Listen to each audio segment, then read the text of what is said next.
Ladies and gentlemen, it's time to start. The 13th plenary meeting of the General Assembly is called to order.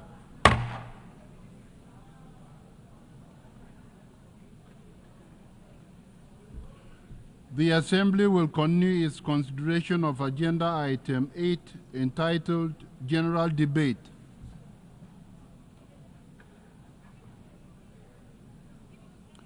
The Assembly will hear an address by His Excellency Robert Golob, Prime Minister of the Republic of Slovenia. I request protocol to escort His Excellency and invite him to address the Assembly.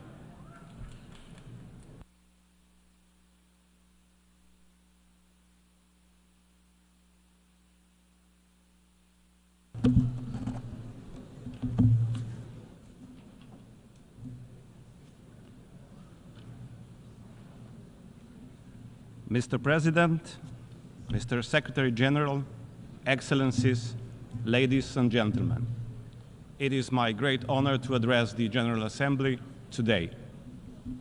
Colleagues, a few days ago we adopted Pact for the Future. In these times of wars, climate catastrophes, increasing inequalities, and deepening polarization, it was a rare flicker of unity. Unity of the countries and groups from all continents. The pact should represent a start of a new era of global partnership of countries willing to strengthen the multilateral system with the UN at its core. There was another flicker of hope this week. Security Council, presided by Slovenia, my home country, adopted a presidential statement on the leadership for peace. All 15 members of Security Council reaffirmed to maintain international peace and security and to commit to international law, including the UN Charter. It is a good start to re-energize our collective work for a better, more peaceful and more humane world. Let me address some of the most pressing issues of today and start with peace and security. Secretary General Antonio Guterres, who enjoys our full support and enormous respect, has repeated on several occasions that last year, with the highest number of conflicts in decades, was also the deadliest one. Slovenia has been elected member of Security Council since January, and during this time, we have observed and witnessed gradual but steady erosion of power of rules. The Council is increasingly unable to respond in an effective way to major conflicts such as Gaza, Ukraine, or Sudan. And we are not doing any better in other crisis managements. What we are witnessing in Ukraine is aggression of a stronger, more powerful neighbor upon a smaller and weaker one. This is clearly a blatant violation of the UN Charter, and if we are let this aggression to pass, we open the doors to many similar wars across the globe. In Gaza, almost 4 months since the Council's resolution on ceasefire and hostage release, the deal is nowhere close. As the Secretary General said yesterday at UNRWA meeting, people in Gaza are existing, not living, existing among lakes of sewage, piles of rubbish and mountains of rubble. The only certainty they have is that tomorrow is going to be worse. In the West Bank and East Jerusalem, violence and dehumanization of Palestinians is increasing and has reached a boiling point. All this is taking us further away from the two-state solution, with Israelis and Palestinians living side by side in peace and security.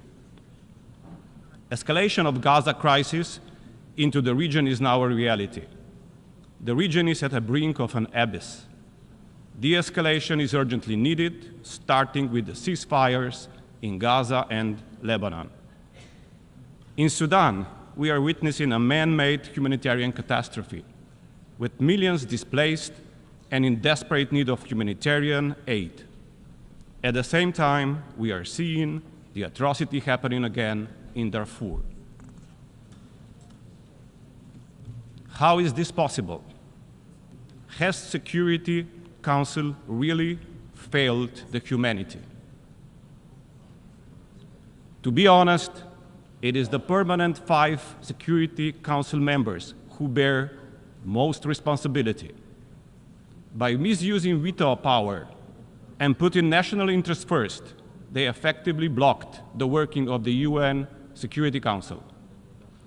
The concerns and pain that we feel for civilians, the condemnation of violations of the Charter and of international humanitarian law should not depend on our geographical or political proximity to the conflict.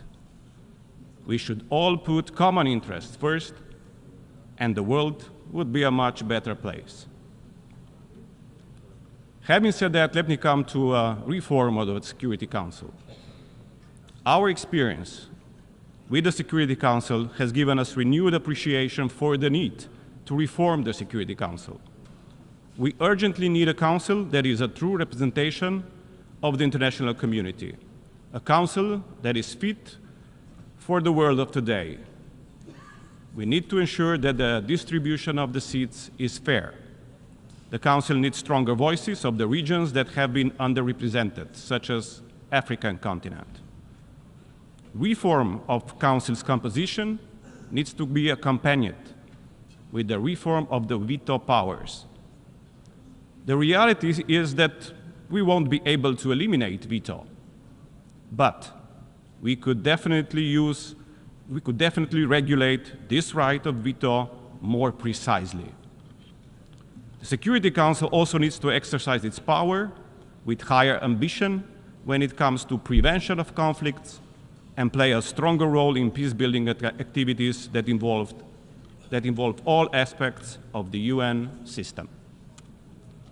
Colleagues, let us not forget that United Nations are much more than the Security Council alone. We commend the work of nameless humanitarian workers who are on the ground in armed conflicts among the civilians representing the face of United Nations.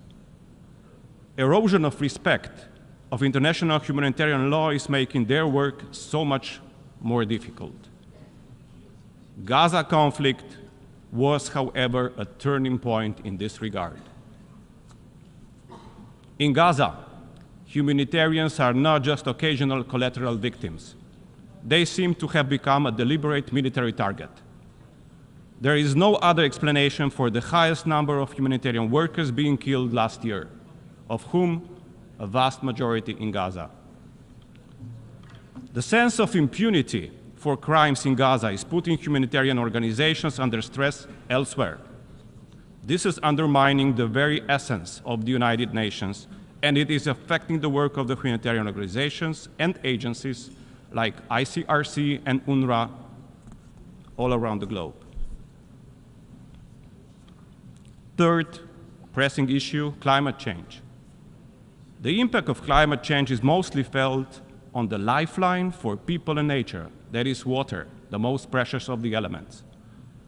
Extreme weather events are multiplying water-related risks across the world. This global challenge demands a global and collaborative response. Solutions exist, but are not equally accessible to everybody. The UN Secretary General's Early Warning for All initiative is the right step in this direction.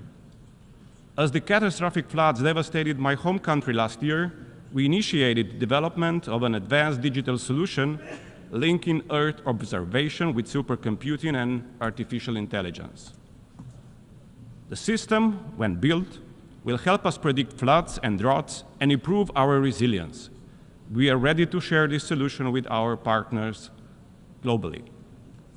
Remote sensing and Earth observation inform our early warning systems, but we are fully aware that many countries lack the capacity to monitoring all the hazards and are restricted in their access.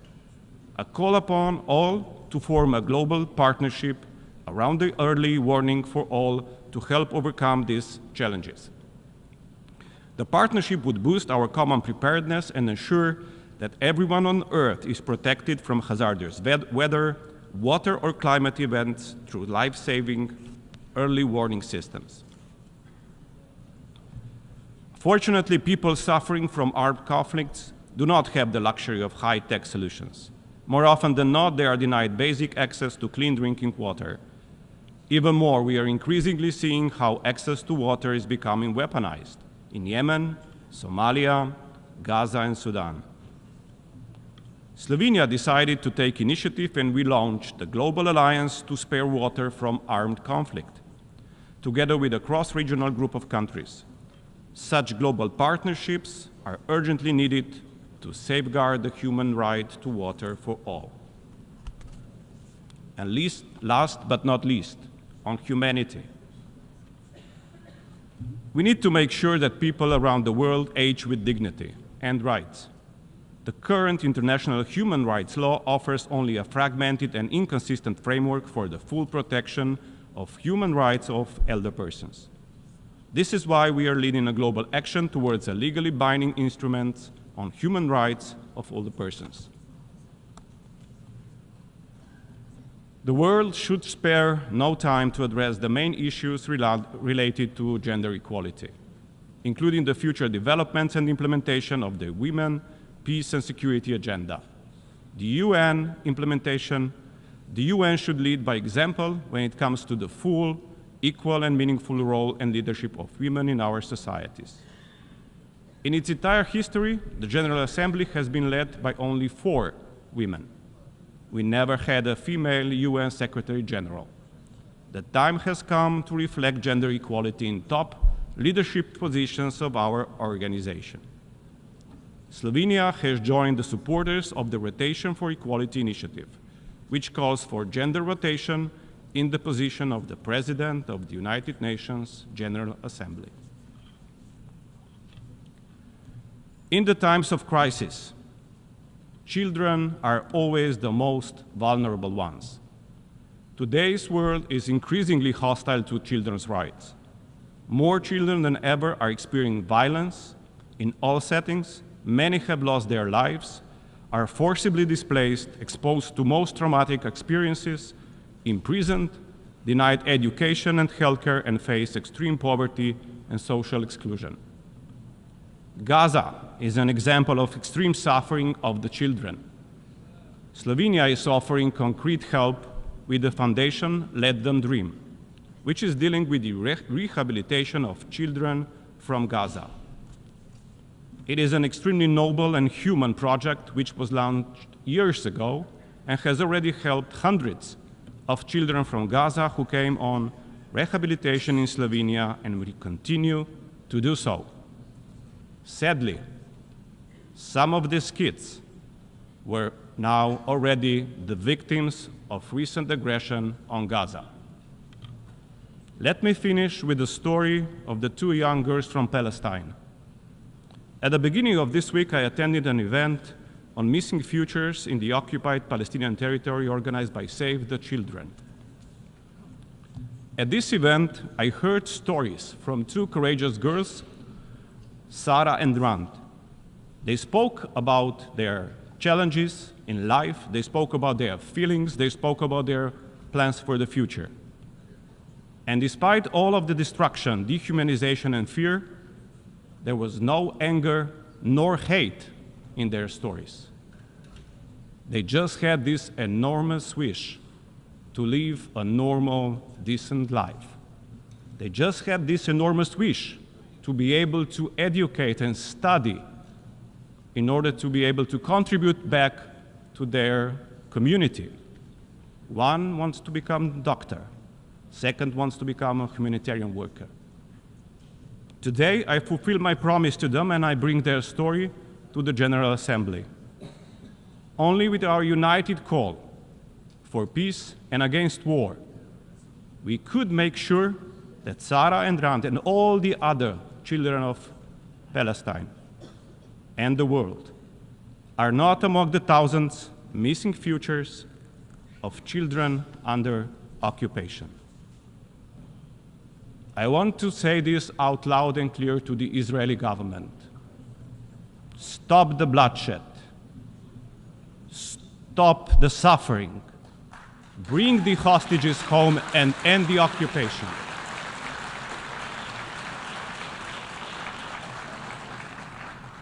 Mr. Netanyahu, stop this war now.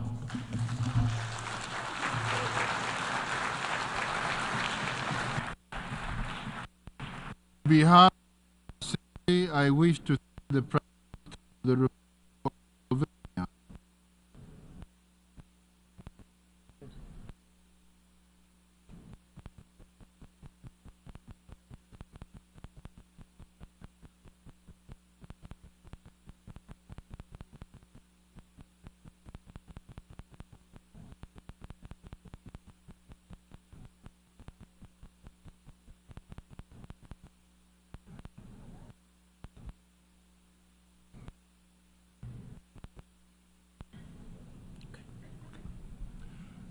The Assembly will hear an address by His Excellency Mohammed Shehbaz Sharif, Prime Minister of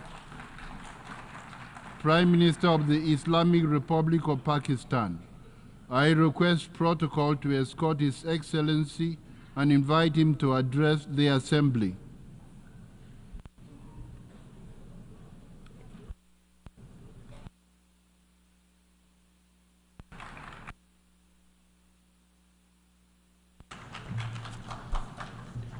Bismillahirrahmanirrahim.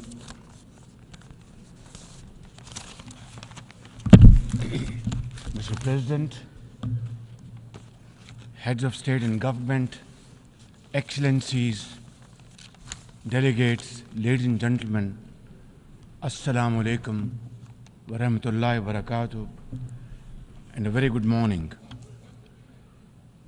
Qala ya abati inni raitu And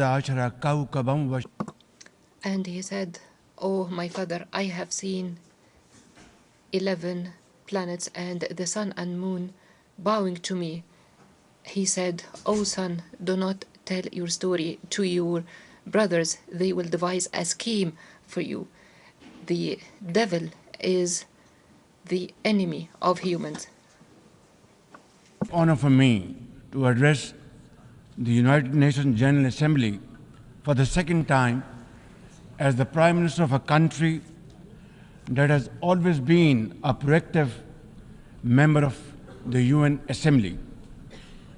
I would like to congratulate you and wish you all the success, Mr. President, on your election as the President of the 79th session of the UN General Assembly. I would also like to appreciate the efforts of Ambassador Dennis Francis for his skillful stewardship of the 78th session of the UNGA. Mr. President, the father of our nation, Quaid-e-Azam Muhammad Ali Jinnah, declared in 1947 that we stand by the United Nations Charter and will gladly make our full contribution to peace and prosperity of the world. Pakistan has stood by this commitment unwaveringly. Today, we are facing most daunting challenges to the world order. Israel's genocidal war in Gaza, a dangerous conflict in Ukraine, destructive conflicts across Africa and Asia, rising geopolitical tensions, resurging terrorism, galloping poverty, stifling debt, and the mounting impact of climate change, we feel the chill of a new world order. In response to these challenges, our Secretary General Antonio Guterres called for the Summit of the Future. It led to the adoption of the 54 actions on development, peace and security, technology, and global governance in the Pact of the Future. Mr. President, today I stand before you to express the searing pain and anguish of the people of Pakistan at the plight of the people of Gaza. Our heart bleeds as we witness the tragedy unfolding in the Holy Land, a tragedy that shakes the very conscience of humanity and the foundation of this institution. Mr. President, can we, as human beings, remain silent while children lie buried under the rubble of their shattered homes? Can we turn a blind eye to mothers cradling the lifeless bodies of the children? This is not just a conflict, this is systematic slaughter of innocent people of Palestine.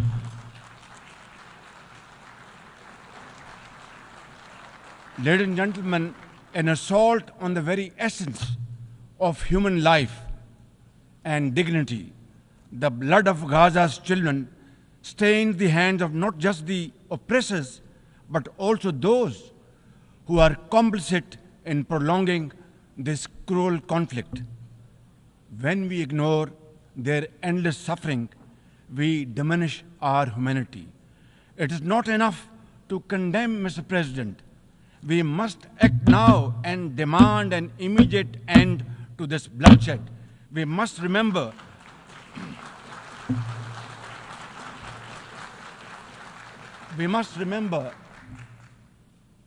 that the blood and sacrifice of the innocent Palestinians will never go waste. We must worry about their plight and difficulties and stand by them. We must work for a durable peace through the two-state nation.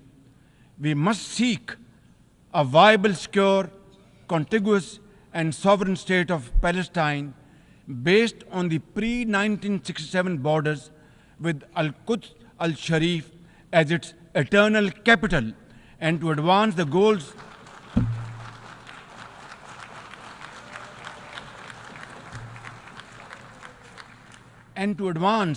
these goals, Palestine must also be immediately admitted as a full member of the United Nations.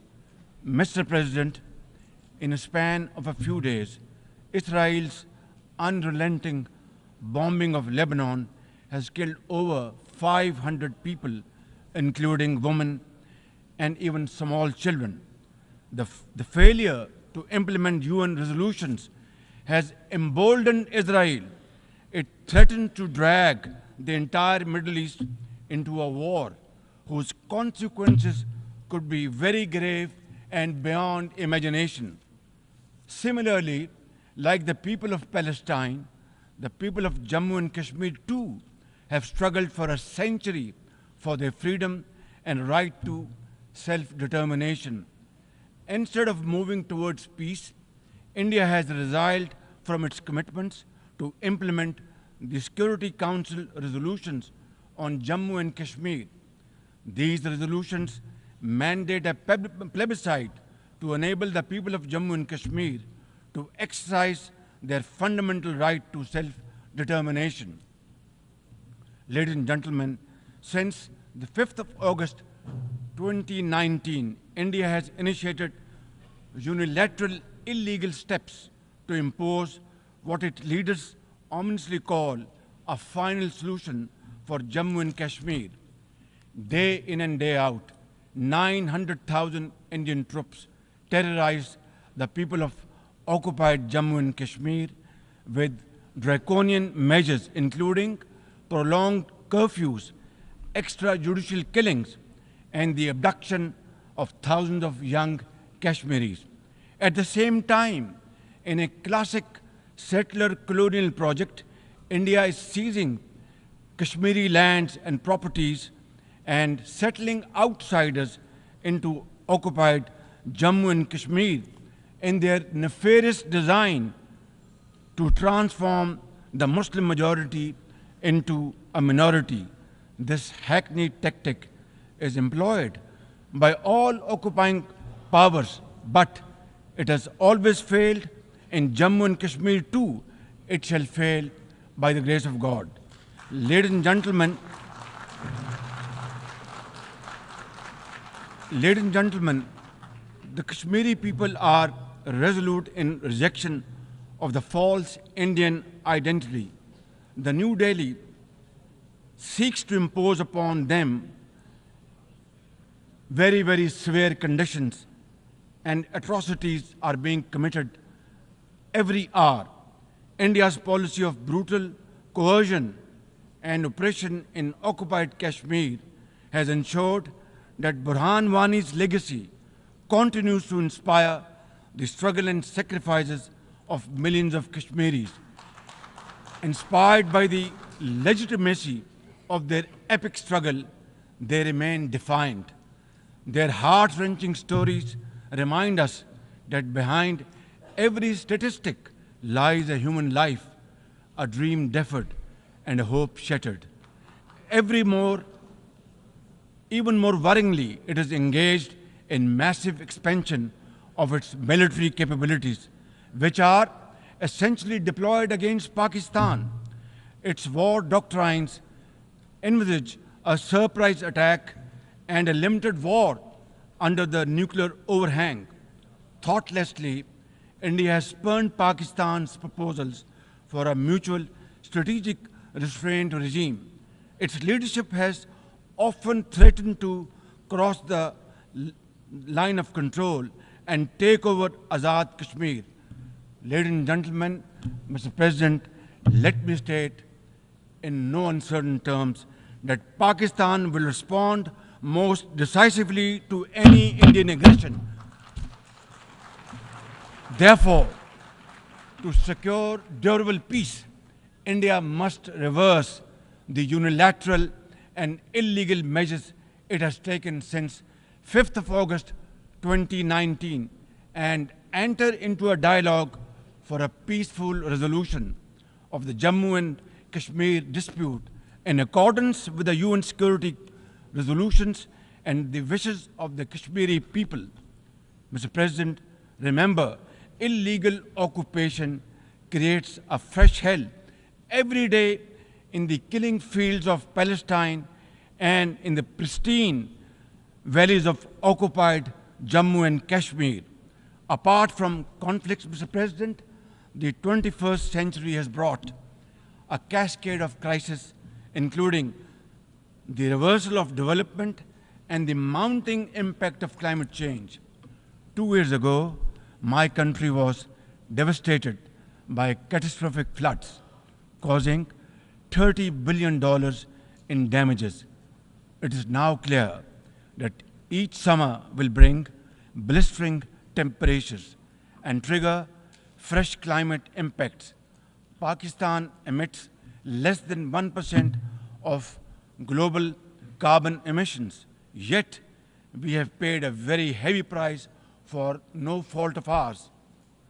This is most unfair in any calculus of global justice. We must uphold the axiom, the polluter must pay. Ladies and gentlemen, Pakistan looks forward to fulfillment of commitments made by our development partners to support the achievements of the SDGs and climate goals, including a new annual goal beyond $100 billion in climate finance.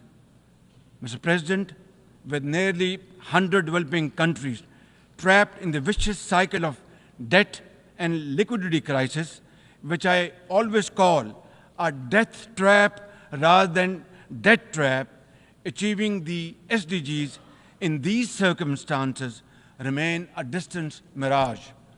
The international financial architecture, which the Secretary General has described as morally bankrupt, and the world trade and technology regimes must be reformed and aligned to promote development and global equity. Mr. President, since assuming office in March this year, the progress and prosperity of my 240 million people has been my singular focus. We have taken some very difficult but necessary decisions that have rescued our economy from collapse, restored macroeconomic stability, controlled physical deficits, and strengthened our reserves. As a result, inflation has come down to a single digit by the grace of God, and the prospects for economic growth has revived. I would like to explain this challenge and the way we are negotiating, Mr. President, by reciting a stanza from a poem which enormously makes me very emboldened, very brave, and hardworking, and commit untiring efforts. And this stanza is a befitting example of hard work and, of course, facing challenges, and then pave the way for success stories. And stanza is, when things go wrong, as they sometimes will, when things go wrong, as they sometimes will, when the road you are trudging is all uphill, when things go wrong, as they sometimes will, when the road you are trudging seems all uphill, when the credits are low and debts are high, when the credits are low and debts are high, when you want to smile, but you have to sigh. When you want to smile, you have to sigh. When care, read health. When care is pressing you down a bit, when care or health is pressing you down a bit, rest if you must, but don't you quit. This is how, Mr. President, we have learned to face our challenges and negotiate the most daunting challenges we have faced. Mr. President, situated at the crossroads of South and Central Asia and the Middle East, we have prioritized geoeconomics and regional connectivity to secure win-win outcomes for our people. The second phase of the landmark China-Pakistan Economic Corridor has been successfully launched through the APEX Special Investment Facilitation Council. We are mobilizing investments in resilient infrastructure, renewable energy, minerals, sustainable agriculture, and technology. This will herald a new era of development and modernization in my beloved country. Ladies and gentlemen, for 2 decades, Pakistan has fought terrorism boldly and most successfully, defeating terrorist groups within Pakistan. We have paid a very heavy price. 80,000 of our brave soldiers and civilians have been martyred, including innocent school-going children. And the gory memories of APS school carnage haunt us till date. Our economy has suffered a loss of $150 billion.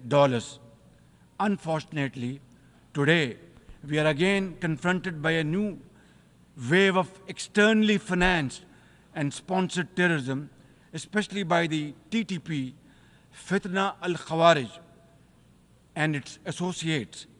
Ladies and gentlemen, make no mistake, inshallah, by the grace of God, we are determined to eliminate this threat as well through our comprehensive national effort by the name of Azm-e-Istehkam, meaning resolve to promote peace and stability.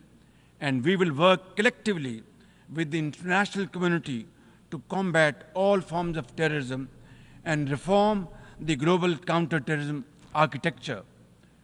Mr. President, Pakistan seeks the earliest possible normalization of the situation in Afghanistan. We join the UN's appeal for $3 billion in humanitarian assistance to the millions of suffering Afghan brothers and sisters. At the same time, we endorse and share the international expectations that the Afghan interim government would respect human rights, including the rights of women and girls, and promote political inclusion. In particular, the interim government must take effective action to neutralize all terrorist groups within Afghanistan, especially those responsible for cross-border terrorism against neighboring countries.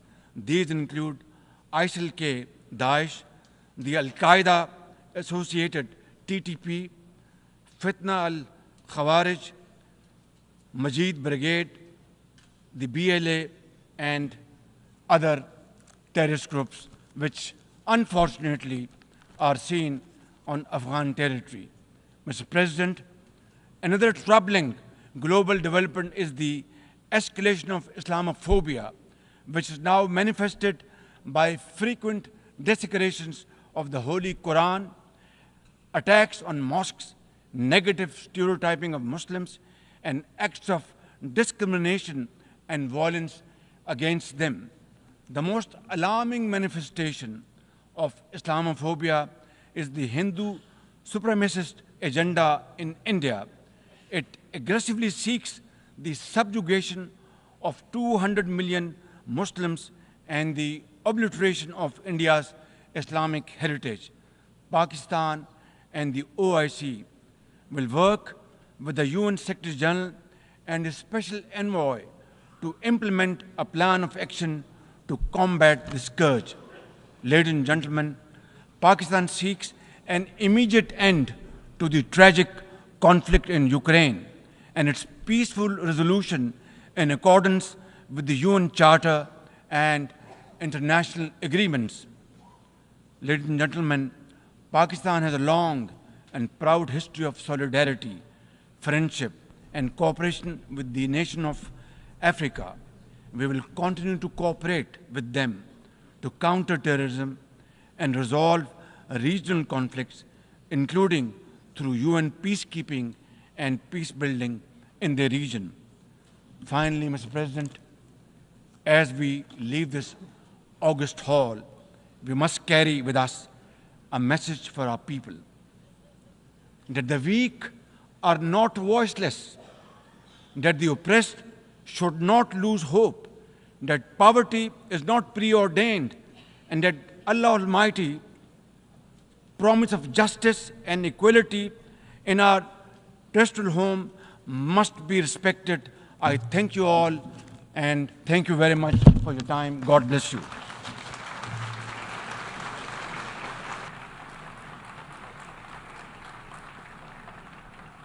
On behalf of the Assembly, I wish to thank the Prime Minister of the Islamic Republic of Pakistan.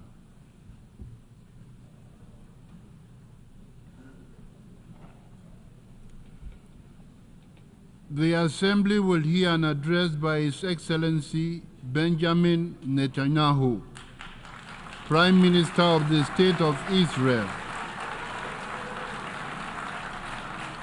I request protocol to escort His Excellency and invite him to address the Assembly.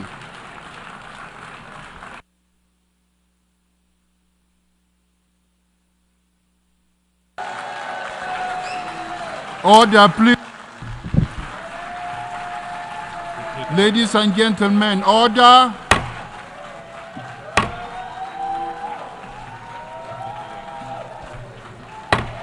Order, please.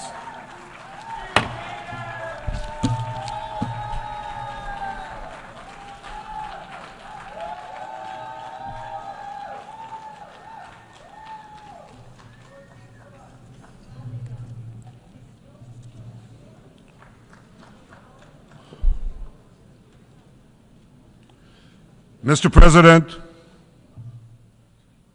ladies and gentlemen, I didn't intend to come here this year. My country is at war, fighting for its life.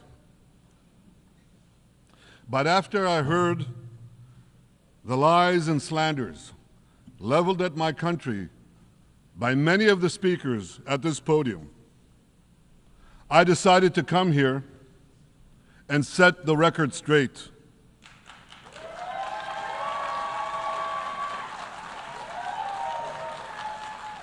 I decided to come here to speak for my people, to speak for my country, to speak for the truth. And here's the truth. Israel seeks peace. Israel yearns for peace. Israel has made peace and will make peace again.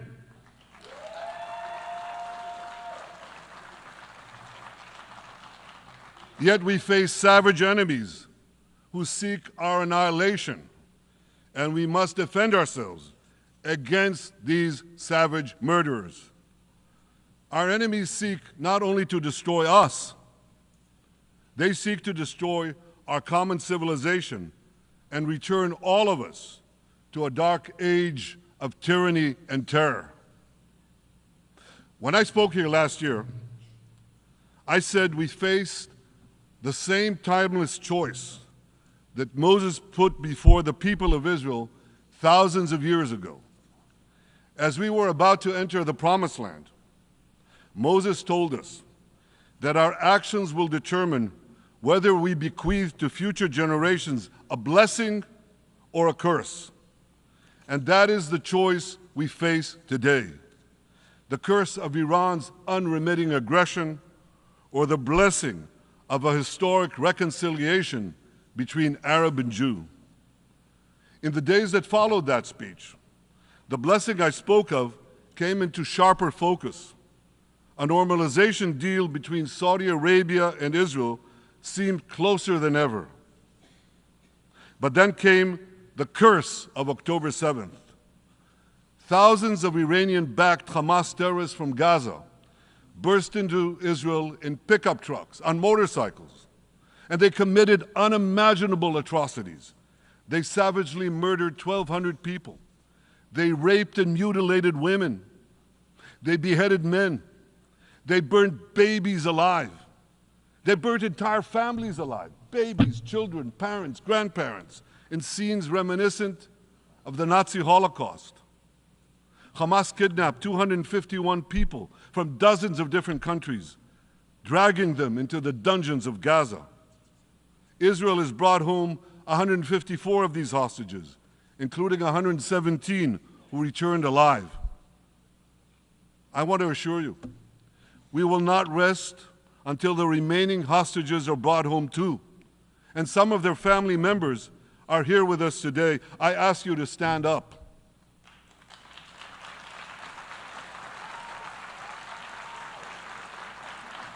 With us is Eli Stevie, whose son Idan was abducted from the Nova Music Festival. That was his crime. A music festival. And these murderous monsters took him. Kobe Smirno, whose son Jonathan was murdered, and his corpse was taken into the dungeons, into the terror tunnels of Gaza. A corpse held hostage. Salim al-Atrash, whose brother Muhammad, a brave Arab-Israeli soldier, was murdered. His body too was taken to Gaza. And so was the body of Ifat Hyman's daughter in Bar, who was brutally murdered at that same music festival. With us is Sharon Sharabi, whose brother Yossi was murdered, and who prays for his older brother Eli, who is still held hostage in Gaza. And with us too is Izhar Lifsich from Kibbutz Nir Oz, a kibbutz that was wiped out by the terrorists. Thankfully, we achieved the release of his mother Yocheved, but his father Oded is still languishing in an underground terrorist hell of Hamas. I again promise you, we will return your loved ones home. We will not spare that effort until this holy mission is accomplished.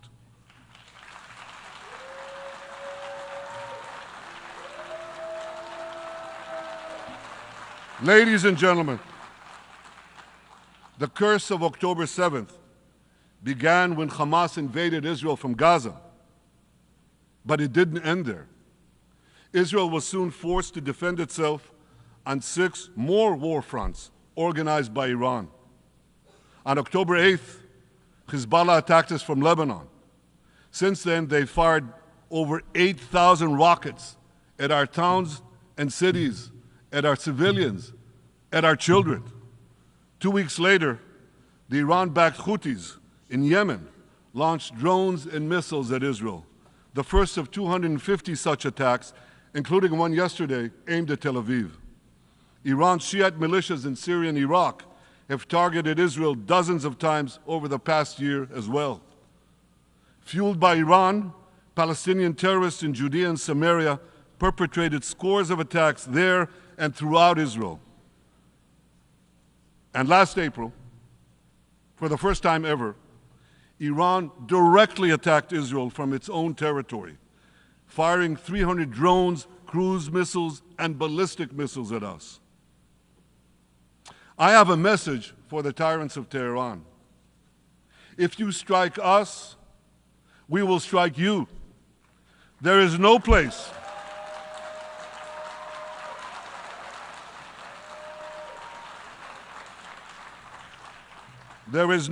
in Iran that the long arm of Israel cannot reach. And that's true of the entire Middle East. Far from being lambs led to the slaughter, Israel's soldiers have fought back with incredible courage and with heroic sacrifice. And I have another message for this assembly and for the world outside this hall. We are winning.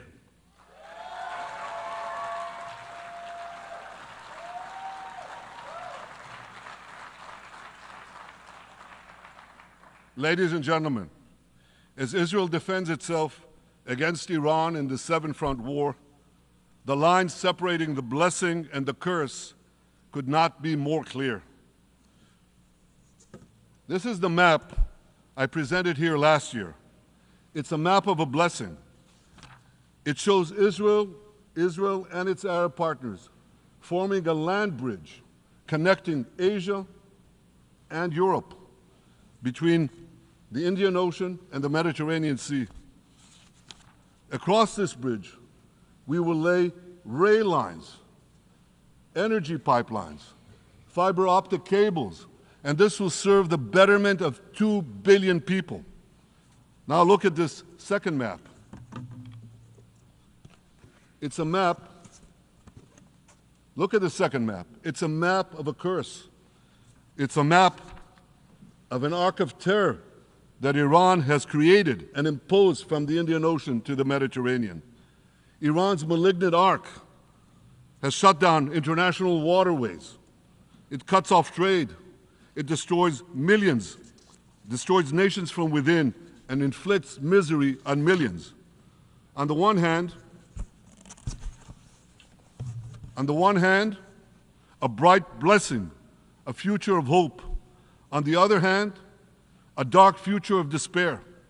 And if you think this dark map is only a curse for Israel, if you think that, then you should think again. Because Iran's aggression, if it's not checked, will endanger every single country in the Middle East and many, many countries in the rest of the world. Because Iran seeks to impose its radicalism well beyond the Middle East. That's why it funds terror networks on 5 continents. That's why it builds ballistic missiles for nuclear warheads to threaten the entire world. For too long, the world has appeased Iran. It turns a blind eye to its internal repression. It turns a blind eye to its external aggression. Well, that appeasement must end. And that appeasement must end now.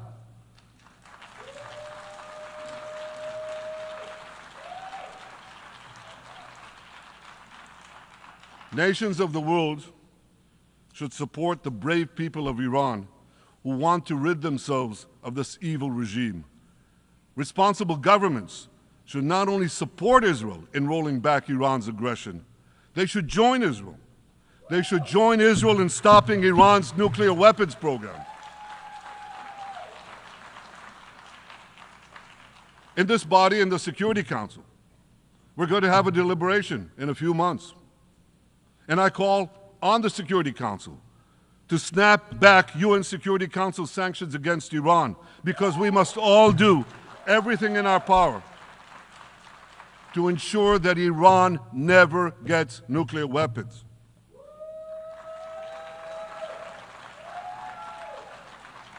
For decades, I've been warning the world against Iran's nuclear program. Our actions delayed this program by perhaps a decade, but we haven't stopped it. We've delayed it, but we haven't stopped it. Iran now seeks to weaponize its nuclear program for the sake of the peace and security of all your countries. for the sake of the peace and security of the entire world. We must not let that happen. And I assure you, Israel will do everything in its power to make sure it doesn't happen.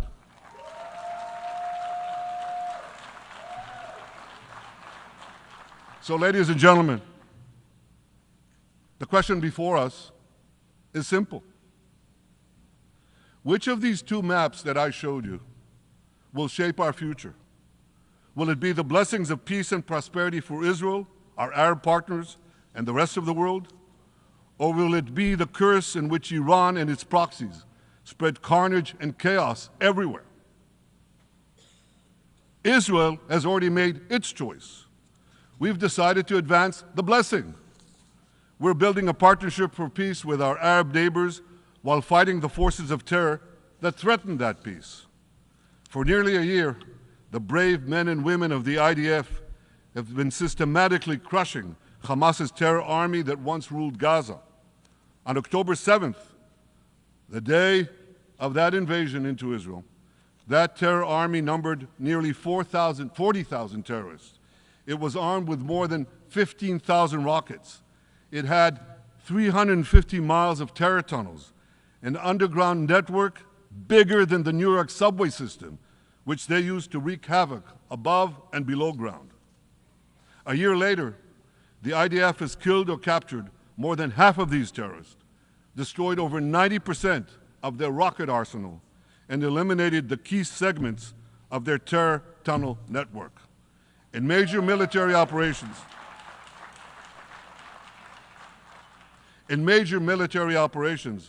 we destroyed nearly all of Hamas's terror battalions, 23 out of 24 battalions. Now, to complete our victory, we are focused on mopping up Hamas's remaining fighting capabilities. We are taking out senior terrorist commanders and destroying remaining terrorist infrastructure.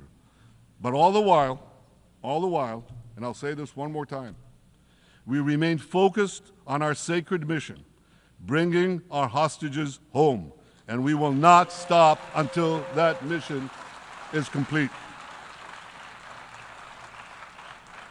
Now, ladies and gentlemen, even with Hamas's greatly diminished military capability, the terrorists still exercise some governing power in Gaza by stealing the food that we enable aid agencies to bring into Gaza. Hamas steals the food, and then they hike the prices. They feed their bellies, and then they fill their coffers with money that they extort from their own people. They sell the stolen food at exorbitant prices, and that's how they stay in power. Well, this too has to end, and we're working to bring it to an end.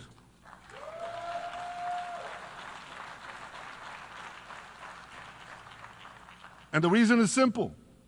Because if Hamas stays in power, it will regroup, rearm, and attack Israel again and again and again, as it is vowed to do.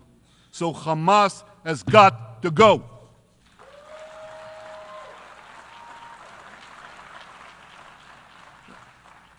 Just imagine, for those who say, well, Hamas has to stay, it has to be part of a post-war Gaza, imagine in a post-war situation in World War II, imagine allowing the defeated Nazis in 1945 to rebuild Germany. It's inconceivable, it's ridiculous. It didn't happen then, it's not going to happen now.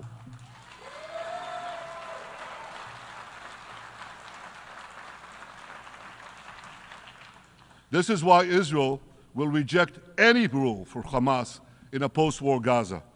We don't seek to resettle Gaza. What we seek is a demilitarized and de-radicalized Gaza. Only then can we ensure that this round of fighting will be the last round of fighting. We are ready to work with regional and other partners to support a local civilian administration in Gaza committed to peaceful coexistence. As for the hostages, I have a message for the Hamas captors. Let them go. Let them go. All of them. Those alive today must be returned alive. and the remains of those whom you brutally killed must be returned to their families. Those families here with us today and others in Israel deserve to have a resting place for their loved ones, a place where they can grieve and remember them. This war, ladies and gentlemen, this war can come to an end now. All that has to happen is for Hamas to surrender, lay down its arms, and release all the hostages. But if they don't, we will fight until we achieve victory, total victory. There is no substitute for it.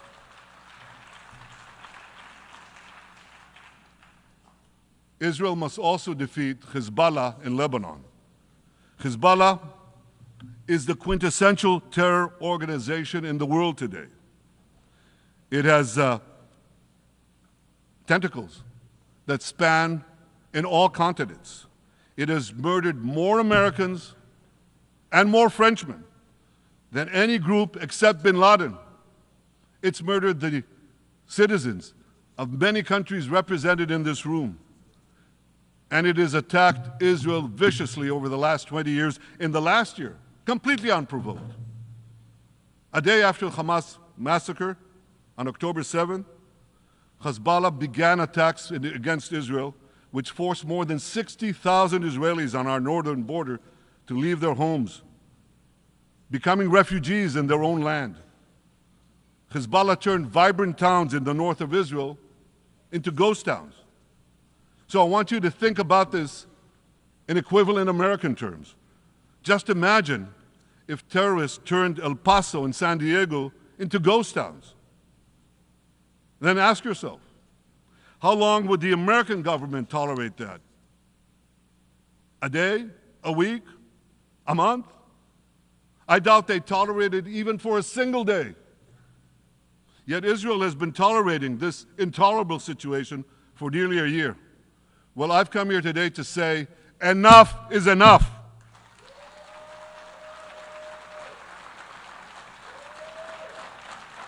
We won't rest until our citizens can return safely to their homes. We will not accept a terror army perched on our northern border, able to perpetrate another October 7th style massacre.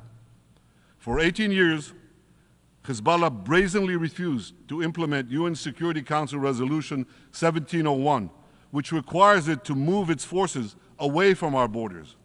Instead, Hezbollah moved right up to our border. They secretly dug terror tunnels to infiltrate our communities and indiscriminately fired thousands of rockets into our towns and villages. They fire these rockets and missiles not from military sites. Not from that. They do that too. But they fire those rockets and missiles after they place them in schools, in hospitals, in apartment buildings, and in the private homes of the citizens of Lebanon. They endanger their own people. They put a missile in every kitchen, a rocket in every garage. I said to the people of Lebanon this week, get out of the death trap that Hezbollah has put you in. Don't let Nasrallah drag Lebanon into the abyss. We're not at war with you. We're at war with Hezbollah, which has hijacked your country and threatens to destroy ours. As long as Hezbollah chooses the path of war, Israel has no choice, and Israel has every right to remove this threat and return our citizens to their homes safely. And that's exactly what we're doing.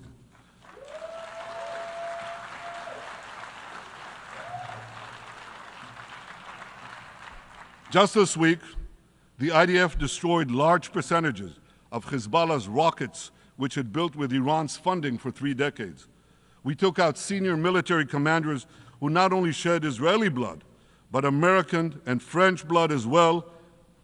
And then we took out their replacements, and then the replacements of their replacements. And we'll continue degrading Hezbollah until all our objectives are met.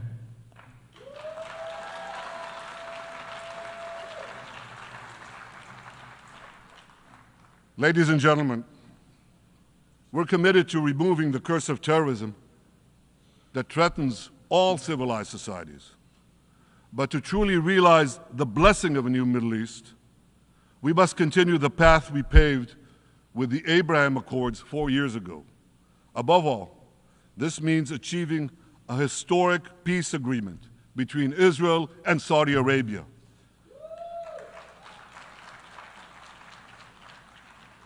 And having seen the blessings that we've already brought with the Abraham Accords, the millions of Israelis who've already flown back and forth across the Arabian Peninsula, over the skies of Saudi Arabia, to the Gulf countries, the trade, the tourism, the joint ventures, the peace.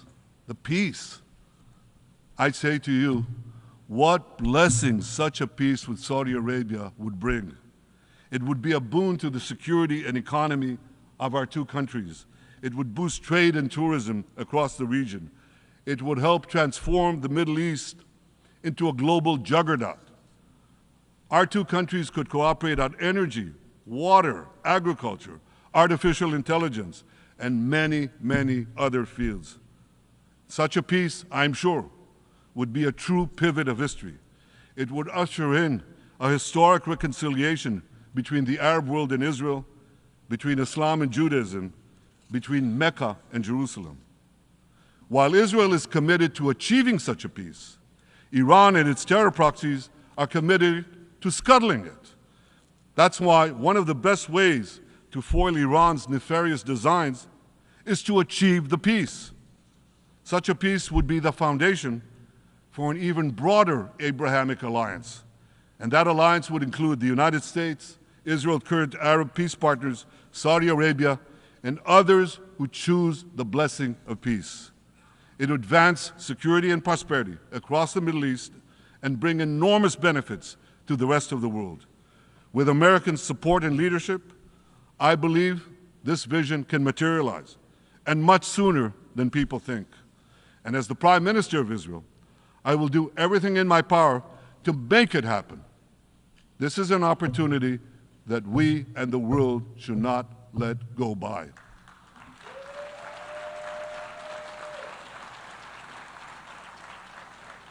Ladies and gentlemen, Israel has made its choice. We seek to move forward to a bright age of prosperity and peace. Iran and its proxies have also made their choice.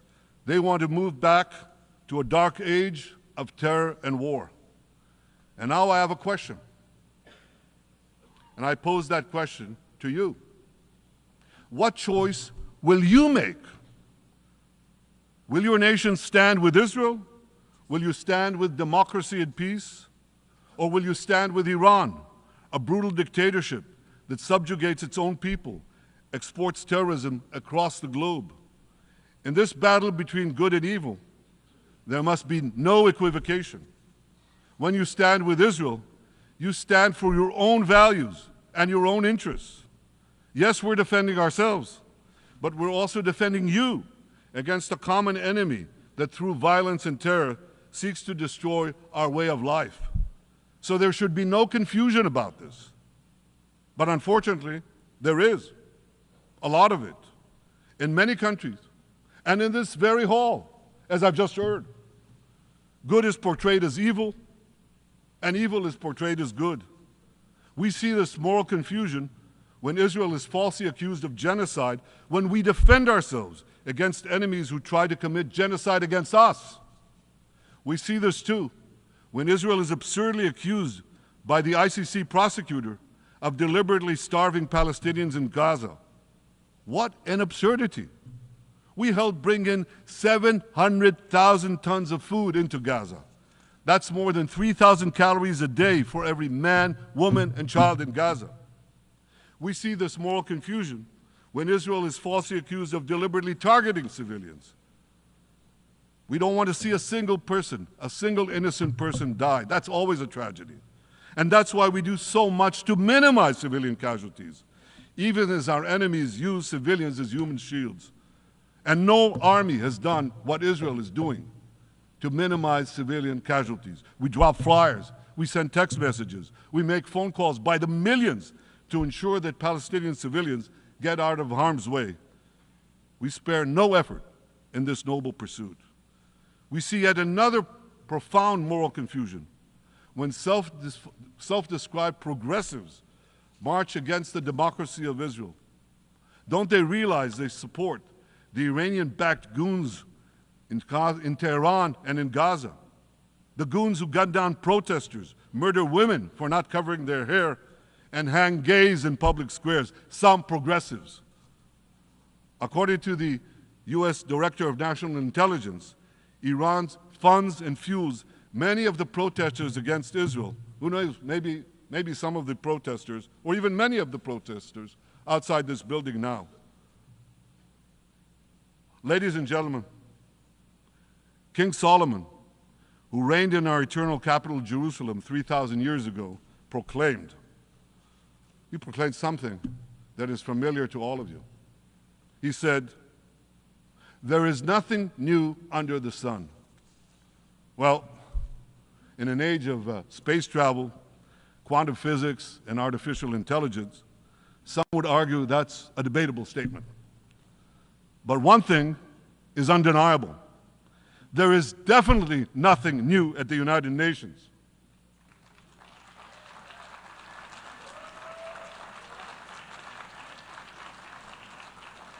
Take it from me. I first spoke from this podium as Israel's ambassador to the UN in 1984. That's exactly 40 years ago. And in my maiden speech here, I think it's the same podium, by the way. In my maiden speech here, I spoke against a proposal to expel Israel from this body.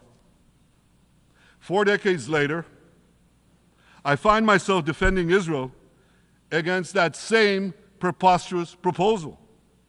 And who's leading the charge this time? Not Hamas, but Abbas, Palestinian Authority President Mahmoud Abbas. This is the man who claims he wants peace with Israel.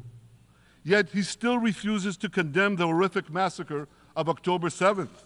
He's still paying hundreds of millions to terrorists who murder Israelis and Americans. It's called pay for slay. The more you murder, the more you get paid.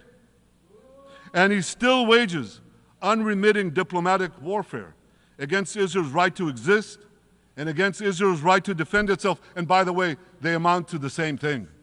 Because if you can't defend yourself, you can't exist. Not in our neighborhood, certainly, and maybe not in yours. Standing in this podium 40 years ago, I told the sponsors of that outrageous resolution to expel Israel, "Gentlemen, check your fanaticism at the door." Today, I tell President Abbas and all of you who would shamefully support that resolution, check your fanaticism at the door. The singling out of the one and only Jewish state continues to be a moral stain on the United Nations. It has made this once respected institution contemptible in the eyes of decent people everywhere. But for the Palestinians, this UN House of Darkness is home court. They know that in this swamp of anti-Semitic bile, there's an automatic majority willing to demonize the Jewish state on anything. In this anti-Israel, flat earth society, any false charge, any outlandish allegation can muster a majority. In the last decade, there have been more resolutions passed against Israel in this hall at the UN General Assembly than against the entire world combined. Actually, more than twice as many. Since 2014, this body condemned Israel 174 times. It condemned all the other countries in the world 73 times. That's more than 100 extra condemnations for the Jewish state. What hypocrisy, what a double standard, what a joke. So the UN's hostility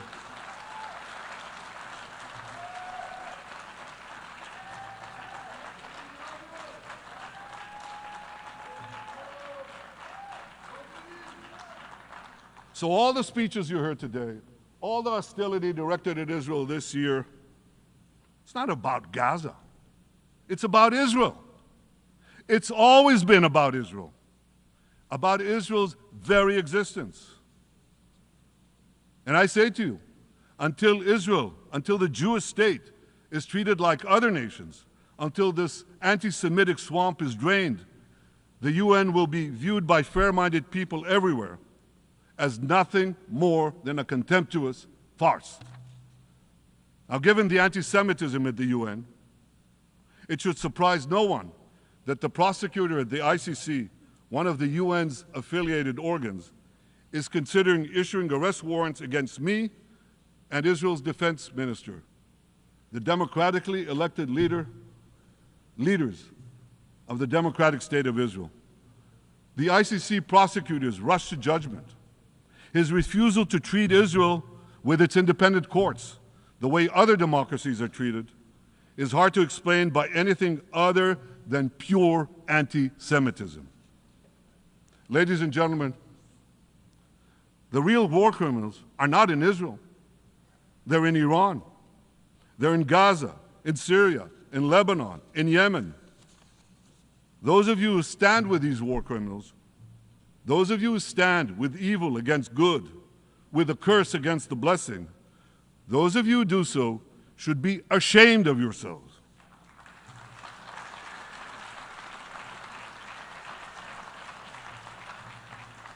But I have a message for you. Israel will win this battle. We'll win this battle because we don't have a choice. After generations in which our people were slaughtered, remorselessly butchered, and no one raised a finger in our defense, we now have a state. We now have a brave army, an army of incomparable courage, and we are defending ourselves. As the book of Samuel says in the Bible, Netzach Yisrael lo yishaker. The eternity of Israel will not falter.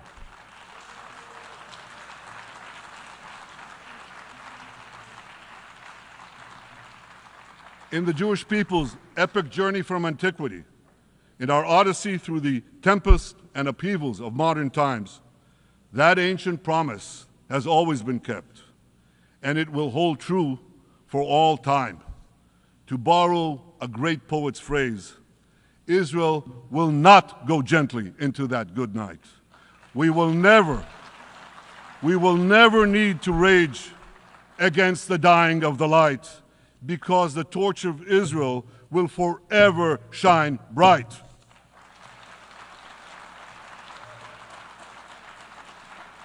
To the people of Israel and to the soldiers of Israel, I say, be strong and of good courage. חזקו ואמצו ואל תיראו מפניהם, כי אדוני אלוהיך הוא ההולך עמך, לא ירפך ולא יעזבך. Am Yisrael Chai, the people of Israel live, now, tomorrow, forever. Thank you.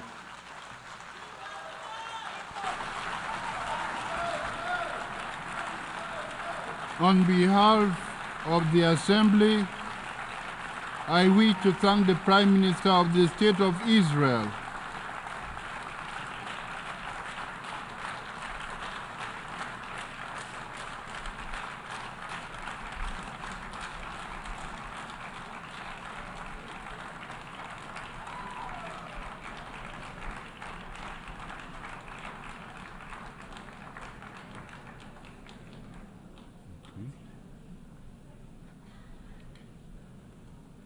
The Assembly will hear an address by Her Excellency Mia Amor Motley, Minister, Minister for National Security and the Public Service, and Minister for Finance, Economic Affairs and Investment of Barbados. I request protocol to escort Her Excellency and invite her to address the Assembly.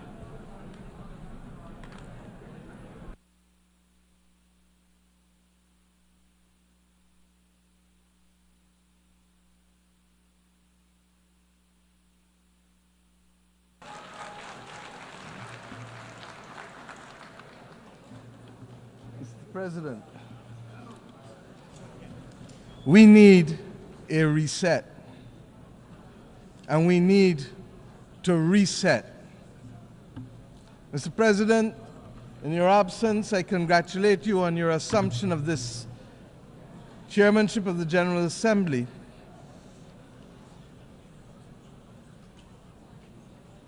We can wait.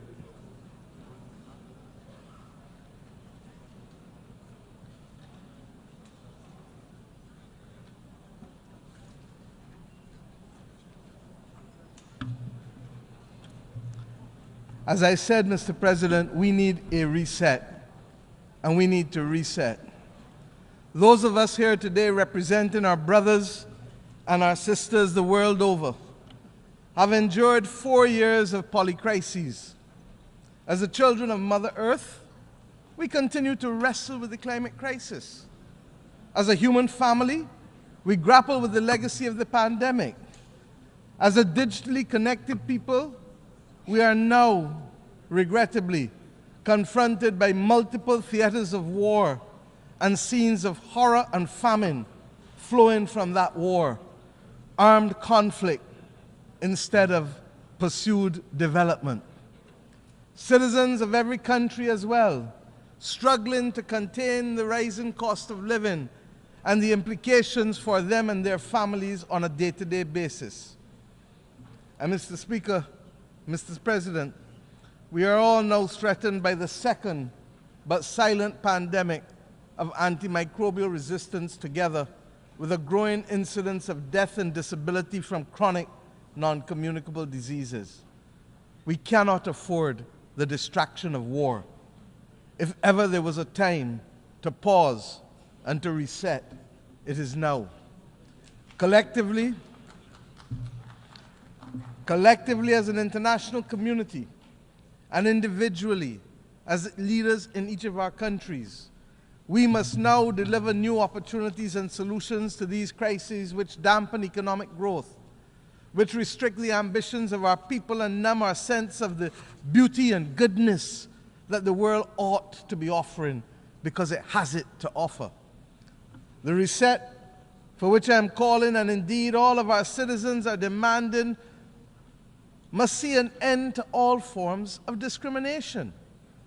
That rules and institutions today exist which create first and second class citizens, as we have said from this podium year after year, depending on your nation of origin, militate against the trust and the credibility and the hope, and it fosters a crisis of confidence in the existing international order, which must become inclusive and responsive for all. More than any other complaint from this podium has been the disparity in treatment and the inability to be able to have fair and transparent treatment for all that would lead to the trust necessary for us to solve the problems of our times that are truly beyond man-made causes. Neo-colonialist structures that perpetuate and reflect an old world order characterized by racism and classism and misogyny, while ignoring the legitimate aspirations of billions, will not help to foster the hope or trust that is necessary to meet these polycrises. We must ensure that the global institutions give developing countries, especially small vulnerable states like my own, or vulnerable middle-income countries, seats at the table of decision-making where we can be seen, heard, become active agents in our own cause, and lead our own development paradigms. My friends, we are reminded that 2024 is the final year of the United Nations Decade for the People of African Descent. Much has been achieved, but the recognition, the justice, and the development for people of African descent that was promised by this decade has, to say the least, not yet been fully realized. And it is for this reason that the Caribbean community joins the growing chorus, and my own country in particular, for the immediate proclamation of a second decade to complete the unfinished work and address the matter of reparations for slavery and colonialism.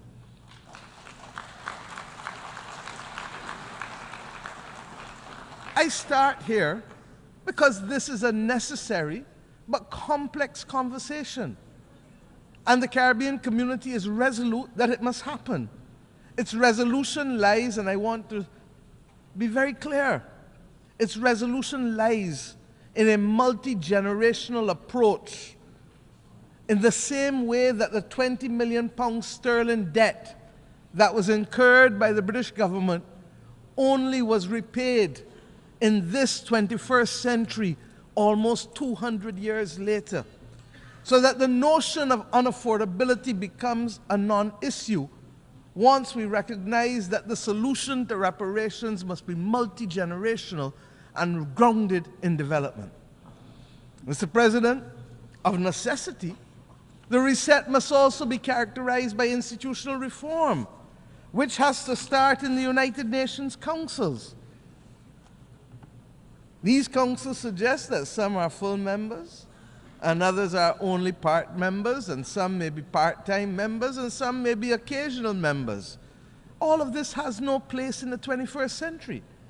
And the anger and the mistrust of our citizens in institutions, in leaders, in multilateralism, and in the processes which exclude while yielding much talk and little action is very real. And nowhere is reform and consequentially trust and hope more important to the well-being of billions of people today than in relation to the global financial architecture.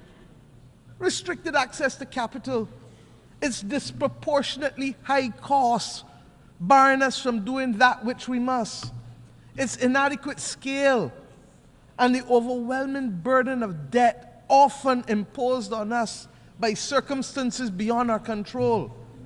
These are all now combining to force governments in the world's poorest countries, and frankly, across many vulnerable middle-income countries, to devote more resources to debt service than to health and education, and in some instances, even infrastructure. For far too many members of the human family, cold ground is our bed, and rock is our pillow. Too many go to bed with their bellies hungry, and too many may not even have a bed. Our reset must therefore collectively build a common agenda that reflects and reinforces our shared humanity. It is that shared humanity that binds us together.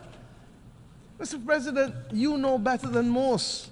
Our African brothers and sisters got it right with the principle of Ubuntu, and have used this principle, this General Assembly, to remind us that its simplicity is what we should aspire to. I am because you are. I am because we are. My well-being is tied to yours, and our collective well-being is connected to Mother Earth's. This best voices the approach needed to give expression to the reset that is absolutely necessary. And we acknowledge that there are glimpses of hope. We have, for example, on Monday, agreed to a pact for the future, but we still have war. We have agreed on a global digital compact, but we still have raging pandemics in the slow motion silent pandemic. All of this rests, my friends, on the common agenda that the Secretary General had set out for us before. Yesterday, we agreed in a high-level meeting on a political declaration on antimicrobial resistance. A lot of fancy words, but this is where the rubber hits the road. Because all of us in this room know people who have died from infections and for whom the antibiotics simply are no longer effective, so that within 48 hours, a person's life is snuffed out, almost as if they were at war. My friends, following on the intervention of the Bridgetown Initiative and the Paris Pact for People and Planet, the efforts of many across the board, we acknowledge that there is some hope. And it is evident in the beginnings of the reform that we are seeing little by little, but nevertheless, they have started. These are all important steps, but we cannot take our eyes off the prize. Barbados' call for a fundamental reset includes attitudes and behavior as much as actions or reforms. Heads of government are in agree that we must trigger national development agendas of transformation with both speed and scale. We have a date with destiny against 1.5 degrees. We know that that is what is needed to survive. And the implications for people, even as we speak, can be dire.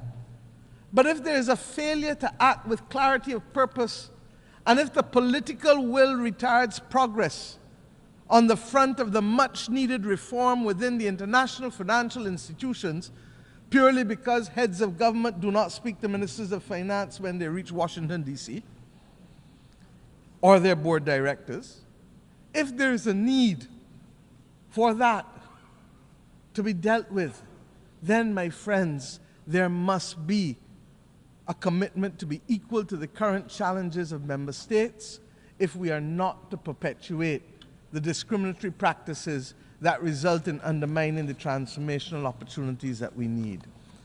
Depriving vulnerable countries from being able to access concessional income that is long enough to build the resilience to save lives and to protect livelihoods is unjust. And that is why we must remain focused. That is why, my friends, we launched yesterday the third iteration of the Bridgetown Initiative, which identifies three key principles, very simply. One, we must change the rules of the international financial system and reform its governance and instruments.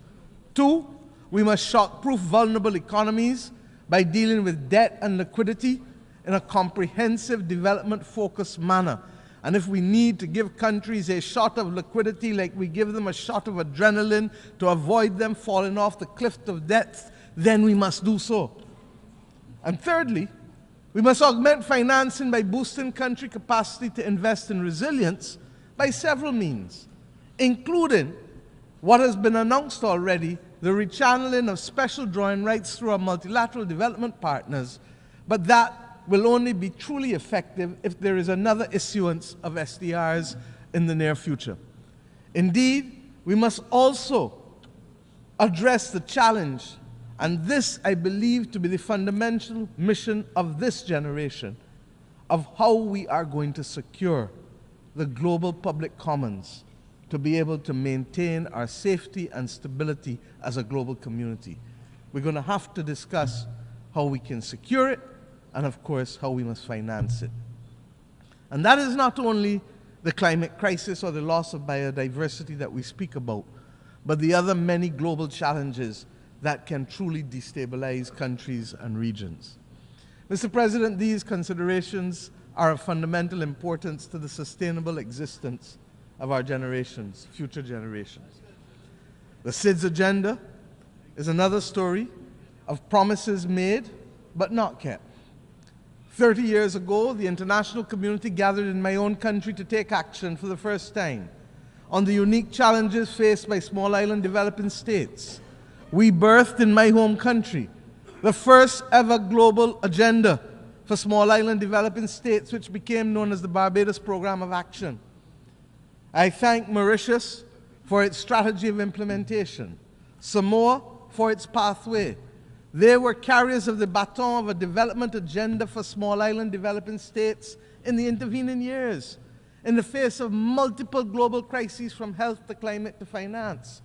The vulnerabilities, yes, of our countries as small states have become more pronounced. In May of this year, we gathered in Antigua and Barbuda for the 4th International Conference on Small Island Developing States. And I call on the international community and the multilateral system to let us work together to ensure that the promise created in Bridgetown in 1994 is delivered and realized through the Antigua and Barbuda Agenda for SIDS 2024, otherwise known as ABBAS. Let me use this opportunity as well to inform you that 2 days ago we took over the presidency of the Climate Vulnerable Forum, the V20 countries of the world, from Ghana, whose president I would like to thank for the excellent stewardship of the group over the past 2 years, and indeed for the strengthening of its institutional capacity. The priorities of our term as chair of the V20 countries will be the multiple dimensions of climate crisis, dealing with them, the impact of the climate crisis on human health, and of course, the issue of debt and climate, because if we don't solve that, we cannot take the appropriate actions to deal with climate. I invite all United Nations members who are not yet members of the V20 but who are climate vulnerable to join this group, because it is only through amplification of our voices and consistency of our message and solidarity that we will continue to see the pace and scale of reforms that we need to be able to save our people's lives. I commend to you the declaration of the leaders of the Climate Vulnerable Forum that was adopted this week on Wednesday. Mr. President, above all else, we need a global reset on peace. There needs to be global peace. And those of us who are old enough would have recognized that there are peaks and valleys as it relates to this issue of conflict. There are few areas where the world is more in need of the United Nations acting as the United Nations to secure the objectives of the Charter than in the area of peace and security. The silence that has engulfed Sudan is unacceptable and may well be rooted in the racism that the world still carries as a badge of honor from the victories of the last great war of the World War II. The actions in Myanmar cannot continue. Ukraine has sucked more oxygen out of the global community and the global financial system than any of us can appropriately accept at the very time when the world needs to be applying its resources and efforts to fight in the greatest crisis known to mankind. And the spread of the war from Gaza to the consequences in the West Bank to now clearly what is happening in Lebanon as we speak with Israel, all of these are but the tip of an iceberg of death, violence, and instability, and robs the global community of oxygen and resources at the very time when we need it most in a strategic way. We all know, as students of history, that even the longest war in history came to an end. These wars, yes, they too will come to an end. But the question is when and at what cost, and without much loss of life, with how many children not being able to be either given the chance to live or will now live with memories of war that will affect their every action for the next 60, 70, 80 years of their lives. Innocent people are paying the price with the one thing that is theirs to give, and they don't give it willingly. It is their life. Unless we address the root causes of these wars, one by one, and the manners in which they are being sustained and financed, we will never, never know anything else other than war and rumors of war in these theaters. The transmittal of these scenes of horror in real time into people's bedrooms, into people's living rooms, will trigger two extreme reactions, neither of which are acceptable to us in the third decade of the 21st century. We will either get the desensitizing of ordinary people to the loss of lives, especially those of innocent children and women on the one hand, or we will get, on the other hand, the anger and inclination for vengeance that it spawns necessarily. We need peace. And it cannot be too difficult for us to work for peace.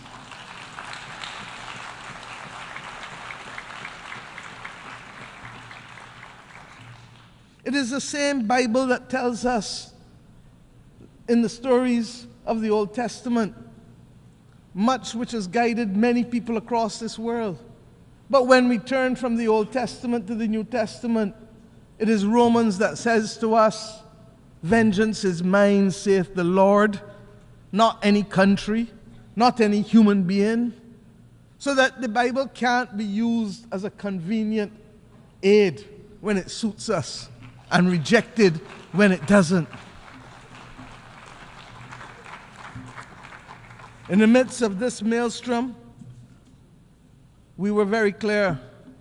My country took the step this year of recognizing and establishing diplomatic relations with the state of Palestine, in spite of having supported a two-state solution since 1969.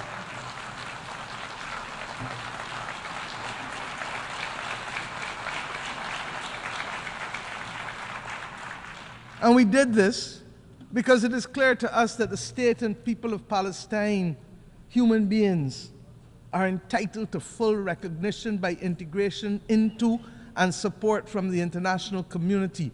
The Charter does not say we the people, with the exception of any one group from any one part of the world. We join with others, therefore, in congratulating the state of Palestine in taking their seat among the United Nations member states, as they did on the 10th of September of this year.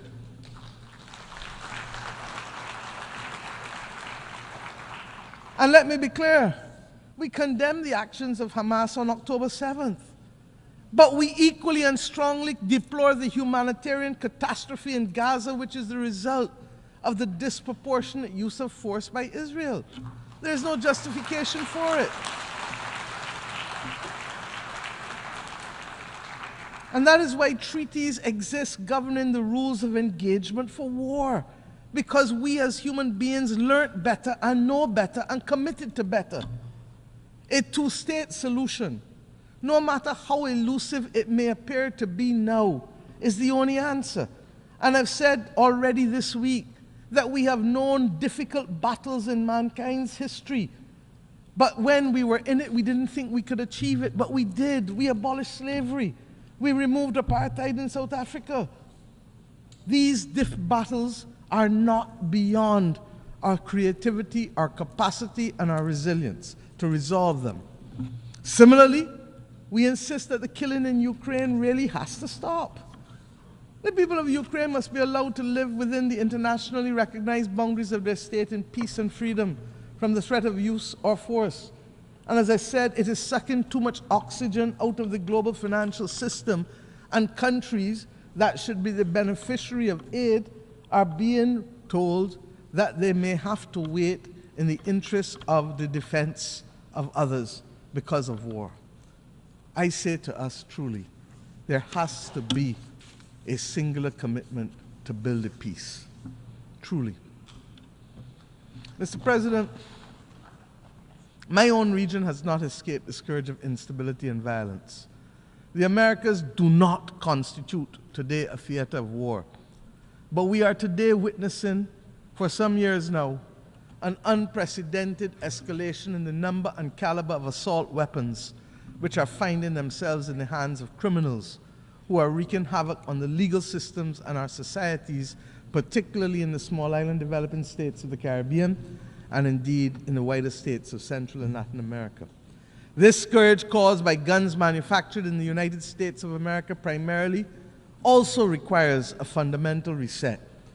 The right of persons to bear arms in countries not engaged in military conflict should not be an opening to accept as legitimate the presence of assault weapons in countries. It is simply not right. There is no place for assault weapons in our societies. I turn now to the fate of the people of Haiti, which continues to be of major concern to our people in the Caribbean region. The global community now has an opportunity for an essential reset with how it addresses its relationship with Haiti, and which has been born in all kinds of semi and partial concern over the course of the last few decades. We continue to have it as a recurring decimal because we have failed to solve the problems and put them on a sustainable path to development for its people. What is needed is transformation of our sister nation. And yes, we must provide first and foremost security, but transformation must be its handmaiden. The government and people of Haiti need the full support of the international community, not just in the short term, but in the long term. And yes, this starts by extending the mandate of the Multinational Security Support Force, escalating the work of the United Nations, deploying all the tools of bilateral, regional, and global cooperation, not excluding countries who want to participate for spurious reasons, ensuring that those of us who can step up to the plate by significantly increasing the pledge funds, that we do so, because we know that it takes cash to be able to deploy the forces and the police necessary to help with the restoration, so that Haitian mother or that Haitian child can go about their day-to-day life without fear of being assaulted or killed or being denied the right to work because of their simple fear of walking the streets. The Caribbean community has been working hard this year to support our largest member state. And in the early part of the first few months of this year, we met on Haiti almost 3 to 4 times a week to guarantee the stability that we ask you now to help us secure. We thank the efforts of the Eminent Persons Group of former CARICOM prime ministers who were on the front line of helping to resolve this complex problem day in and day out, so that we could find a political consensus for Haiti. That Haiti had at this General Assembly both the interim president of the Transitional Council and Prime Minister Cornille is a remarkable achievement given where Haiti was in February of this year. Let them continue on a path, please, of securing their future. And we cannot be on this podium speaking about Haiti without thanking Kenya and President Ruto for their remarkable leadership. After many delays and in what represents now a historical precedent for an African country, they have ensured that an African country has taken the lead in helping to tackle the peace and security challenge beyond its own continent. That is the kind of reset that we need in the international community. And Mr. President, you cannot come on this platform, regrettably, although I look forward to the day when I will not have to say it, when we must ask for reprieve for the people of Cuba. It is unacceptable, it is unconscionable, and that it continues today is a mark on our international conscience. The Cuban people continue to face the most dire of economic circumstances, and that this is directly as a result of its exclusion and its designation as a state sponsor of terrorism. And I have addressed our only knowledge of terrorism, and Cuba is in fact the downing of the Cubana plane off the waters of Barbados, where Cubans, Guyanese, and Koreans were killed. My friends, Cuba has been a valuable partner, stepping up for us when it has mattered most, by the provision of nurses and doctors in pandemics, and by the provision of other essential workers when the global community needed it, and when people needed to be liberated in Southern Africa. The reality is that we must have and continue to have resolve in calling for the embargo to be lifted, and we will condemn it year after year after year because it is simply wrong. As we say so, we pray that the people of Cuba, as they determine what damages they have found from Hurricane Helen, as well as we pray for the people of Florida, who clearly are going to spend the next few days identifying the damage as a result of a hurricane that hit Category 4 when it reached Florida. This is the climate crisis that we speak about. The people of Nigeria are still counting the bodies with respect to the floods that took place there. We have hard work to do. In our own Caribbean region, Beryl literally decimated the islands of Carriacou and Union Island, and indeed would have affected Grenada and St. Vincent more broadly. Jamaica and my own country's coastal infrastructure was significantly affected with our fishing industry, 90% of it being decimated. This season of superlatives, with its floods and droughts, its hurricanes and fires, will take the lives and livelihoods of too many. The climate crisis is hitting us almost weekly across the globe. The deniers of the climate crisis, they too need a reset that will admit of the absolute necessity of collective action by the global community to save our way of life and our planet. Mr. President, at the start of this week, the skies were much darker. I truly believe so. We are starting to see some glimmers of light. We leave New York this week noting that the clouds are lifting, conscious that the sun is peeping out in certain areas, not all, but in certain critical areas, giving us a sense of renewed hope that reset is in fact not only possible, but necessary in key areas: institutional reform, reform in our financial architecture, reform in how we view development, but above all else, reform in how we see each other and value each other.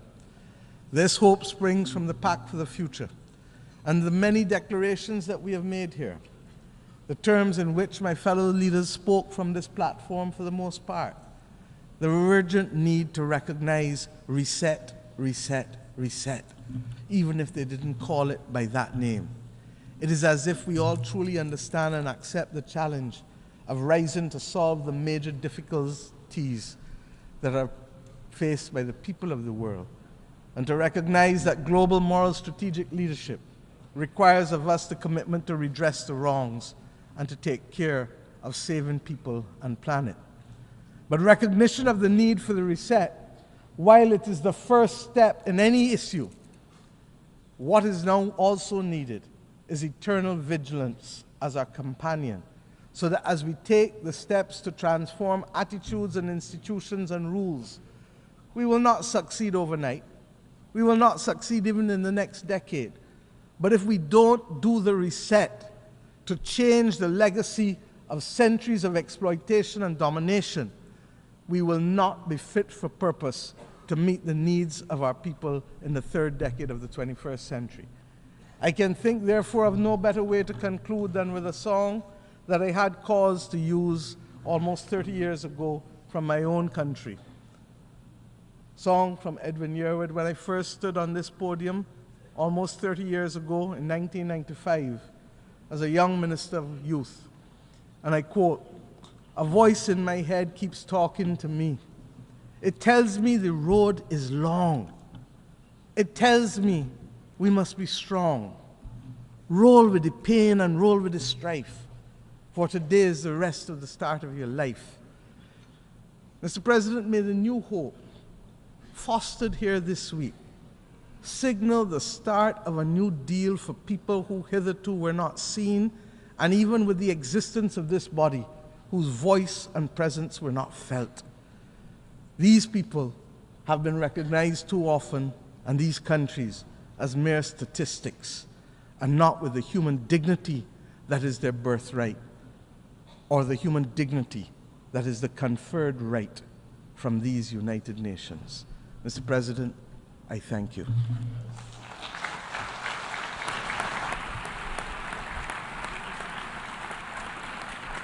On behalf of the Assembly, I wish to thank the Prime Minister, Minister for National Security and the Public Service, and Minister for Finance, Economic Affairs and Investment of Barbados.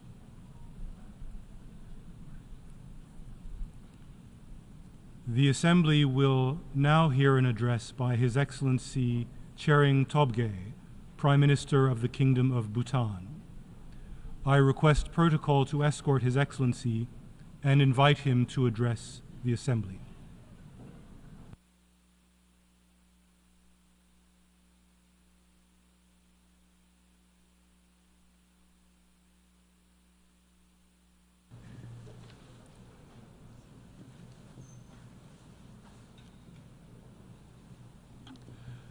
Mr. President, Mr. Secretary General, Excellencies, distinguished delegates, I bring to you warm greetings from His Majesty the Duke Gyalpo.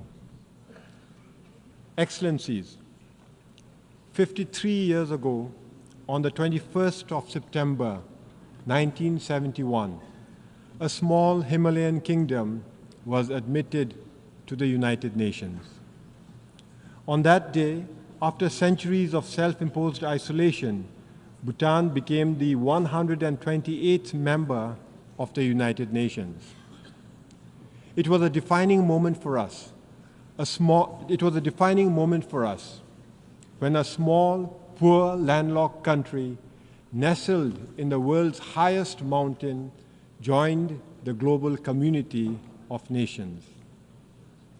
That same year, the United Nations created the least developed country category to provide targeted support to the world's poorest nations. Bhutan was among the first to be admitted in that list. Back then, our economy was primarily agrarian, operating largely on a barter system. Our per capita GDP income stood at just $215 US. Life expectancy was barely 40 years. Infant mortality was tragically high, at 142 deaths for every 1,000 live births. And our literacy rate was woefully low. We had only, in fact, less than 300 students in the few scattered schools that had been established to provide modern education. Today, I stand before you with a story of transformation and progress. Our per capita GDP has risen to more than $3,500 US. Life expectancy has increased to 70 years. Infant mortality has plummeted to 15 deaths per 1,000 live births. And our literacy rate, it has climbed to 71%, with youth literacy skyrocketing to 99%.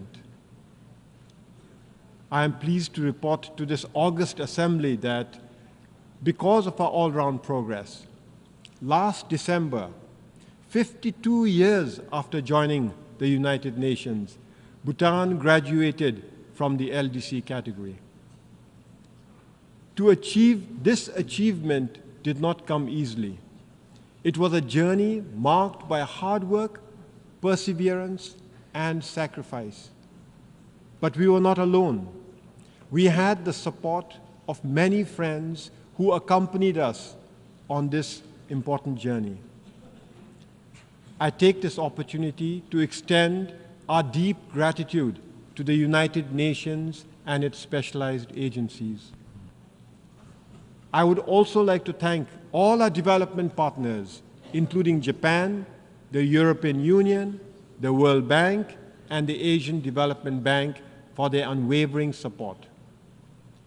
But most importantly, I would like to reserve our deepest thanks to India, our closest friend and neighbor. They have been with us from the very beginning of our development journey and have remained steadfast in their support and friendship. Excellencies, graduating from the LDC category is a significant milestone. But what truly matters is that we did it in our own terms. Under the leadership of our enlightened monarchs, Bhutan has pursued a development path grounded in the philosophy of gross national happiness. This approach places the happiness and well-being of our people at the center of our development agenda. Thanks to gross national happiness, our economy, while it is still small, is sustainable and inclusive. Healthcare and education are free for all. Our unique culture not only survives, but thrives. More than 72% of our land is under forest cover, and we are recognized as a biodiversity hotspot and a carbon-negative country. Our democracy, a gift from our king, has been embraced by a reluctant population. Excellencies, Having graduated from the LDC category, it is now our responsibility to ensure that we sustain our hard-earned progress and that under no circumstances should we ever backslide.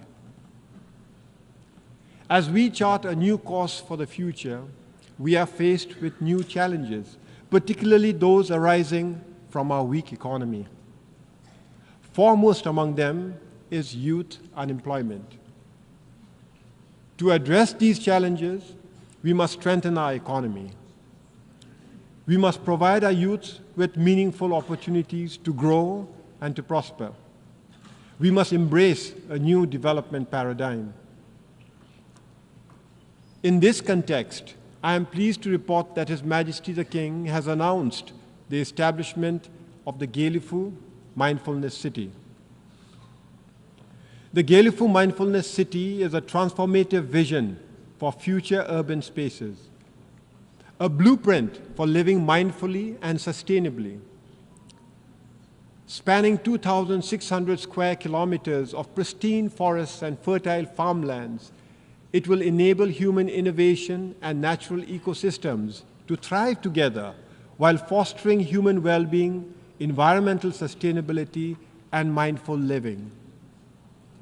We invite thought leaders, innovators, and investors to join us in building this groundbreaking city, contributing to a model of peace, harmony, and progress that others can follow. Excellencies, Bhutan's story is one of hope, but it is also a call to action. More than 50 years have passed, and only 7 nations have graduated from the LDC category, leaving 46 countries still in need. This is unacceptable. The international community must intensify its efforts to ensure that no nation is left behind, that all LDC countries achieve graduation. To accomplish this, we must address poverty, inequality, and vulnerability with a renewed sense of urgency. The Pact for the Future, which we adopted collectively at the Summit of the Future, provides us with a roadmap to transform the lives of the world's most vulnerable. However, transforming the future requires that we also transform institutions shaping it. The United Nations must evolve to meet the realities of today's world. The Security Council as it stands is a relic of the past. We need a council that reflects the current geopolitical, economic landscape, and social realities. Bhutan has long advocated for the reform of the Security Council to make it more representative and effective. For this, India, with its significant economic growth and population and leadership of the Global South, deserves a permanent seat at the Security Council. Similarly, Japan, a leading donor and peace builder, warrants permanent membership. Excellencies, in conclusion, let me reiterate our deep gratitude for the support we have received on Bhutan's journey to LDC graduation. Now we are committed to sustaining this progress, but we will need your continued support. In this regard, we invite your support and investment in initiatives like the Gelifu Mindfulness City. However, as we celebrate Bhutan's progress, we must also intensify our efforts to support other LDCs, ensuring that they too can achieve graduation. In this regard, the role of the United Nations is more critical than ever, reinforcing the imperative for multilateralism in addressing the global challenges we face. As we look to the future, I have the honor to close by repeating a profound message from His Majesty, our beloved King. I first did so 7 years ago, and I repeat, no nation today can stand alone in achievement. Time is slowly telling us that there can be no lasting individual success without success as a community. And there cannot be lasting national progress and success if it does not fit into a future of global peace, harmony, and equality.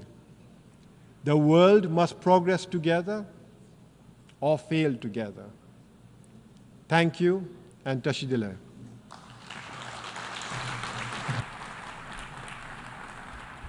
On behalf of the Assembly, I wish to thank the Prime Minister of the Kingdom of Bhutan.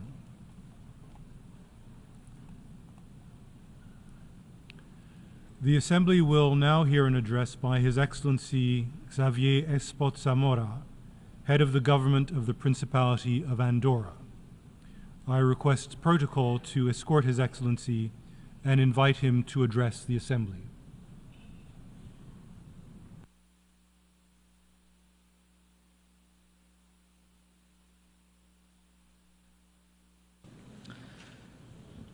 Señor Presidente, Mr. President, Secretary General, Excellencies, ladies and gentlemen, allow me to begin by extending my congratulations to His Excellency Mr. Philemon Yang on his election as President of the 79th General Assembly. I would like to thank you, President, for having chosen unity in diversity, sustainable development and human dignity everywhere for everyone as the theme. Andorra could not be any more in agreement than we are with this goal, which we fully support, because my country is tangible, real proof that people are able to live together peacefully for more than 800 years. Indeed, thanks to our understanding and mutual respect shown by our inhabitants, our country has never had a war and we've never had an army. Andorra has always been an oasis of peace, tolerance and cohabitation, including during the most troubled times of the old continent. I'd also particularly like to thank the Secretary-General, Mr. Antonio Guterres, for his perseverance, for always preferring the path of conciliation, and for his message in favor of international law and against climate change. I would also like to stress the impetus that the Secretary-General has given to the Summit of the Future, which gave rise to the Pact for the Future that my country has signed. The goal of this is to strengthen the multilateral system, to adopt concrete measures to address new challenges and establish a roadmap to address existential risks to humanity, civilization, and most people on Earth. Classical authors, they are the basis of Western culture. They tell us, and I use the present tense because they never die, they say that all speech is vain and empty unless it be accompanied by action. What is important are the things that we do throughout our lives. All civilizations are born in specific circumstances, and very often they go down in history thanks to their conquests. But what is the conquest of this civilization? What is its vocation? And what is the heritage that it will leave behind? Or rather, what is the conquest, vocation and heritage that we want this civilization to leave to future generations? Ladies and gentlemen, today in the West we very often forget that democracy goes over and above simply putting your ballot in the box every 4 or 5 years. The very substance of the concept of democracy is the values involved: dignity, tolerance, equality, freedom, respect for people and nations. These values are human rights, the rights that this General Assembly has decided to protect 76 years ago by adopting the Universal Declaration of Human Rights. It would seem that the spirit in which this declaration was forged, a symbol of peace and dignity following 2 devastating world wars, is fading little by little. The forward march of extremist political positions is a reaction in the light of something that is viewed as a threat, an order that's viewed as a threat. The feeling that a recent past has been lost and it's better than the present, that has invaded current generations, and heightened by the idea that climate change will worsen living conditions and that globalization and migration flows will dilute and depersonalize our societies, and that children and young people today will live less well than their parents did. We find ourselves at a key moment in history where the debate cannot be hidden behind rhetorical language to avoid this situation. We will soon be celebrating the 80th anniversary of the United Nations, and this organization must continue to be the cornerstone of our world, to be an organization where states and the nations that make it up are moving in the same direction with the same goal, to respond effectively to the great challenges of our times in order to leave future generations a heritage which promises hope. Ladies and gentlemen, we have never had so many tools to bring about cooperation and dialogue. In the light of a very complex reality, but convinced as we are of the equality between nations, we must ensure the implementation of the Charter of the United Nations, strengthened by the pillars of the defense of human rights as well as the defense of international humanitarian law. Those are the things, and those alone, that must govern relations between states.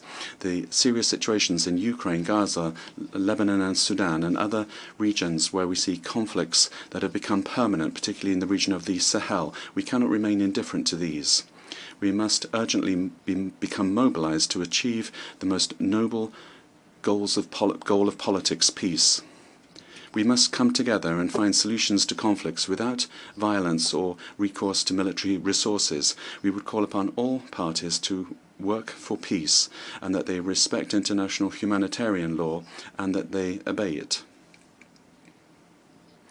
Because nothing can justify the attacks suffered by civilian populations, nothing can justify the attacks against hospitals and schools, and nothing can justify using hunger as a strategy of war.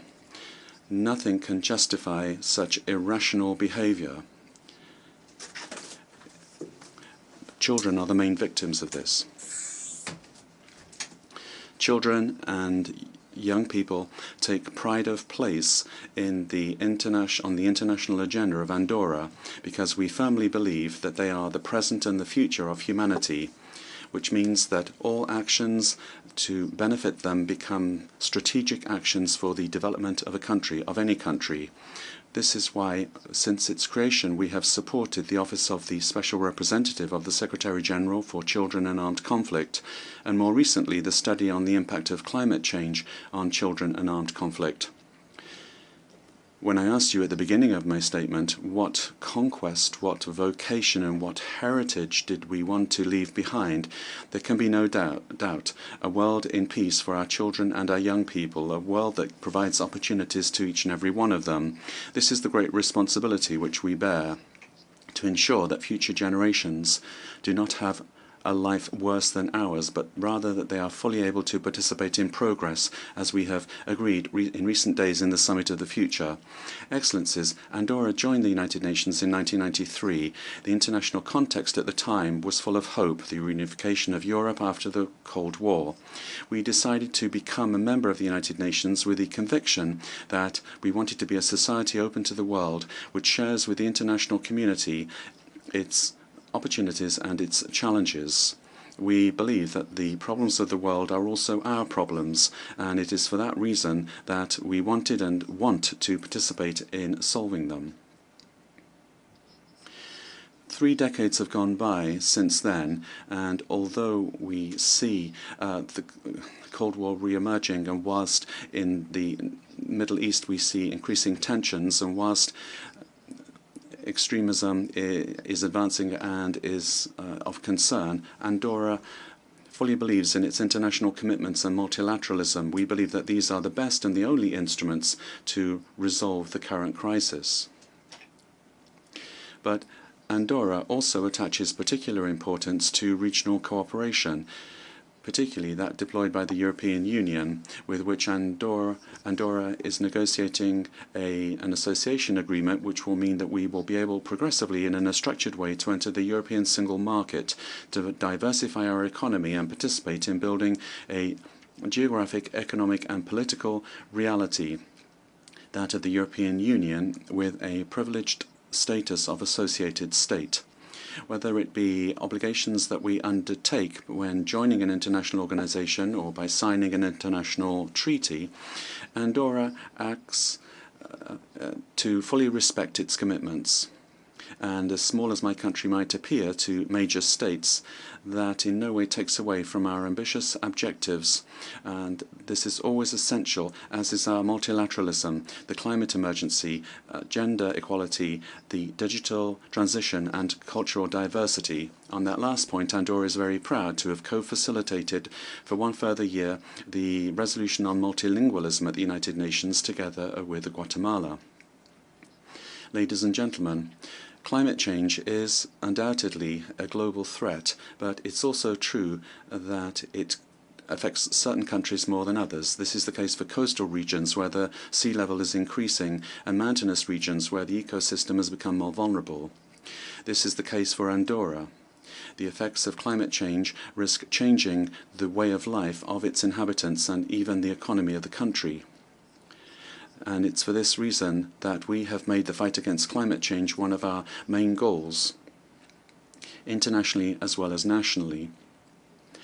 Since the ratification of the United Nations Framework Convention on Climate Change in 2011, Andorra has met its communication obligations by respecting the principles of transparency, coherence, comparability, exhaustivity, and accuracy, and we have even implemented certain things ahead of time with regard to the convention. In 2015, Andorra was one of the first to join the Framework Convention and produce our NDC, Nationally Determined Contribution.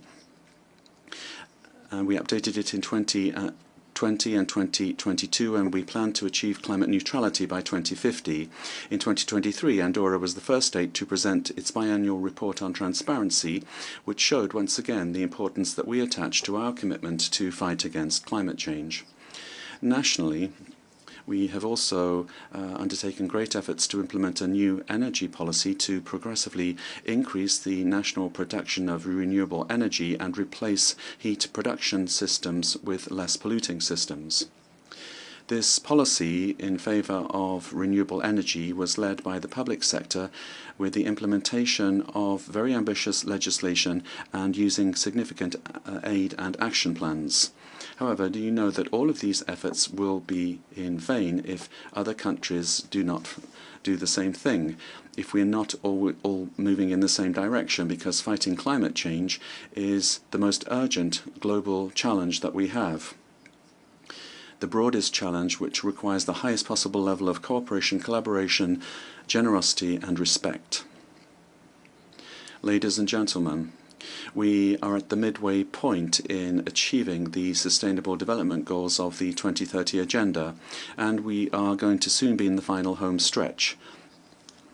What has been achieved is already deceiving, bearing in mind that behind the results are millions of people who are suffering the consequences. The Sustainable Development Goals are certainly very ambitious, but if we decide to implement them with persistence, creativity and innovation, then we can bring about real change by taking as a principle inclusion and making gender equality a reality, sustainability a norm, the protection of children an inviolable principle, and by ensuring that divides are overcome once and for all. The poet and novelist of France, Louis Aragon, wrote that the future of men is women. That was in 1963, on the eve of full equality between men and women, a genuine declaration of love and admiration for his wife, his muse. In certain parts of the world, we still have a lot to do in order to understand that it's in our interest that women have the same chances to learn and develop their talents and to work and to earn their living as do men. In Andorra, equality, non-discrimination and inclusion are cross-cutting elements of public policy. We have adopted legislative measures in this regard in order to respect our commitments and to fully achieve these goals. That is a logical consequence in a society where women play a very active part in public affairs. But over and above public policy, the key element of social transformation is education. Equal education does not just mean teaching girls and boys to mutually respect each other. It means giving them the tools necessary to question social norms which perpetuate inequalities, and to enable them to build a society where every individual is able to develop themselves to their full potential, whatever their gender. Currently, parity is respected in our institutions in decision-making positions, and for the first time we've had the honor to have an Andorran expert on the United Nations Committee for the Elimination of All Forms of Discrimination Against Women. But bringing about gender equality requires determination and perseverance on the part of each and every one of us. As representatives of our respective countries, we have the moral and political obligation to promote this transformation. We must become committed to ensure that gender equality is not just a long-term aspiration, but a concrete reality in our societies. That is the only solution that will guarantee a better future for future generations. Excellencies, access to information is in the process of redefining the paradigms of growth and economic and social development. As public services and the private sector are being converted to the digital world, the divide that separates those that have access to this world and those don't is becoming ever more pernicious. The Global Digital Compact that we adopted during the Summit for the Future includes actions in favor of digital literary actions in order to guarantee an inclusive, open, safe and protected digital future. In this area, multilateralism has a crucial role to play to create opportunities, and at the same time it must guarantee accessibility and security in this new virtual space of globalization. For small states such as Andorra, these technologies have the potential to provide resources with exponential added value. Aware as we are of the situation and our manifest need to diversify our economy, Andorra has made huge strides in this area. Currently, 6% of Andorran homes have an internet connection. The country has implemented a national strategy for digital transition, which is particularly focused on digital rights of citizens and respect for Sustainable Development Goals 9, 16 and 17, with the creation of an ethical and legal framework that preserves digital rights, protecting private life and data security, and ensuring free access to digital information, because we want all citizens to be able to access the digital world and thus avoid situations of inequality. Ladies and gentlemen, the Principality of Andorra has made a commitment to this organization of peoples and for peoples 30 years ago, in the hope that a better world would be possible, because our country, small size, can also make exemplary choices. We presented ourselves to the world as an ancestral land which finally has found its place in the community of nations, a country that is open to the world, with a constructive spirit and a peaceful disposition open to dialogue, in favor of comprehension and harmony between peoples. These are the values that continue to guide us nationally and internationally. It is important that all peoples promote a new culture of peace based on an end to war and on a commitment to bring about peace agreements to resolve conflicts. Development must reach all four corners of the planet, where fundamental rights must be respected, and it is essential that this new digital universe be based on knowledge. I began my intervention by quoting the classical authors. If I may, I'd like to end in the same way. There's a work that is at the heart of Greek literature that has left its mark on Western culture and which is very difficult to forget. It refers to conquest and destruction, hatred, compassion, love and death. Homer's Iliad is in a certain way a mirror of the human condition. Even though this work shows that life is not always fair and that it is subject to the will of the gods, it also shows us that human relations can, if we want them to be, profoundly humane. And I think that we must take ownership of this message. It is important to believe in humanity and to work to build, all of us together, peace in the world. as well as a world of solidarity that is more just and more inclusive. I thank you. On behalf of the Assembly, I wish to thank the head of government of the Principality of Andorra. The Assembly will now hear an address by His Excellency Muhammad Yunus, Chief Advisor of the Interim Government of the People's Republic of Bangladesh. I request protocol to escort His Excellency and invite him to address the Assembly.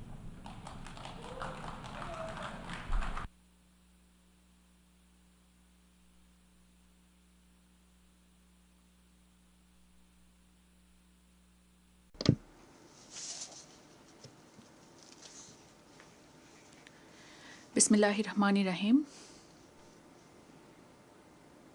Mr. President,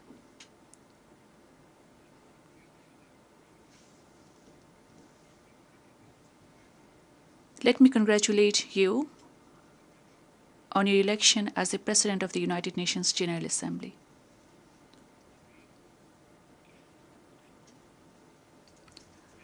I would like to assure you of Bangladesh delegation's full cooperation throughout the session.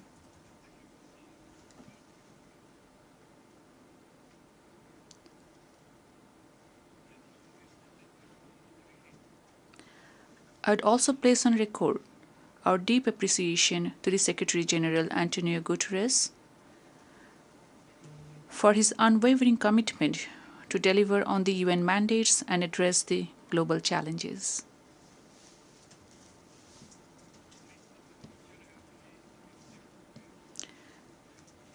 I particularly applaud his vision in convening the Summit of the Future.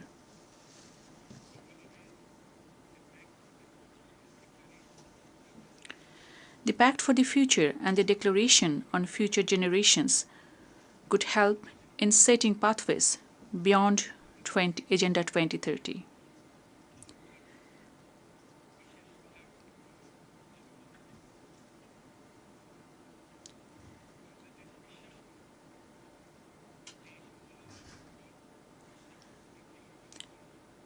Bangladesh believes that the summit's outcome will serve as a guiding framework in materializing our shared aspirations and rethinking collaboration for posterity.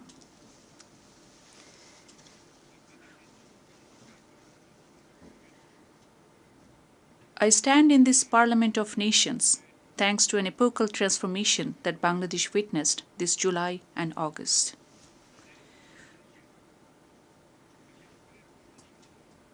The power of the ordinary people, in particular our youth, presented to our nation an opportunity to overhaul many of our systems and institutions.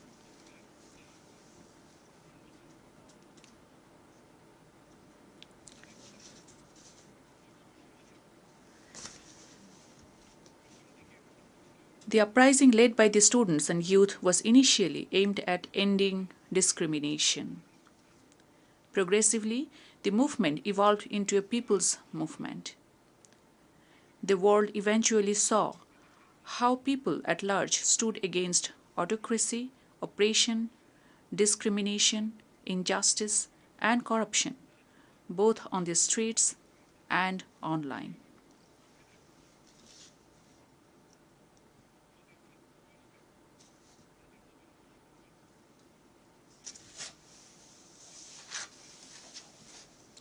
Our people, particularly youth, gained us independence from an autocratic and undemocratic regime with an exceptional resolve and capability.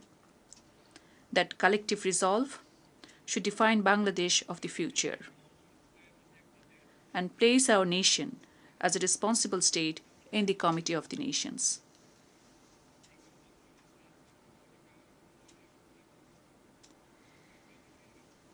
This was indeed a movement that primarily brought together people who were long left in politics and development, who asked prosperity to be shared, to be inclusive.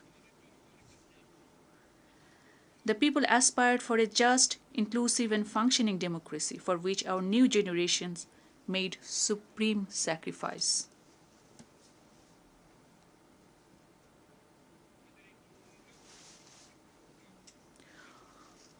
We were moved by the wisdom, courage, and conviction our youth showed.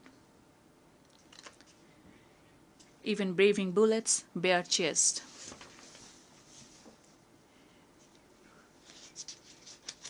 Young girls were fiercely vocal against the illegitimate state power.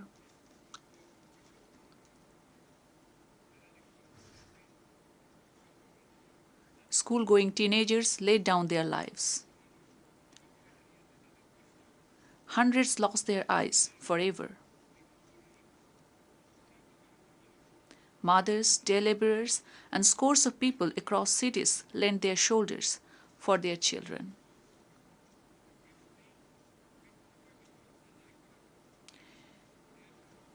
Defying sweat, rain, and fear of death, they defeated all the evil designs and machinations of few who manipulated the state machinery against truth and just aspirations of people for years. The People's Movement left an estimated over 800 martyrs in the hands of the autocratic regime.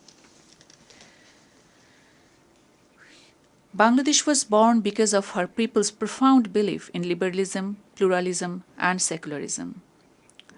Decades later, our Generation Z is making us revisit and reimagine the very values that our people stood for back in 1971, as our people also did in 1952 to defend our mother language, Bangla.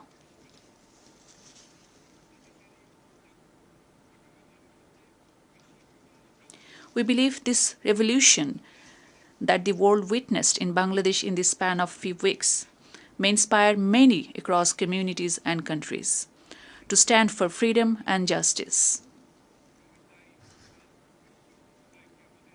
I would call upon the international community to engage with New Bangladesh anew that aims to realize freedom and democracy beyond letters for everyone. Mr. President,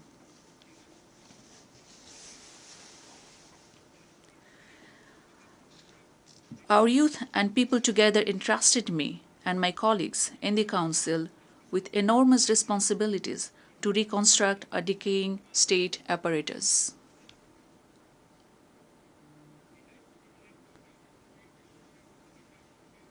As we took to the office, to our utter shock and dismay, we discovered how endemic corruption brought a functional democracy to a farce. How key institutions were ruthlessly politicized. How public coffers were reduced to rubble. How oligarchs took over business.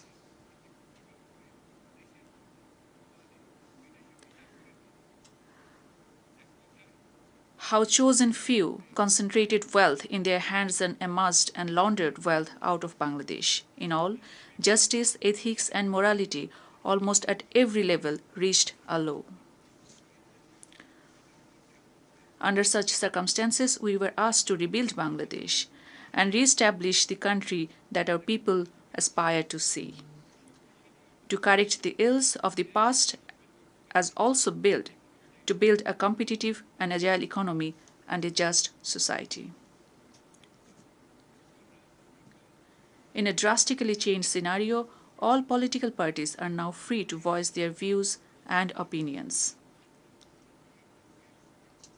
A key priority for us is also to make all in public positions and institutions to account for their decisions and actions. We are committed to promote and protect the fundamental rights, for people to speak in freedom, to assemble without fear or inhibition, to vote whosoever they choose. This is what the nation desires, and we aim to achieve. We are also committed to uphold the independence of the judiciary and freedom of press, including in the cyber domain. In order to ensure that child of a farmer or worker can scale the highest in the society, we prioritize allocation in education and health sectors over grandiose infrastructure development.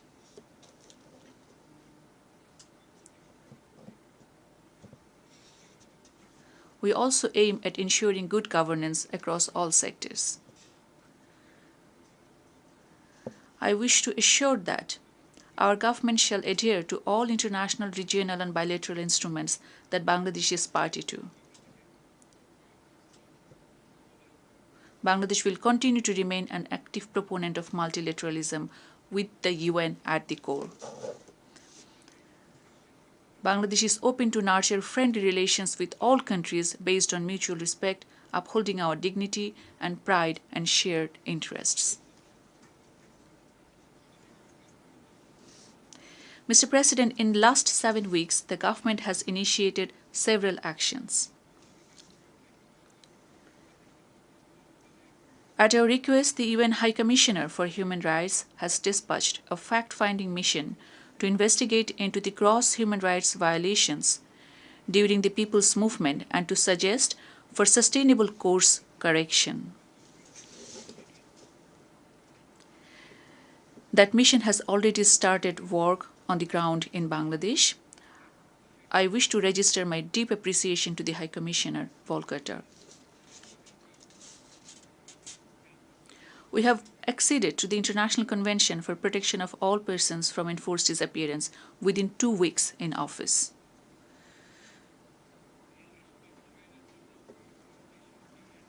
The required national legislation is underway so that we can effectuate its early implementation.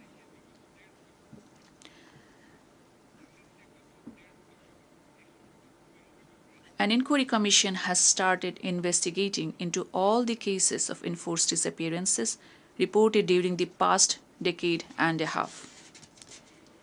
In order to restore people's trust and confidence and to ensure that the tragic past never recur in future Bangladesh, we have initiated reforms in certain prioritized sectors.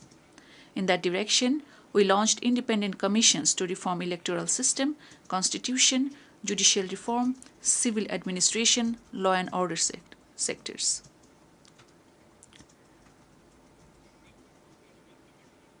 A few more commissions are on the cards to reform other sectors, including press and media. In order to create a conducive environment for business, we have rolled out extensive reforms in banking and financial sectors. We affirm not to let any foreign business interest to be affected. Beyond rhetoric and numbers, we aim to establish effective safeguard mechanisms to ensure the sustainability of these reforms and create an enabling environment towards conduct of full, free, fair and participatory elections. I would therefore call on the international community to continue and deepen engagements with Bangladesh in meeting our people's quest for democracy, rule of law, equality, prosperity, so that we can emerge as a just and inclusive democratic society. Mr. President, Bangladesh views that maintaining peace and addressing conflicts is central to people's progress. During the recent revolution, our valiant armed forces have once again shown their commitment to peace by standing firmly with the people in fulfilling their aspirations for freedom during a most difficult time in our history. This was possible thanks to our commitment to peace, place human rights at the core of peacekeeping. Bangladesh remains equally committed to peace building from the inception of the UN Peacebuilding Commission.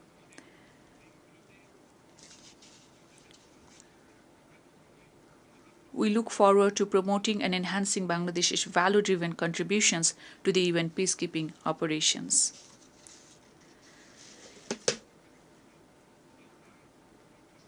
As the third largest troop contributing country, our peacekeepers had served across 63 missions in 43 countries to date.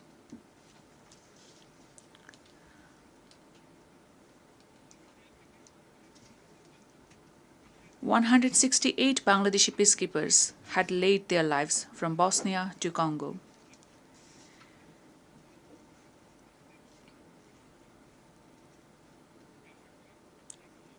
We do hope that Bangladesh Defence Forces would continue to be called upon in the future UN peace operations, regardless of the challenges or circumstances.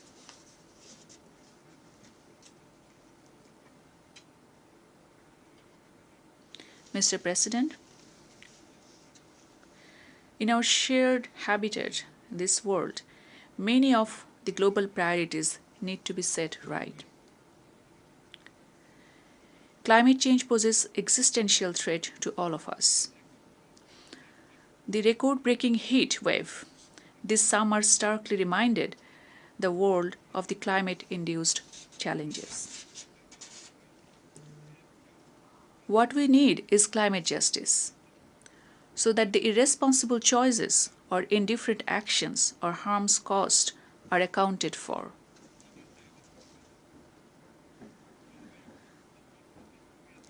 Long-term damages leave irreparable damages all around. We are losing biodiversity, changing pathogens leading to newer diseases. Farming is under stress, shrinking water threatening habitat. Rising sea level and salinity decimating ecosystems. The damages in terms of rising intensity and frequency of cyclones or floods can hardly be ignored. The climate risks are faced far deeper by our small farmers and artisanal livelihood holders. As I speak, over 5 million people witnessed a most devastating flood in their living memory in eastern Bangladesh. Yet Secretary General Guterres showed that under the current trajectory, the world is heading for a plus 2.7 degrees centigrade scenario.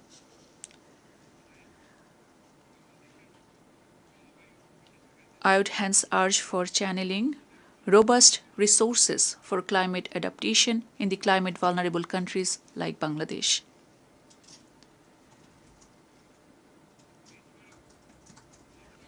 It is moreover crucial to operationalize loss and damage fund by leveraging innovative solutions and additional finance.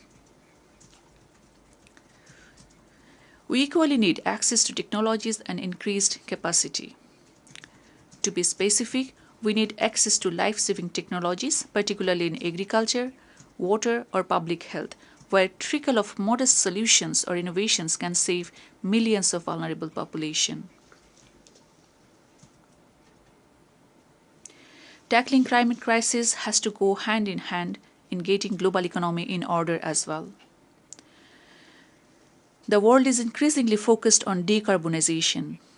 In order for such a shift to be beneficial to majority of global population, the transformative vision of a net zero world has to redeem for countries like Bangladesh.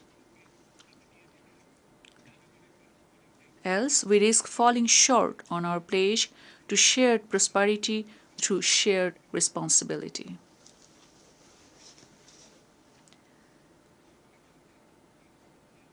I believe the world needs to engage on a shared vision of 3 zeros that we can materialize together, targeting zero poverty, zero unemployment, and zero net carbon emissions. Where a young person anywhere in the world will have the opportunities to grow not as a job seeker, but as an entrepreneur. Where a young person can unleash his or her latent creativity despite all limitations.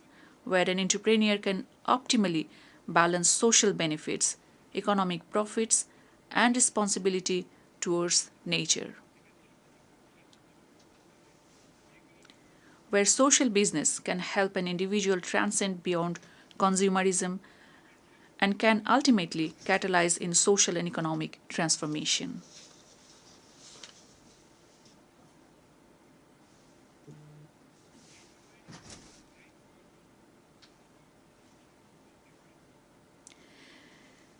Time demands new attitudes, new values, new compacts across communities and countries, across developed and developing countries alike, across all actors and stakeholders. If we are to realize such course correction in full, the United Nations, national and local governments, non-governmental organizations, business philanthropies have to work together. If we accept and accommodate social business within existing economic structures, we can bring meaningful changes in the lives of bottom half of population. If we can realistically position social business, we can stem much of climate insensitive distortions within the existing market economy. I would like to invite the attention of the Secretary General Antonio Guterres on that score. Mr. President, in a world of polycrisis, wars and conflicts are leading to erosion of rights and widespread abuses. The genocide in Gaza continues unabated despite global concerns and condemnation.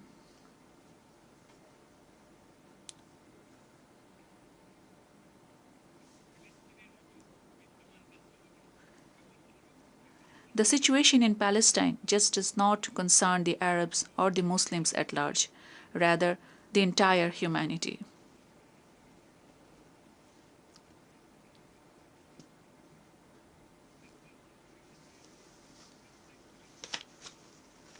Palestinians are no expendable people.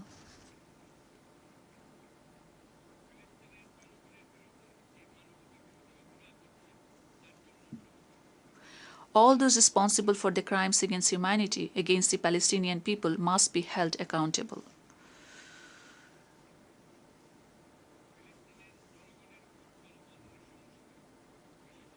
Bangladesh calls for an immediate and complete ceasefire to protect the Palestinian people from the brutalities, particularly against the children and women.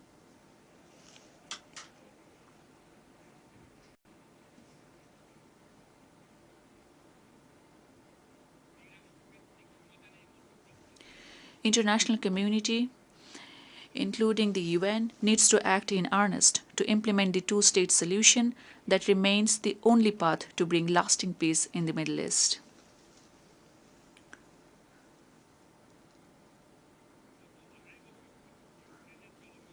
The 2.5-year-long war in Ukraine has claimed far too many lives. The war has impacted far and wide, even lending deeper economic implications in Bangladesh. We would urge both sides to pursue dialogue to resolve the differences and end the war.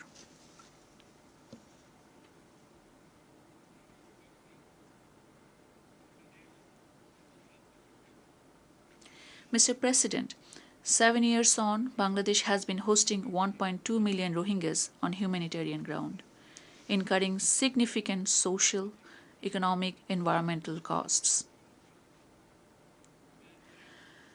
The protracted crisis in Myanmar also poses growing risks with national and regional security implications for Bangladesh, both in traditional and non-traditional terms. We remain committed to supporting the forcibly displaced Rohingyas from Myanmar in Bangladesh. We need continued support of the international community towards the Rohingyas in carrying out the humanitarian operations and their sustainable repatriation.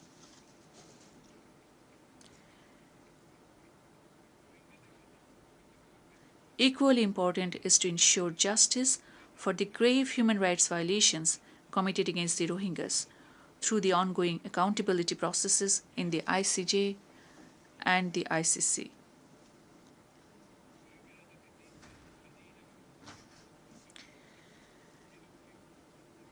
We recognize and appreciate the efforts of the Secretary General and the United Nations system in creating a conducive environment for Rohingyas so that they can lead a free and dignified life. That requires creating pathways for the Rohingyas to return to their ancestral home in Rakhine State with safety and rights. Looking at the evolving ground situation in Myanmar, Bangladesh is ready to work with the international community to create an environment for dignified and sustainable return of the Rohingyas to their homeland.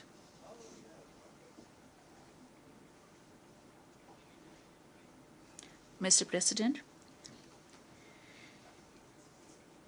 ensuring peace and security cannot succeed without political freedom and socio-economic emancipation of the people. Around a decade back, the world unanimously adopted the Agenda 2030. We reposed our collective hope and trust in the universal set of goals.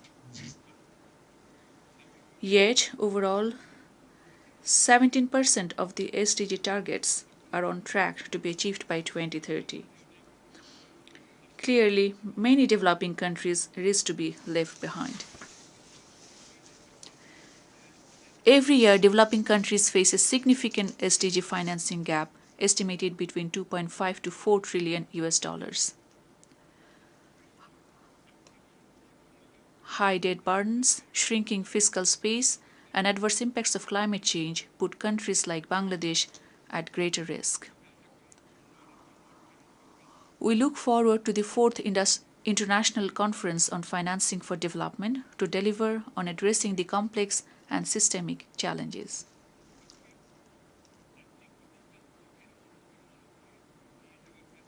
The multilateral financing institutions have to be driven by vision where wealth and opportunities can be accessed by all, that they rightfully place social business within respective programs, that they duly address the circumstances in the low-income countries, that they promote entrepreneurship and encourage creativity of individuals, that they support the dispossessed.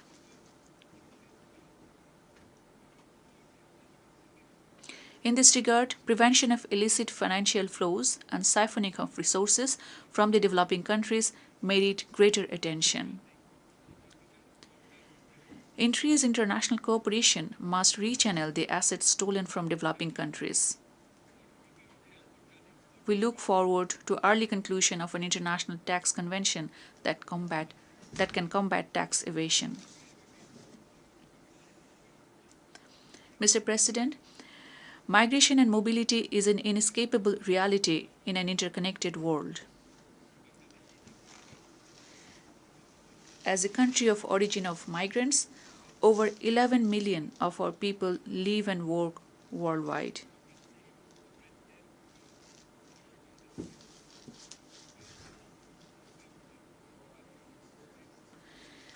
In order for migration to be beneficial for all, we have to create pathways for safe, orderly, regular, and responsible migration and mobility of people. The international community has to ensure full respect for human rights and end inhuman treatment of migrants, regardless of their migration status. While Bangladesh remains committed to the full implementation of the Global Compact on Migration, our government is also committed to curb unsafe migration. Mr. President,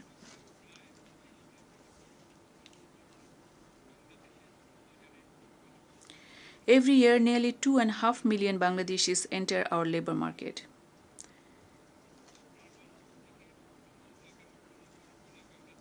In a large population where nearly 2/3 is young, Bangladesh is challenged to make learning suited to meet the needs of today and tomorrow.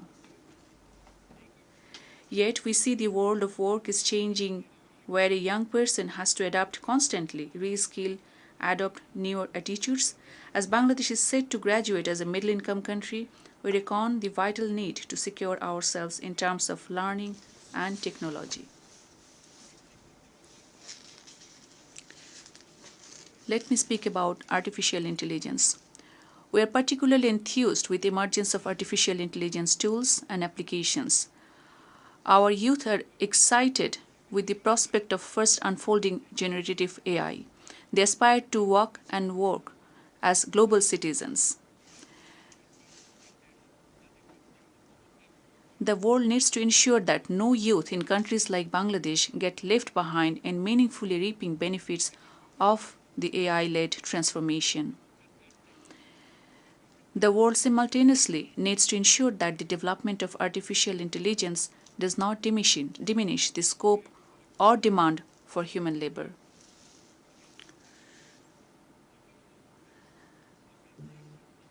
As the scientific community and world of technology keeps moving on developing autonomous intelligence, artificial intelligence that propagates on its own without any human intervention, we all need to be cautious of possible impact on every human person or our societies today and beyond.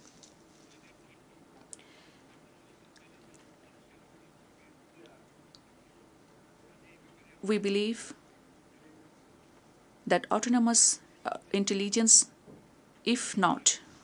unless autonomous intelligence develops in a responsible manner, it can pose existential threat to human existence. Mr. President, we need newer forms of collaboration where global business and knowledge holders connect to people's needs. International cooperation should create space for developing countries in ways that can bring transformative applications or solutions for jobs, endemic socioeconomic challenges, or livelihoods. Uniting our efforts, capacities, and resources is increasingly crucial for us to leverage collective strengths, innovate, and foster growth. The challenges we face in economic development, climate resilience, or social development have to be addressed with common endeavors. In that context, South-South and triangular cooperation can help us given our unique social and economic circumstances. It is also a growing necessity for the Global South to make our voices heard. In shaping and steering the global agenda, the Global South merits equal space and focus.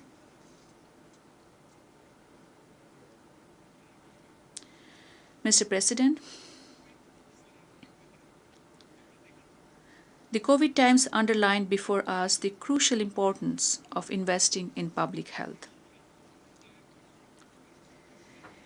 In the WHO, as Bangladesh leads the negotiations on global pandemic treaty, we urge for convergence on the key provisions of adequate international cooperation, financing public health systems, technology transfer, research and development, diversification of production of medical diagnostics, vaccines, and therapeutics. We also to declare vaccines a global public good that is free from the rigors of intellectual property. These are also crucial for combating the scourges of non-communicable disease. Mr. President, this year we celebrate the Golden Jubilee of Bangladesh's partnership with the United Nations. It has been a shared journey of mutual learning in our modest ways. Bangladesh contributed towards promoting global peace and security, justice, equality, human rights, social progress, and prosperity, and indeed in building a rules-based international order.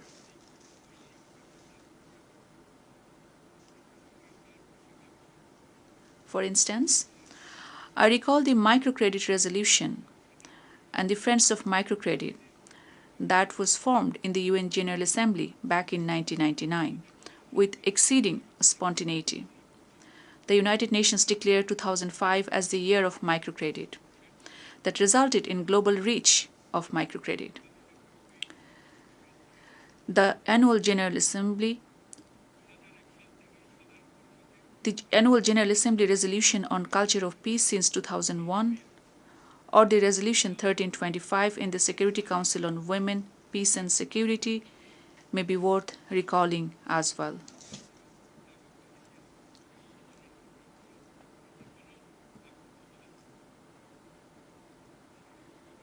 Mr. President,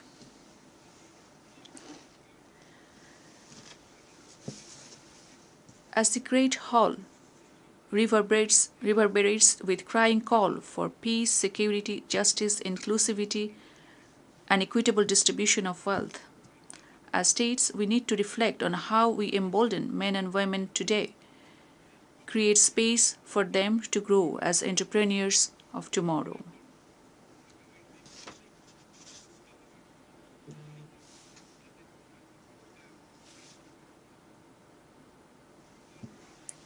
The world has more than enough of capacity, resources, and solutions.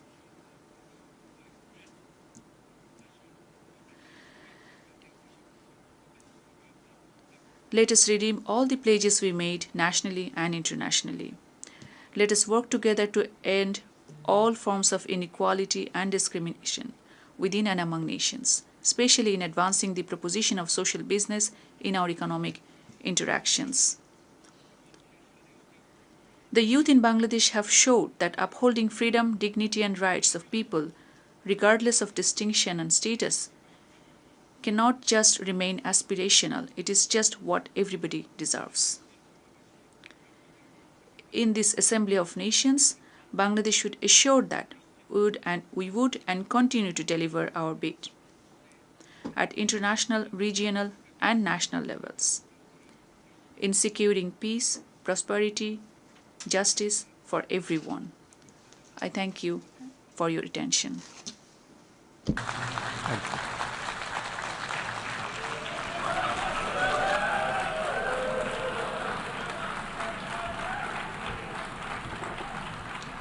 On behalf of the Assembly, I wish to thank the Chief Advisor of the Interim Government of the People's Republic of Bangladesh.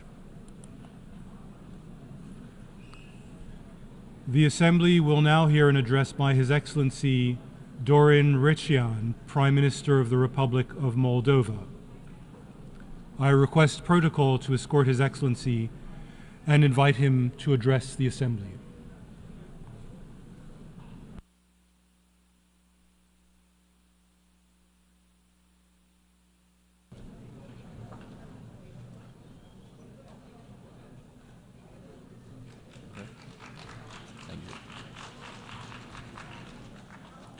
Mr. President, Mr. Secretary General, Excellencies, it is an honor to represent my country, Republic of Moldova, at this unique forum where small and large nations alike address core issues on the global agenda.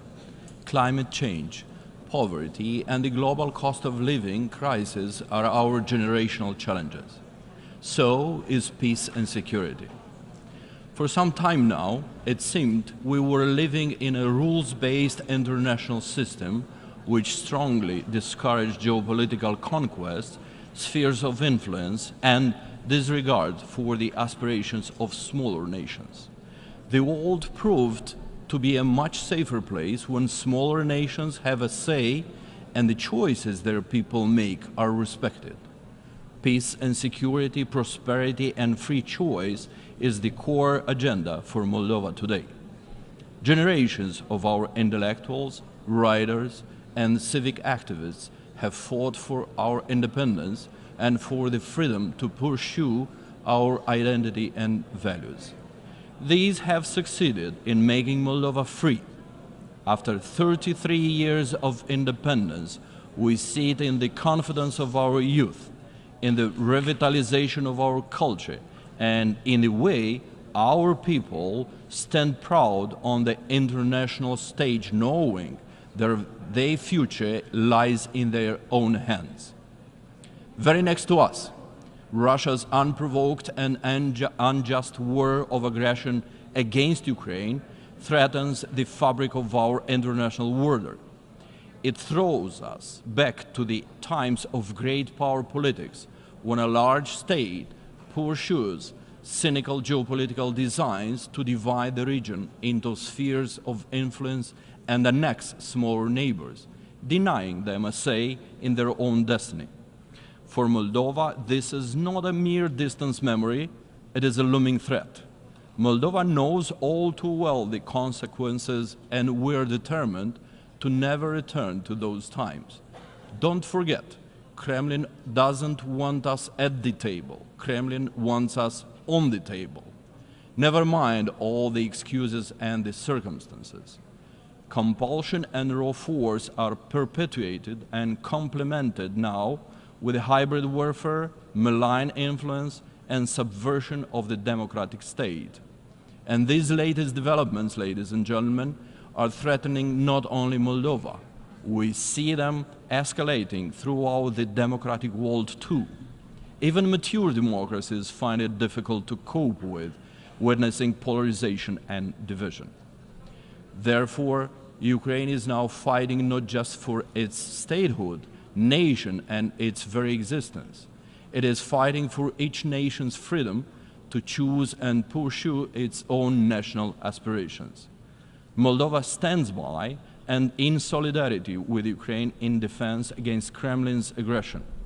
And we urge the international community to timely provide all necessary support to Ukraine. Distinguished audience, despite the war at our border, Moldova remains an active and committed contributor to the regional security. We are a reliable partner for our neighbors, Romania and Ukraine, as well as the European Union. We have preserved peace and security in Moldova. At the same time, we have supported humanitarian efforts by welcoming over 1 million Ukrainian refugees and ensuring their safety. Peace is not just our goal, it is our duty. Peace remains our core commitment.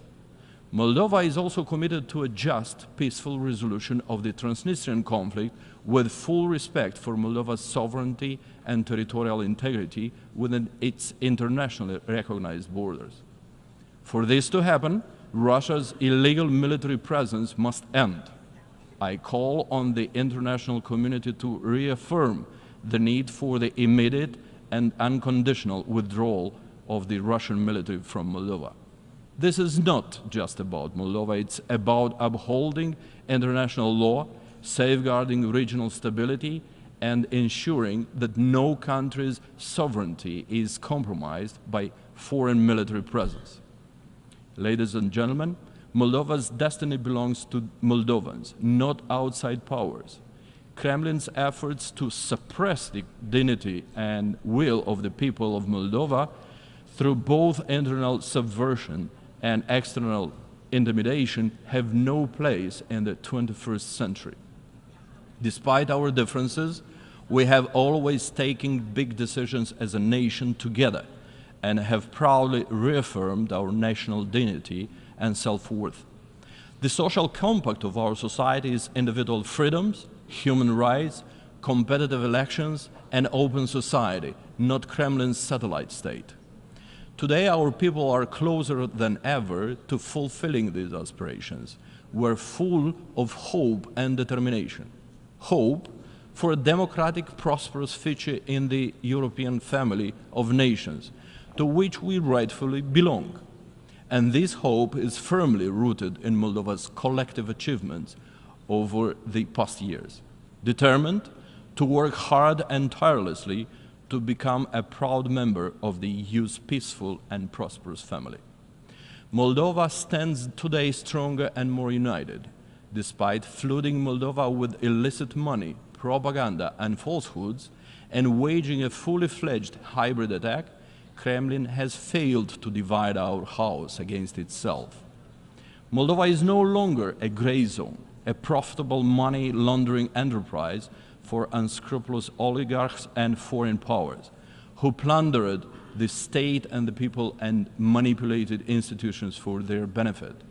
International sanctions against these perpetrators have helped, and we are working to return their stolen money.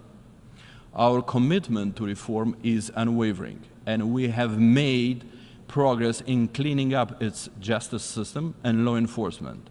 The international community has recognized these efforts, with Moldova's corruption perception and rule of law rankings improving significantly.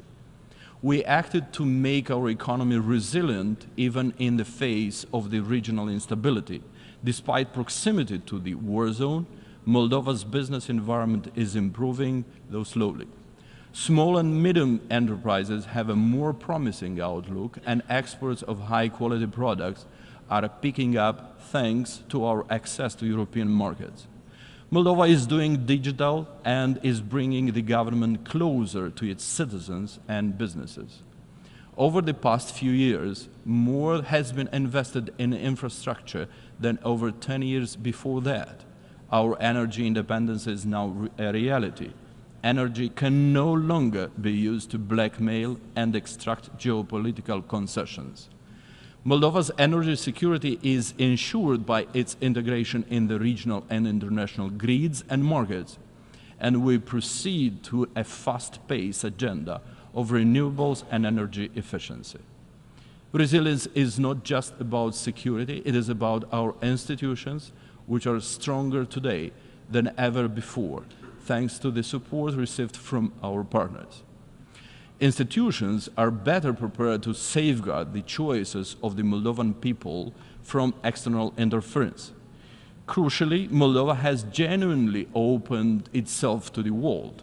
In recognition of the country's progress, in December of 2023, EU leaders unanimously agreed to open accession negotiations with Moldova. This is our most significant achievement since independence, and we are committed to be ready to join the EU by 2030. Our European path is a matter of vital national interest and our strongest guarantee of peace, democracy, and development. On October 20th, Moldova will reaffirm its European choice in a referendum to enshrine EU integration into our constitution. Russia may continue its attempts to disrupt Moldova's path through the threats, disinformation, and destabilization to change the sovereign choice of the Moldovan people. They want to keep Moldova captive in its past. But we, the Moldovan people, are united in determination. Only we can choose our future. We will not return the country to oligarchs who plunder the state and want to once again turn the country into their personal fiefdom, which yields massive wealth to a few but fails the majority. We will not return to a past dominated by oligarchs and corruption. We will not be dragged back into a sphere of influence that does not reflect our aspirations. The people of Moldova choose freedom. We choose Europe. And next month, we will reaffirm the goal of our generation: fully fledged membership in the EU, a union which has supported Moldova throughout our independence. I will touch on climate change issues now. Moldova has long been known for a temperate, welcoming climate and agricultural fertility. But just over the past year, we have aced the most severe weather extremes in our history: devastating snowfalls, unprecedented droughts, and heat waves, and severe floods. They cause massive damages and disruptions like never before in our history. These challenges are not hypothetical.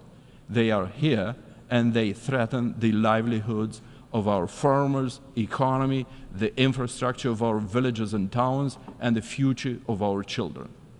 Climate change risks destroying many things we heavily rely on throughout the planet. In this context, we welcome the adoption of the Pact for the Future by the United Nations General Assembly. This is a significant step towards building a more effective, inclusive, and sustainable global order. It reaffirms our collective responsibility to future generations. We are committed to working alongside the international community to turn these pledges into concrete actions that will shape a better, more resilient world.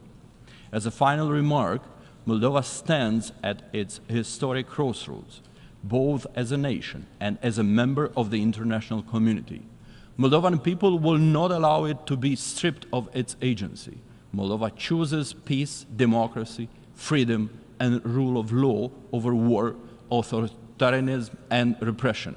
For us, this means Europe.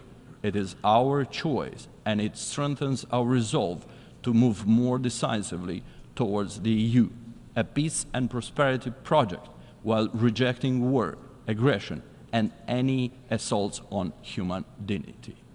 Dragi moldoveni, de acasă și de pretutindeni, acum este momentul să ne unim efortul, să fim consolidați și să aducem Republica Moldova acolo unde este locul, în marea familie europeană, unde pacea și prosperitatea sunt asigurate. Thank you.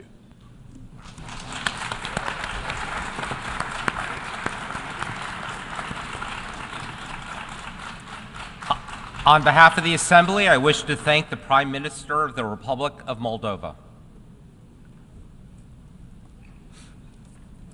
The Assembly will hear an address by His Excellency Charlotte Salwai Tabimasmas, Prime Minister of the Republic of Vanuatu.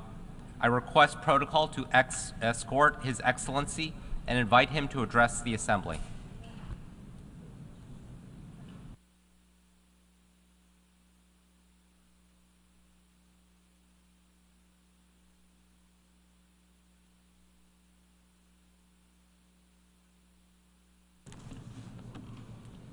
Monsieur le Président, Excellences, Chef d'État. President, Excellencies, Heads of State and Government, Mr. Secretary General, distinguished delegates, ladies and gentlemen. I have the great honour to address this eminent assembly on behalf of the government and of the people of the Republic of Vanuatu. Mr. President, I join previous speakers in extending my sincere congratulations to you upon your election as President of the 79th session of the General Assembly. You can count on my delegation's full support and cooperation as you steer the work of this august assembly. I commend your predecessor and I welcome the theme of this session, leaving nobody behind, acting together for the advancement of peace, sustainable development and human dignity for present and future generations, because it addresses the global challenges of our time. Mr. President, 79 years after the creation of the United Nations, our efforts to create a better world for current and future generations are quite simply disappointing.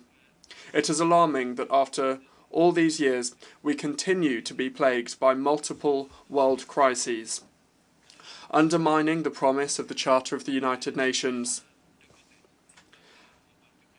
and failing our peoples, the most vulnerable in particular. Vanuatu welcomes the latest UN Secretary-General's report, which highlights the fact that we are significantly falling short of our objectives to achieve the SDGs, prompting the need to fast-track actions to scale up the implementation of the 2030 Agenda and the Sustainable Development Goals.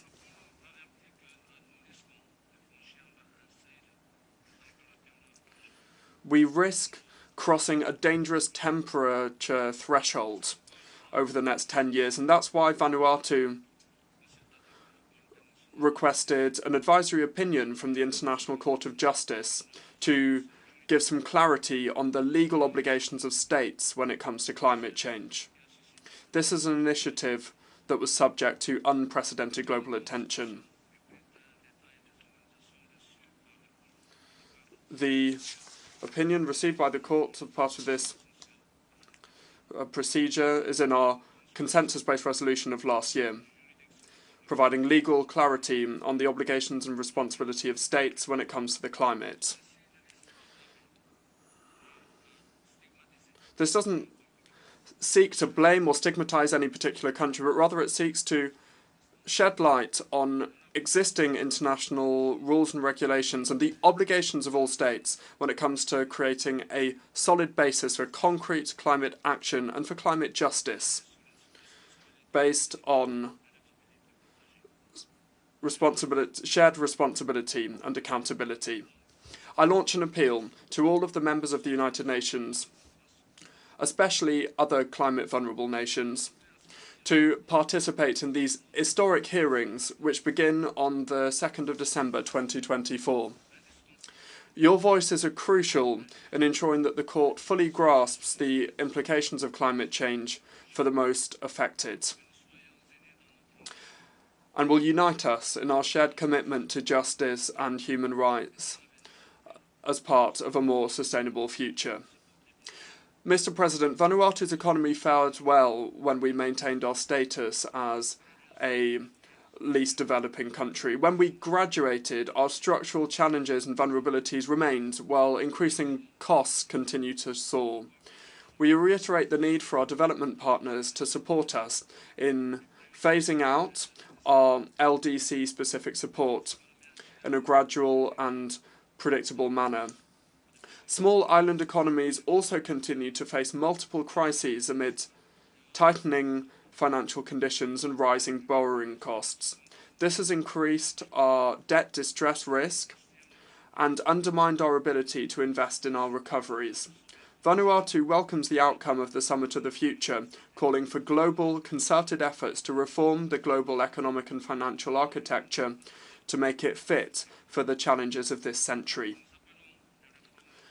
We call for sweeping reforms of the Bretton Woods institutions to restructure the international monetary and financial system in order to better reflect the evolving global realities and challenges, including the establishment of an international sovereign debt workout mechanism to solve current debt crises in developing countries, particularly in the most vulnerable. Vanuatu and other small island economies are struggling with the onslaught of climate-induced disasters. And while we continue to try to build resilience and adapt to climate change, we are moving backwards too often. Vanuatu loses over half of its GDP every time a severe cyclone strikes. We have had 5 severe cyclones in the past 3 years. The latest Adaptation Fund report estimates that a current adaptation finance gap of between $194 and $366 billion a year. As a country in the front line of frequent and intensifying climate disasters, Vanuatu calls for a new finance goal that will accelerate the transition away from fossil fuels, build resilience, and realistically address loss and damage. In light of these initiatives to mitigate and adapt to climate change, Vanuatu also believes it is of crucial importance to prevent the severest harms to our planet's vital and climate-regulating ecosystems before they occur. It is for this reason that we have taken the formal step of proposing an independent crime of ecocide to the International Criminal Court. We thank delegations for their existing support, in particular Fiji and Samoa, for their co-sponsorship of the proposal, and we recognise that there is broad and growing support for this initiative around the world. Mr. President, Vanuatu and many Pacific Island states have faced multiple correspondent banking withdrawals restricting financial inflows, including delay in the transfer of international development funds and humanitarian and disaster relief funds, as well as discouraging private sector investment. This is despite genuine efforts to improve and enforce national money laundering and finance for terrorism regulations. Safeguarding uninterrupted access to international financial services is essential for fast cross-border payments, including remittances and export revenues. We welcome the efforts made by the World Bank to help Pacific Island countries address this issue, among others, earlier this month. Mr. President, in 2019, Vanuatu presented its first voluntary national review, VNR, highlighting a very positive message of progress despite extreme vulnerability to climate-related disasters. The presentation of the second voluntary national review this year at the high-level political forum highlighted significant challenges in our pursuit to achieve sustainable development. We continue to endure increasingly frequent and severe tropical cyclones, which were compounded by the impacts of the COVID-19 pandemic, and there is no clear trajectory or end in sight. Ever looming is the prospect of future disasters. The government and people of Vanuatu have had to continuously adapt and strengthen resilience mechanisms to mitigate the impacts of these persistent threats and disruptions. Mr. President, fulfilling the SDGs is not merely an aspiration, but rather a necessity for us. The 2023 SDG Summit saw the adoption of a strong political declaration and launched a new phase of accelerated action to achieve the SDGs by 2030. In July this year, the convening of the high-level political forum, Let Again, serves as a platform to follow up and review the 2030 Agenda for Sustainable Development with an aim to galvanise real transformational change to achieve the Sustainable Development Goals. More so, the recent convening of the Summit for the Future aims to rally collective support to deliver faster and smarter on the 2030 Agenda, the Addis Ababa Action Agenda, and the Paris Agreement on climate change. It is my hope that the reforms highlighted in the Pact for the Future will enable us to rebuild trust again in the multilateral system. The Pact for the Future requires strong political will to drive transformative actions that will usher in a brighter future for all. Mr. President, financing is the fuel for development. Yet, at the very heart of our lack of making real progress in achieving the SDGs lies a lack of financing. We remain at the front lines of a climate emergency that not only threatens our overall sustainable development, but time and again, given the lack of affordable alternatives, we are forced to incur unsustainable levels of debt to finance recovery from natural disasters. The international financial architecture, therefore, must be reformed to address the urgent challenges of today. Our varying needs must be embedded into the global economic and financial system so that it is more inclusive, fair, and responsive to all. This includes developing tailored support and solutions that also facilitate easier access to affordable long-term finance and address the decline in corresponding banking relations. Likewise, there must be a stronger push to enhance the representation and meaning participation of SIDS in the global economic and financial institutions. Mr. President, Vanuatu, like many of our Pacific neighbours, continues to face acute existential health and development threats, including the burden of non-communicable diseases and malnutrition, as well as threats from future pandemics. COVID-19 and severe tropical cyclones expose Vanuatu to its fragile health infrastructure and the need to invest in a health system that can better respond to the needs of its people and to future pandemics that will be resilient to climate change and related natural disasters. We urge the World Health Organization and SIDS partners to work together to enhance access to sustainable financing to support our efforts to prevent and to control non-communicable diseases and our efforts to build a health system that is fit for purpose. Mr. President, advancing the agenda of leaving no one behind in the context of the non-self-governing territories means that we must work constructively to complete the work of decolonisation. Recently, the First Peoples of New Caledonia were not content with the manner in which the third referendum for political independence from France was conducted. As a result, riots took place, which led to several deaths and stalling of economic activity. It's essential to recognise the rights of First Peoples to their lands, oceans and culture. I encourage the First People of New Caledonia to work together with France to address their political future. In the meantime, New Caledonia must remain in the decolonisation list. In a similar vein, we call for the right of the First People in West Papua over their customary land and culture to be respected, and I plead that they work mutually with the government of Indonesia to address their challenges and to obtain greater autonomy for West Papua for greater participation in decision-making. Mr. President, to achieve sustainable development, we need peace. Today, some regions of the world are not able to enjoy sustainable development due to the inability of the United Nations to maintain international peace and security. We call for the urgent reform of the UN Security Council to ensure that it is fit for purpose and able to meet the challenges of our time. We are deeply concerned over the greatest threat to international peace and security posed by the continued existence of nuclear weapons.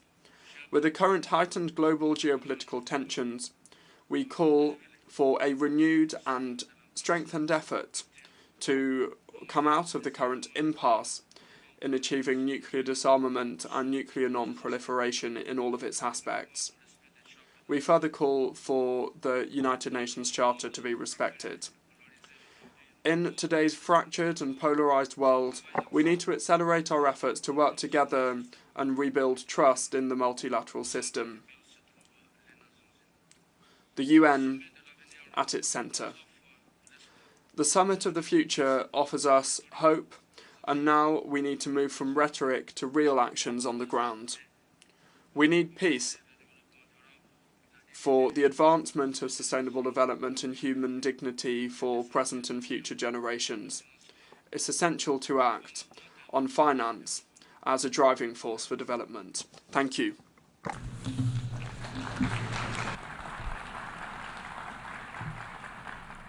On behalf of the Assembly, I wish to thank the Prime Minister of the Republic of Vanuatu.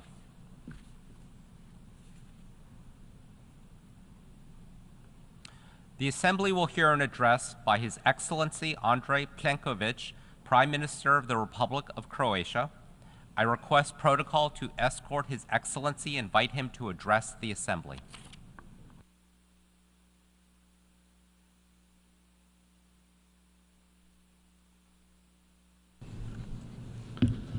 Mr. President, Excellencies, distinguished ladies and gentlemen, today we should stand united in the face of unprecedented global challenges. From the proliferation of conflicts and deteriorating geopolitical situation to climate crisis and food security, the world is at a critical juncture where every nation, regardless of its size, plays a vital role. Croatia's journey over the past 34 years has been a testament to resilience and determination. Emerging from a conflict and building a modern, progressive state, we have positioned ourselves as active contributors on the global stage. As we convene here, Croatia brings not just its experience, but a deep commitment to fostering peace, advancing sustainable development, and upholding human rights as fundamental values rooted in our history. We live in a world increasingly ablaze. As a country that has endured conflict and the painful process of post-war recovery, we understand firsthand the value of peace, security, and international solidarity. Our journey from a nation affected by aggression to a contributor to global peace efforts equips us with a unique perspective. The lessons we have learned about resilience, reconciliation, and the importance of upholding international law shape our commitment to promoting peace and security worldwide. In a world facing intensifying crises, from Ukraine to Middle East and Sudan, Croatia stands firm in its belief that every nation has the right to self-determination and protection under the UN Charter. Russia's brutal aggression against Ukraine continues well into its third year, trampling all tenets of international law. While Ukrainian civilians continue to die and suffer, the largest active nuclear power plant in Europe is also at risk. This undermines all principles of nuclear safety and may bring about catastrophic consequences with cross-border impact. All member states of the United Nations have the right to be independent, and their people must be free to choose their own path. They must not depend on their neighbor's permission, nor should they be left alone to succumb to a neighbor's military aggression. In that vein, we will not tire in our support to Ukrainian sovereignty and territorial integrity, and in our assistance, and we call upon all to do the same. At the same time, the looming threat of a wider conflict in the Middle East is evident. The heinous terrorist attack on Israel on 7th October horrified us. So did the unspeakable continued tragedy since endured by the Palestinian civilian population in Gaza, where thousands were killed and wounded. Whatever historical or present grievances continuing down this path will not bring a lasting resolution, only more death and destruction. We call for the immediate and unconditional release of all remaining hostages and on both sides to engage in genuine negotiations to end hostilities and prevent further escalation. The Middle East and its people deserve a better future, the rest of the world as well. The wars in Ukraine and in the Middle East are overshadowing the immense humanitarian and civilian catastrophe unfolding in Sudan. This is even more alarming considering the context of increasing fragmentation of the security architecture in many parts of the African continent. Reversing this trend should be seen as a priority by all of us. We must not leave Africa behind, a continent where half of the population is younger than 19 should and must be seen as a source of hope for humanity, not as an afterthought. The UN Charter is not just another document we can simply and easily replace. The world's constitution must be upheld more than ever before. Reinvigoration of effective multilateralism with the UN in its center must not be reduced to a phrase we use on the occasions like this. In the same vein, we must not falter when it comes to strengthening international arms control, disarmament, and the non-proliferation architecture. This is essential not just to avoid conflict, instability, or even greater tragedies, but to reduce the already heightened risks of escalations, either deliberate or as a result of a misunderstanding. Extremist and terrorist groups and their affiliates continue to pose a severe threat around the world, leaving no society safe. Their continued expansion in various regions and the increasing level of violence they resort to only remind us that countering and preventing terrorism requires long-term commitment as well as continued coordinated efforts of the entire international community.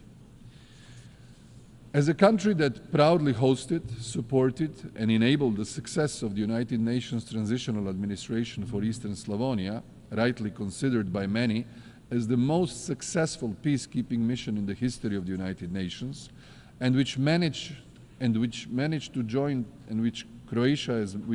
to join just a decade ago NATO after the departure of the last UN peacekeeper, we know all too well the meaning of peace building, its significance, and the efforts it requires.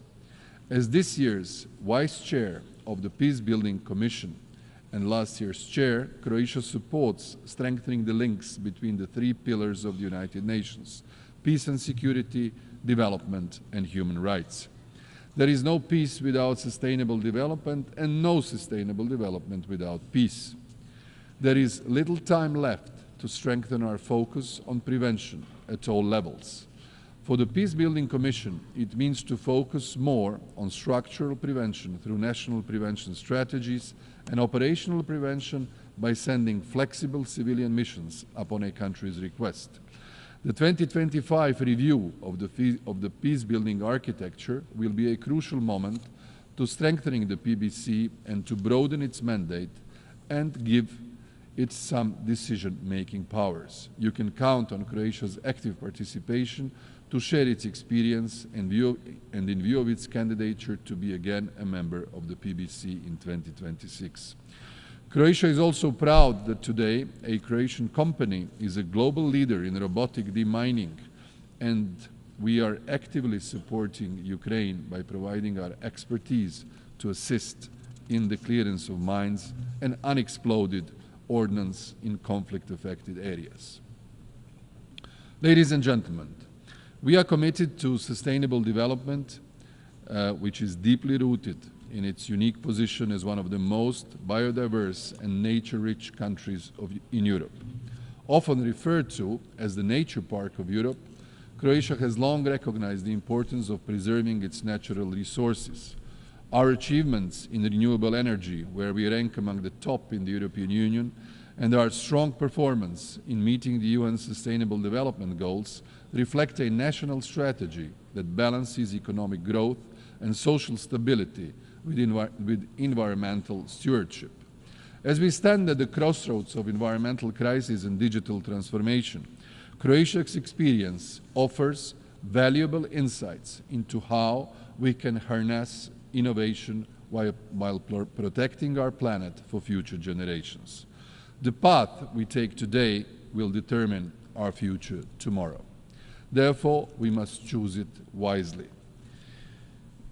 Croatia, in its national development strategy till 2030, espoused a vision of a competitive, innovative, and safe country with a recognizable identity and culture, a country with preserved resources, quality living conditions, and equal opportunities for all. We have built our strategy on the three main interrelated development pillars: digital transformation, decarbonization, and demographic revitalization. The digital transformation of our societies is inevitably changing our way of life and our way of doing business more rapidly and intensively than any transition in the last century. We are transforming our state and public administration, businesses, and society, and half of our population is using the digital services of the state. Croatia's IT industry is competitive and booming. At the same time, while new and emerging technologies are unlocking great potential, they also come with risks. To manage these, we need effective, accountable, and inclusive institutions at all levels, as well as informed citizens. My government will continue with policies which promote this path. Humanity's greatest challenge of the 21st century is climate change, coupled with loss of biodiversity, reduction of food and natural resources, increase in the number of droughts, fires, and floods, as well as the acceleration of the sea level rise. Croatia is located in the Mediterranean, one of the world's regions expected to be hit hardest by climate change. It is not by accident that Croatia got a portfolio for the Mediterranean in the new European Commission. This summer, we saw record-breaking heat waves, followed by torrential rains in our part of Europe only last week. The green transition is therefore pivotal for us all. Promoting nature-based solutions is one of our main national tools for climate change and adaptation and migration. For this reason, we need to strengthen the multilateral system of dealing with climate, biodiversity, and sustainable development. We need to put more efforts in dealing with climate as a threat amplifier that endangers security and stability of many regions and countries in the world, especially in Africa. We spare no effort to integrate the 2030 Agenda and the Sustainable Development Goals in our national policies and initiatives and strategies and into the reinforced and reformed global governing structure. We are proud that our reforms and investments have earned Croatia a high 8th place among 193 UN member states, according to the 2024 Sustainable Development Report. Finally, for Croatia, all these measures culminate also in a demographic revitalization as another key national structural priority. We consider it an indispensable element of our resilience, competitiveness, and a prerequisite for a successful, sustainable growth. Ladies and gentlemen, our deep commitment to human rights stems from our own difficult experiences under totalitarian regimes and the horrors of the aggression during the Homeland War. The violations of fundamental rights that we endured as a nation have shaped our understanding of the importance of protecting human rights, dignity, justice, and equality. Croatia's journey from a war-torn country to a strong advocate for human rights in the international arena has given us a unique perspective on the necessity of upholding these principles. With this background, we remain steadfast in our dedication to promoting human rights, preventing atrocities, and providing humanitarian assistance to those in need, both at home and abroad. The 2030 Agenda sets out a vision for a sustainable development grounded in international human rights standards, promoting one of the main values of the UN Charter, to leave no one behind. Only through respect for human rights can we achieve a more peaceful, equal and sustainable world. Croatia will continue to champion this cause. As a country still searching for 1,792 missing persons from the homeland war, Croatia spares no efforts to end the anguish of uncertainty for their families. We shall never cease the search for them, and we shall never stop demanding answers from those who know their fate. We contribute by sharing our acquired expertise with interested countries and by advocating for the missing persons everywhere in the world, in our national capacity and as a committed member of the Global Alliance for the Missing. Croatia is today extending its support to Ukraine by offering its expertise in prosecuting war crimes and making its seasoned experts available to assist Ukraine in navigating the complex process of accountability and justice, drawing from its own experience in addressing the aftermath of war crimes committed during the homeland war. Committed to eradicating domestic violence and violence against women, we have introduced femicide as a distinct criminal offense. Our goal is the elimination of gender discrimination and creation of conditions for real equality of women and men in society, at home as well as abroad and in the multilateral system.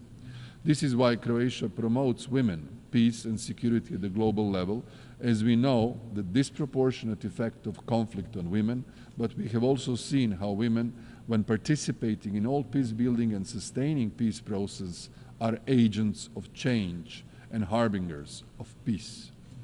Croatia also advocates a comprehensive approach to issues affecting persons with disabilities.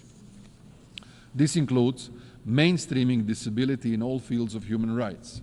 With this in mind, in the UN, we will be leading an effort by a cross-regional group of countries to proclaim the International Day of Deaf Blindness.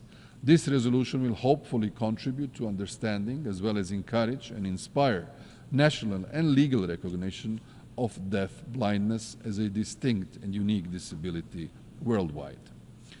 In the past 3 years, Croatia has also been honored to serve as a co-chair of the Group of Friends of Responsibility to Protect in New York. We still believe more has to be done in terms of atrocity prevention and the operationalization of the responsibility to protect concept. In the humanitarian context, we are facing worse circumstances than ever. Croatia presides this year over the Humanitarian Affairs segment of the Economic and Social Council.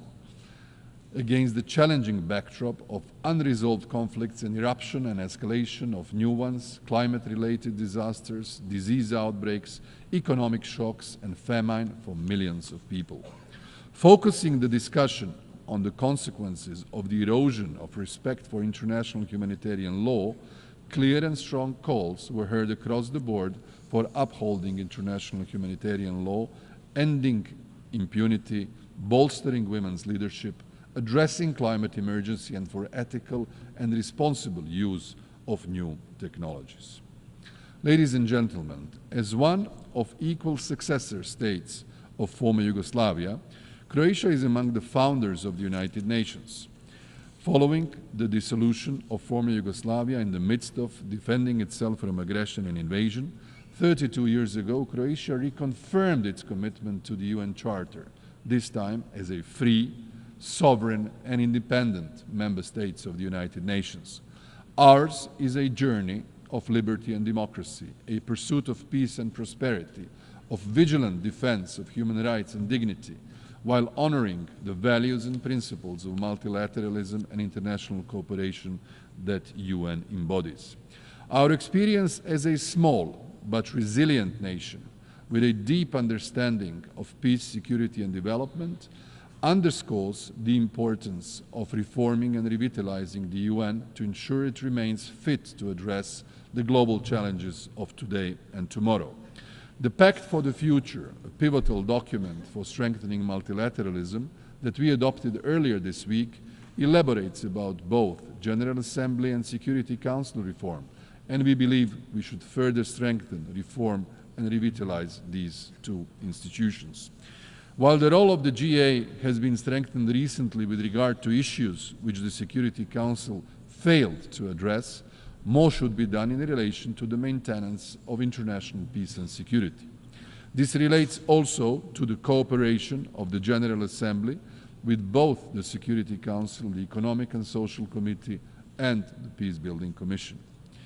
The UN Secretariat should be made fit for purpose, and the selection of the Secretary General and all other, especially high-level posts, need to be guided by the principles of merit, transparency, inclusiveness, gender and geographic rotation.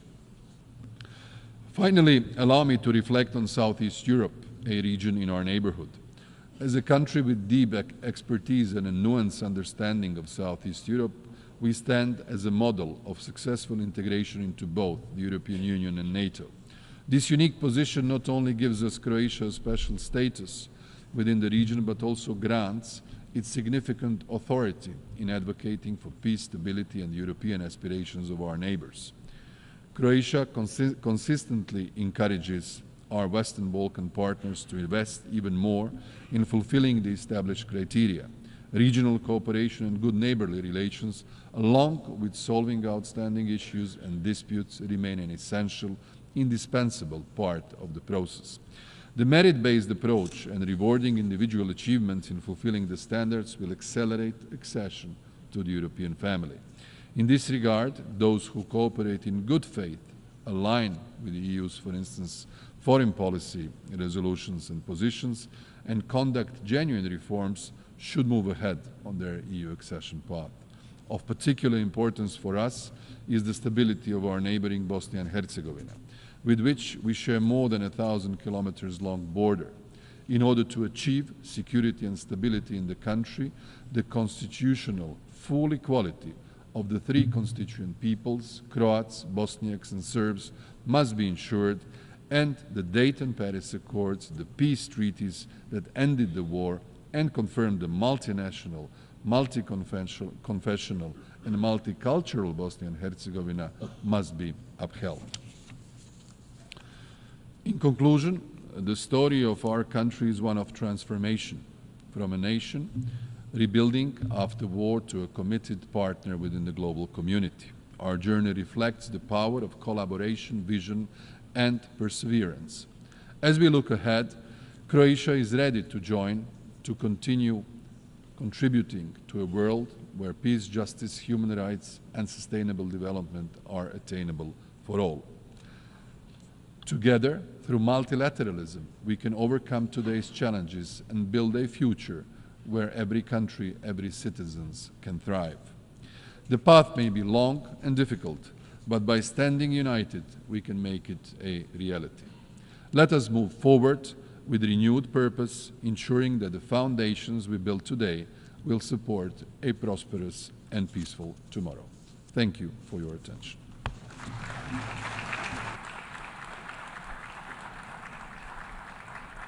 On behalf of the Assembly, I wish to thank the Prime Minister of the Republic of Croatia.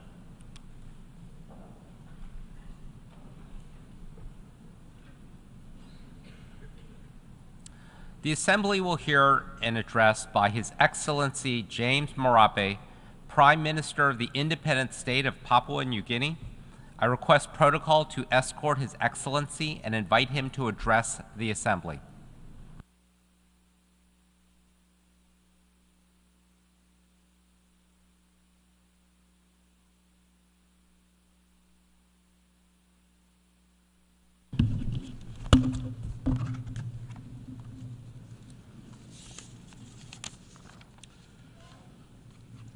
His Excellency Mr. Philemon Young, President of the General Assembly, His Excellency Mr. Antonio Guterres, Secretary General of the United Nations, distinguished Head of State and Head of Governments, Excellencies, ladies and gentlemen, it is my honor to address this august hall once again on behalf of my people of Papua New Guinea.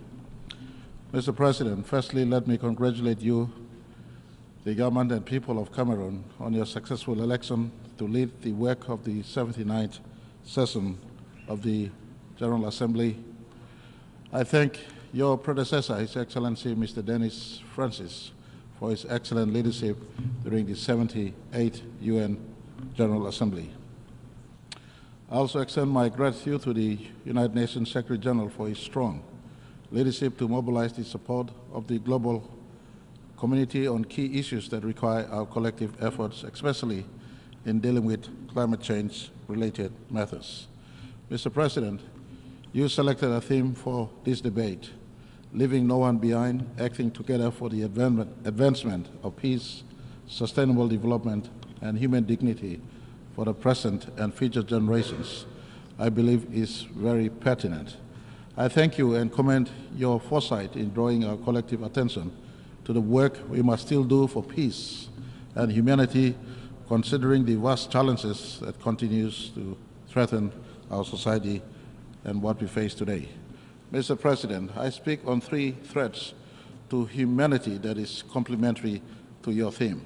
These threats, in my view, are religious intolerance, poverty induced by climate change, and geopolitical differences and sovereignty contests over territories and people.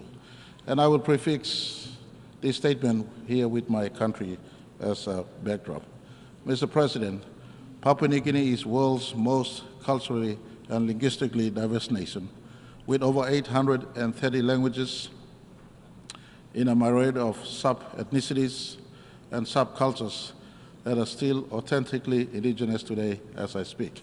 A real-time modern nation of 1,000 tribes. And we embrace this diversity and do our utmost best to function as one people, one nation, and one country in our intention to leave no one behind. In terms of environment, Mr. President, my country hosts up to 7% of world's biodiversity, mostly housed within a tropical rainforest that is the third largest in the world and has a vast marine ecosystem. We sustainably manage our forest, land, and sea because our livelihood depends on them. Papua New Guinea, in a small way, teaches the world on how living in balance with nature, tolerating cultural diversities, and practicing environmental stewardship. The father of our country, our modern Papua New Guinea, the late great Grand Chief Sir Michael Thomas Somare, was a champion in this regard. In fact, Sir Michael's championed the cause of Article 5 that has become, has found its place into Paris Agreement as I speak today, early in year 2000s. This is a reflection of Papua New Guinea's strong affinity to the forest, land, and sea. In this regard, my country has been contributing to the public or global discourse over the last 2 decades in as far as environmental management is concerned and matters relating to climate change. Unfortunately, this has been met with very little return of action. However, we continue to stand ready to assist the United Nations family in this area. Mr. President, over the last 49 years of our country's history as an independent nation, our challenges has been many, compounded by vast ethno-linguistic diversities and cultural complexities and the small size of our economy. However, we have remained as one people and one nation. We have moved in the last 49 years. We started off as a least developed nation. Today, we have entered the middle-income earning nation status, and we intend in the next 20 years to migrate from where we are today to a high-income earning nation by 2025. In doing that, we will migrate from being just a raw resource exporter to a manufacturing economy within the next decade. Mr. President, I want to assure you all that all this is being done in total alignment, and we have aligned our development agendas to the United Nations Charter, especially consistent with the 17 Sustainable Development Goals of the United Nations. Our aspirations mirror that of this august institution. In fact, in 1975, when we gained independence, our National Constitutional 8-point plan directs not just my government today, but government into the future, as it was in the past governments that led my country, on our national aspirations to leave no person behind. Mr. President, our nation's Vision 2050 that was launched in 2010 compels governments to develop Papua New Guinea into a top 50 nation by 2050 in terms of Human Development Index. Papua New Guinea looks forward to submitting to the United Nations a full progress report in July of 2025 at the High-Level Political Forum, secondary voluntary national review covering the work we have undertaken thus far amidst the challenges we continue to face and the steps we are taking going forward that will culminate in 2030. Mr. President, if you can indulge me in sharing an insight into managing a diverse, multicultural people and what has helped us to blend as one nation, I put to you the role of Christian missionaries and their work that dates back to 1845 when the first Catholic missionaries arrived in my country. In 1975, when we gained independence, Christianity became profound. Consistency with your theme, Christianity in PNG has been the front runner, bearing message of unity, peace, and sustainable coexistence, embracing diversity of cultures, language, and tribes into one human family, living in our natural environment as God has created. Since then, Christian churches have contributed immensely to our country's development through their health and education programs. Real Christianity teaches love, peace, unity, forgiveness, giving meaning to leaving no person behind.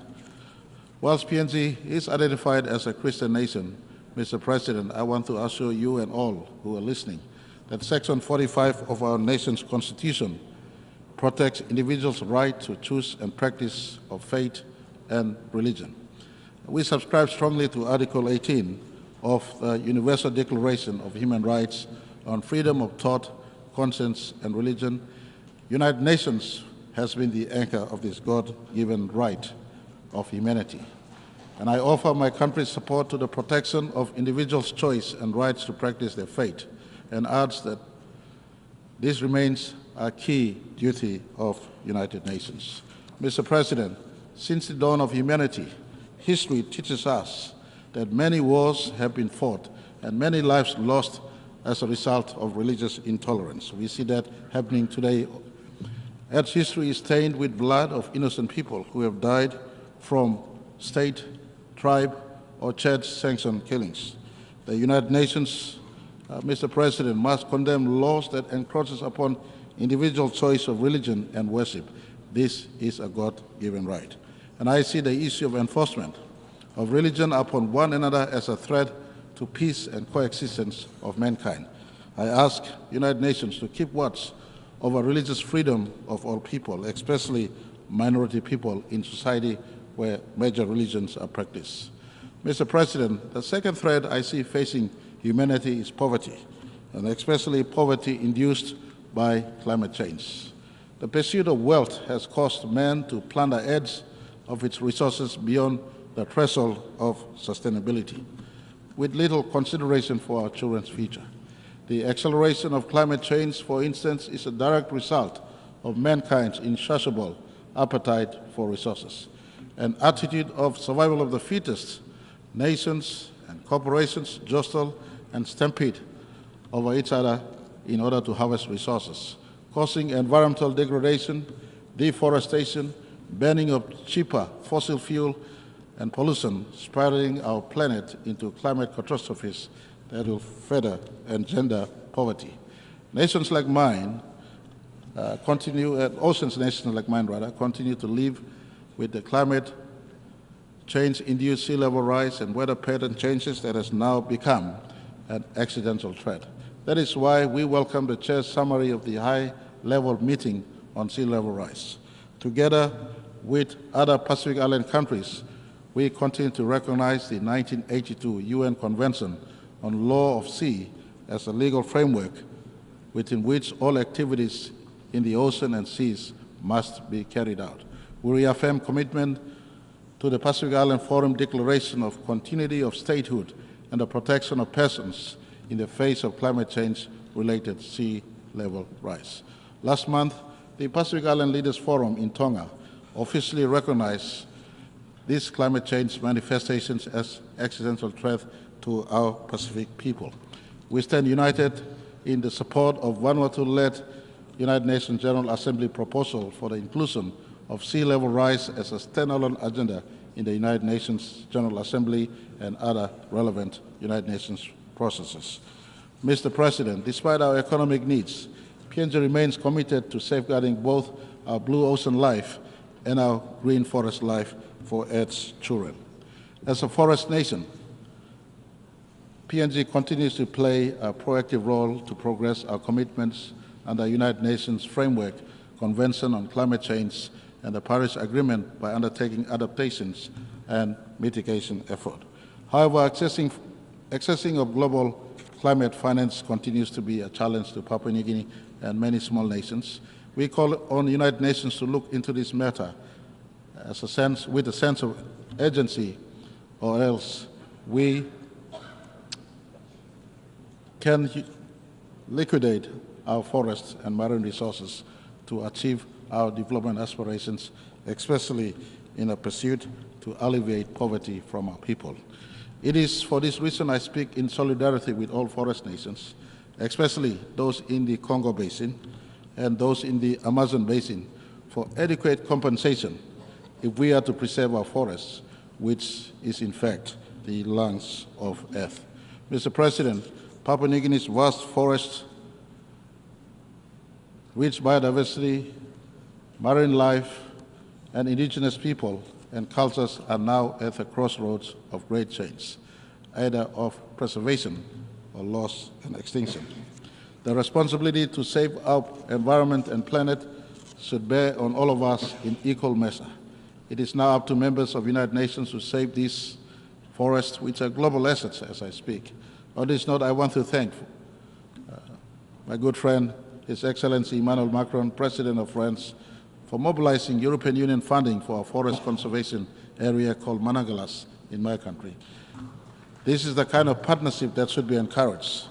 And again, I remind the world, the forest of PNG is a global asset.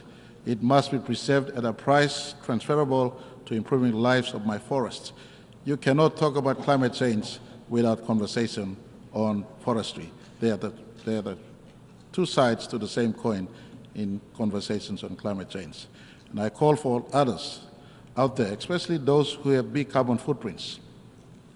You have to do justice to planet Earth by doing your part, especially assisting us in the preservation of our forests. Mr. President, the third threat facing humanity, in my view, is geopolitical differences and sovereignty contests over territories and people. Increasing geopolitical conflicts and tensions are fueling fragmentation and protectionism around the world today. The restrictions on trade, disruptions in supply chains, growing competitions are crippling our economies. We need to examine peaceful strategies and solutions and invest in peace-building initiatives for de-escalation, mutual understanding, cooperation, build trust, and foster peaceful relationships. The United Nations role in this must be respected by all nations, for really it was for this reason that the UN was born. So the world does not need to face many more wars again or another big war again. Mr. President, I say this: violence begets violence, and is evil no matter what the justification may be. Violence begets violence. Peace must be achieved by peaceful means. No matter how long or unjust it may seem, peace must be achieved by peaceful means. We live in a time where the press of a button, an atomic or nuclear bomb has the ability and potential to destroy our planet. All conflicts can be resolved if we allow United Nations one rule book to take prominence over our own parochial national interests. In PNG, we partner United Nations in national and subnational peace-building efforts. One good example is the de-escalation of our own internal conflict on Bougainville, when the United Nations supervised the Bougainville Peace Agreement in 2001 and continues to ensure we comply with all requirements of that agreement, including bringing the 2019 referendum results to our national parliament. To this day, I am happy to report that no bullets have since been fired in Bougainville. This is the role and the strength of the United Nations, and I call on all nations and people to respect the charter of this institution and the reasons for its existence. PNG therefore calls on the UN and its systems to begin the process to review the Security Council and the reforms that must take place, including removal of veto powers, so all nations can sit equally on the table in as far as decision-making is concerned. Mr. President, we must do all we can to restore stability to the far reaches of Earth. Global conflicts cause domino effect, and the subsequent impacts are felt throughout the world, including intergenerational wounds. Mr. President, as I conclude, let me remind us again on our collective responsibility to together preserve our planet and our human race. In 1987, a space philosopher called Frank White wrote the overview effect, a cognitive shift astronauts experience after viewing planet Earth from the space, and upon their return to Earth, he records that most astronauts, if not all, experience a self-transcendence, appreciating Earth much more and feeling a very strong connection to all people on the planet. And I am sure Neil Armstrong in 1969, on July 20, when he gazed back on planet Earth, standing on the moon, he would have looked back and he would not have seen his planet, he would not have seen his country, the United States of America.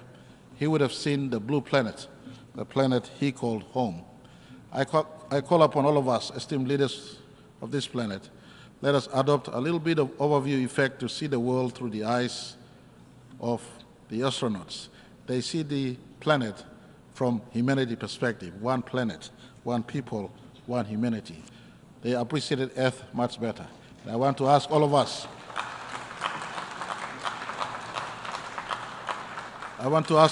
all leaders of planet Earth, let us appreciate Earth. Let us treasure its life-sustaining gifts. Let us do everything within our means to preserve and protect planet Earth. It starts with all of us, leaders, to think and act correctly because our children's collective future depend on this one. We have but one planet. After all, there's not two planets. You look at the observable universe, you look billions and billions of light years into the observable universe. There is no one planet that looks like us. Only one planet. Let's preserve that. Let us rise above religious bigotry, fight poverty together, and coexist in peace under the charter we ourselves have written into this magnificent institution called the United Nations. I thank you all for the opportunity to speak. May the peace of my Lord Jesus be upon you. Mr. President and all people of Earth, our beautiful life-sustaining Earth, may God bless each and every one of you.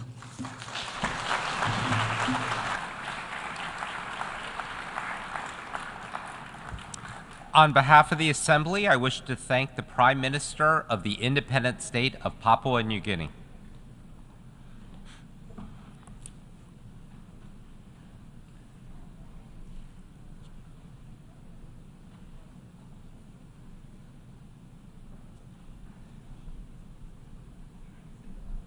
The Assembly will hear an address by His Excellency Robert Abela, Prime Minister of the Republic of Malta. I request protocol to escort His Excellency and invite him to address the Assembly.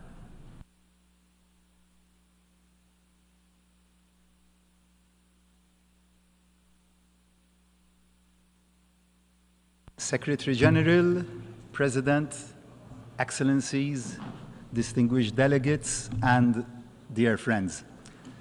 When we gathered this time last year, little could we have predicted that just a couple of weeks later, our world would be plunged into even greater turmoil by the despicable attacks of October the 7th.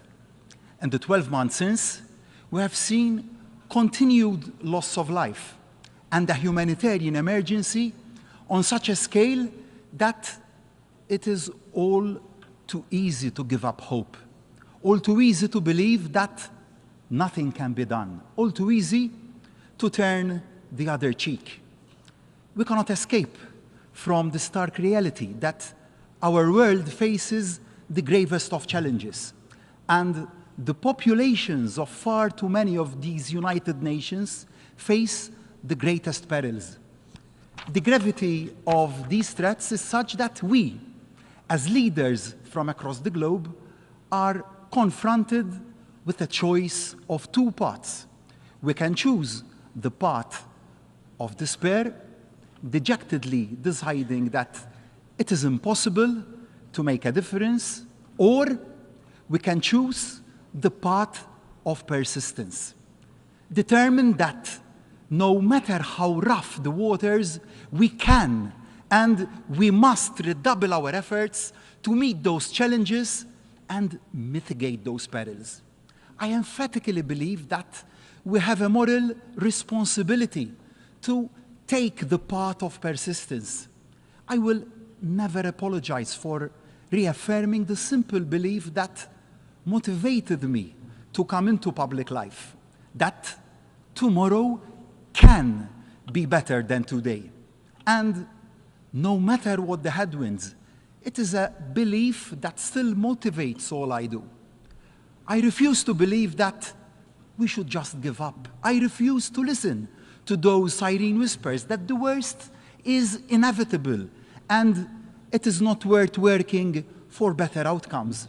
I refuse to give in to the notion that we can defer difficult decisions or that small countries have to passively accept the actions of the larger players.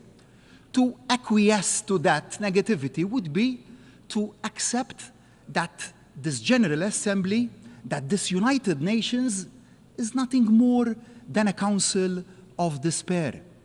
To that, I say a resounding no. This United Nations can and must be a council of hope. Nobody is going to pretend that we can wave any sort of magic wand or deliver instant solutions. But we have a duty to keep hope alive, to keep trying, to keep working, to keep battling for the values that were the very foundation of the idea of a United Nations. 8 decades ago, from the rubble of the first truly global conflict, our forerunners had the courage and the foresight to see that the world had to have a forum where the voice of every nation could be heard. And as colonialism rightly crumbled, there were a lot of newly independent nations to add their signatures to the charter. Malta is one such nation. As we gained our independence from the United Kingdom, we took our place in the world. This year marks the 60th anniversary of Malta's accession to the United Nations. Over those 6 decades, my country has developed beyond the wildest dreams of the pioneers who saw us to statehood. So, as we mark 60 years of Malta as a proud member of the United Nations, and as the United Nations itself gets ready to mark its 80th anniversary, my message is clear. The world needs the United Nations now more than ever. Malta values the United Nations now more than ever. And make no mistake, Malta may be a small country, but we will always be a loud voice against deferring difficult decisions and avoiding difficult conversations. We will never resign ourselves to a future devoid of peace. We will never abandon our commitment to supporting peace processes, no matter how tough those processes may be. We will remain steadfast in our support for steps to build and maintain peace in every region of conflict. We will remain as committed to and confident in this United Nations as that day in December of 60 years ago when the ink dried on Malta's signature. Malta has a unique political and geographical position at the heart of the Mediterranean, a bridge between Europe and North Africa, and the crossroads of Europe and the Middle East. A full member of the European Union, but with neutrality enshrined in our Constitution. We are acutely aware of the responsibility that this position brings Two words sum up the role that I believe Malta can and does play: honest broker. From hosting peace talks to brokering difficult dialogues, we aim to harness our unique position to bring those in conflict together, to at least try and find a way forward. This is exactly the approach that Malta has brought to our membership of the Security Council over the past 2 years. And that is exactly the approach we have brought to the chair of the OSCE, which we assumed last January.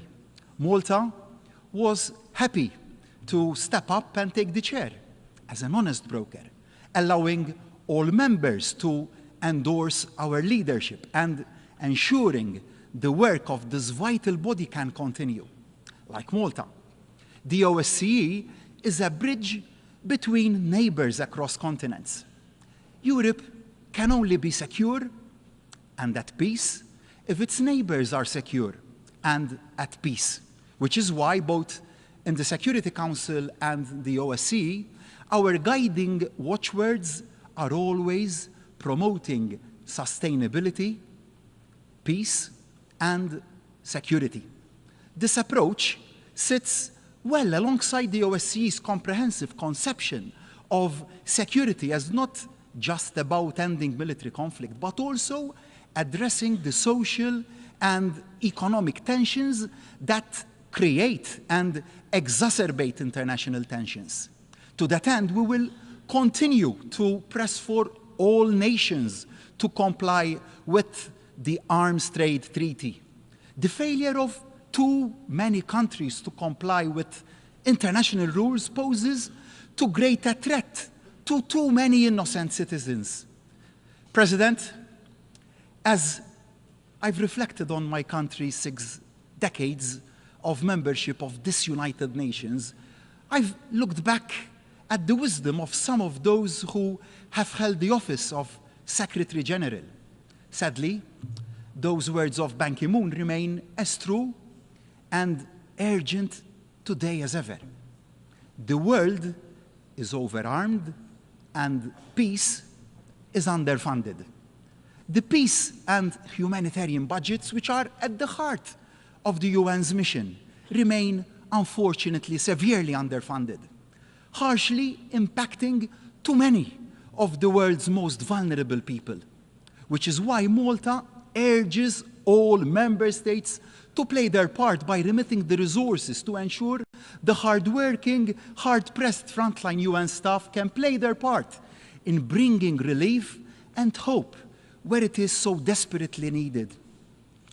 As Malta concludes its current term on the Security Council, I am proud of what we have been able to help achieve. Amidst the tragedy of the events in Israel and Gaza, we have worked with others to prioritize the relief of humanitarian suffering. We used our seat on the Security Council to work for Resolution 2712, which demanded urgent and extended humanitarian pauses and the provision of corridors through Gaza to supply critical supplies needed by so many innocent civilians, not the least children. The resolution also called for the release of hostages held captive by Hamas and other militant groups in Gaza. We are proud that this led to the release of 105 hostages during the negotiated 7-day pause. Similarly, I am pleased Malta played a key role in the Security Council adopting Resolution 2728, which demanded an immediate ceasefire in Gaza for the month of Ramadan, alongside the immediate release of all hostages. This was the first joint motion from the non-permanent members on a geographic situation in the Security Council's history. Understandably, much of the world's attention has been on Israel and Gaza since October the 7th, which has now expanded to a dangerous and deeply worrying escalation in Lebanon. We stand firm in our belief that we must all strive to ensure that the flames of this conflict do not engulf the whole region, and that we all take decisive steps to resolve this conflict before it is too late. Furthermore, it is imperative that we, as a global community, do not lose focus on those other parts of the world where war and the killing of civilians is also all too present and all too tragic a daily reality. Sudan, Yemen, Syria, and of course, Ukraine. So let me now turn to another country in conflict, Malta's southern neighbor, Libya. Helping the Libyan people achieve a genuine and lasting resolution to the institutional crisis for which they have paid too high a price for too long is a key priority for Malta. For such a resolution would not only benefit the Libyan people, it would also benefit all Libya's neighbors and also the wider region. Only with a single functioning government supported by citizens across the whole country can Libya play its full part in addressing the migrant crisis, which puts so many lives at risk, which is why Malta welcomes the initiatives taken by UNSMIL in bringing the parties together to sign an agreement that will hopefully end a crisis at the central bank of Libya, and also to kickstart this stalled wider political process. Malta will continue to stand ready to do anything it can to aid that process. And we will be unstinting in advocating for proactive engagement by the international community to support and enhance those UN-led efforts. Together, we have a duty to aid the mediation needed to create a pathway towards national, parliamentary, and presidential elections in Libya. As friends and neighbors of Libya, we can and must help.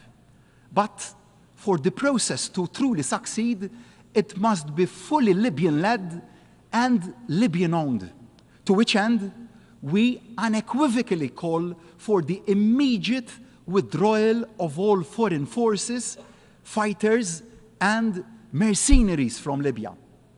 And Malta re-emphasizes the need for a full completion of the Libyan arms embargo in line with all the relevant Security Council resolutions.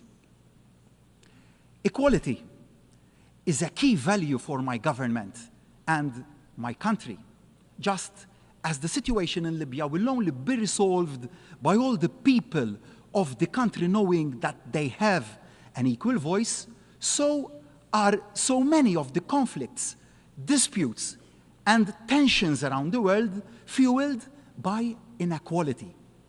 Equality isn't some sort of added extra, nice to have, but not vital to tackling the world's problems. That view couldn't be more misguided.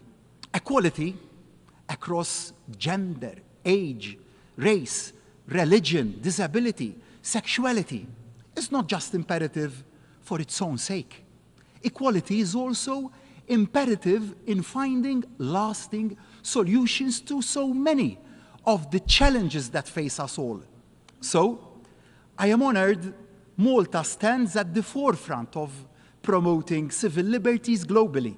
We are one of the few countries that has already implemented an anti-racism strategy, and we are now in the process of drafting a second renewed anti-racism strategy. We will never take equality for granted at home, and we will always advocate and support greater equality internationally. All too often, it is women and girls who bear the brunt of conflict, and all too infrequently are the voices of women and girls heard when it comes to solving those conflicts. Without women, there can be no peace. As the world redoubles its efforts to bring peace, so must we all redouble our efforts to ensure the voice of women and girls is heard at the top tables as well as on the ground. During our term on the Security Council, Malta has worked hard to do just that. Malta has chaired the Security Council Working Group on Children and Armed Conflict. In the last 18 months, the working group has issued conclusions on the role of children in the conflicts in South Sudan, Nigeria, Mali, Afghanistan, CAR, Colombia, Iraq, and Somalia. That long list is a sad testament to the magnitude and gravity of the repeated violations against children in crisis zones. We must never let up in our outrage and actions at these persistent and flagrant abuses of the rights of the child as enshrined by this United Nations. President, we have a saying in Maltese, El-Bahar Senor, the sea is wealthy. And indeed it is. As an island nation for Malta, the wealth of the sea equates to the wealth of our people. The health of the sea equates to the health of our people. So we need no reminder just how essential it is to protect the wealth, health, and the biodiversity of our seas and oceans. And we know just how much small island nations like ours will be impacted as climate change warms oceans and raises sea levels. We, small island nations, are amongst the lower emitters of greenhouse gases. But we are literally the front line of the climate emergency. The impact of climate change will be felt by all our citizens. It is our duty to them to do all we can to minimize that change and maximize our resilience to the changes which are already being felt. Delay and prevarication simply aren't options. Climate change must remain at the top of the global agenda. Solidarity, standing shoulder to shoulder with our fellow small island nations, is a key value for Malta. Solidarity means actions, not just words.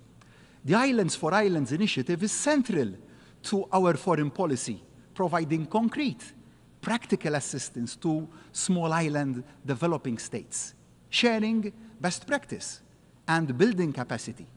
That's why Malta has jointly taken the lead in developing the Climate Vulnerability and Resilience Index, a practical resource to help small islands identify and prepare better for the effects of the changing climate. As sea levels become an even greater concern, so does the health of our seas and oceans become ever greater a priority.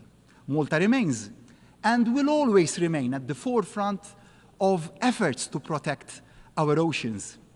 In the very first years of our UN membership, we were one of the foremost proponents of the principle of the common heritage of mankind. Thank you, Arvid Pardo. And it remains our lodestar.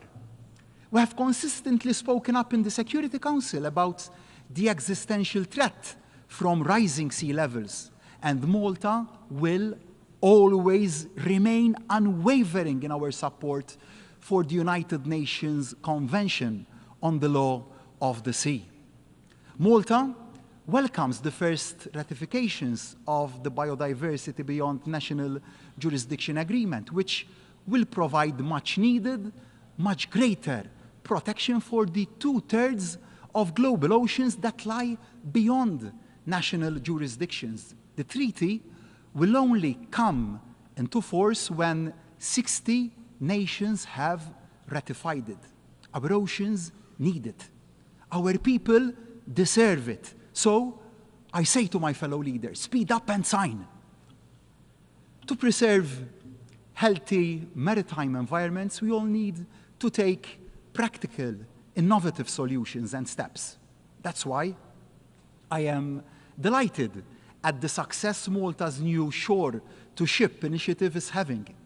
The stunning Grand Harbour in the capital city of Malta, which is Valletta, is a magnet for cruise ships. But while docked in berth, they can produce serious amounts of pollutions if relying on their engines in the confined space. So shore-to-ship is installing onshore power supply alongside the quays, which are used by cruise ships, meaning that they can switch off their engines and help reduce pollution in this most special of places by around 90%. In Malta, we know that while the sea can yield great gifts, it can also be the host for illicit activity and the breaking of international laws. The high seas must never become the Wild West. The rule of law and the will of the international community must always hold on sea as on land, which is why Malta championed the creation of a unified database of all vessels which are involved in illicit activity, shareable and usable by all participating states. Shipping is central to international trade, so ensuring they are fully applied at sea is central to any successful sanctions regime. And that can only happen if ship owners know that trying to break sanctions brings consequences. But it is essential for reasons of natural justice and to ensure buy-in from member states that the listing of those breaking sanctions is both fair and transparent. So Malta was proud to jointly hold the pen alongside the United States for Resolution 2744 that overhauls the delisting process for the first time in almost 2 decades. By creating a better system for delisting where warranted, we can ward against premature lifting of sanctions which is not warranted. President, we have witnessed how effective global health policies can unite nations, especially when addressing crises that transcend borders and that affect us all.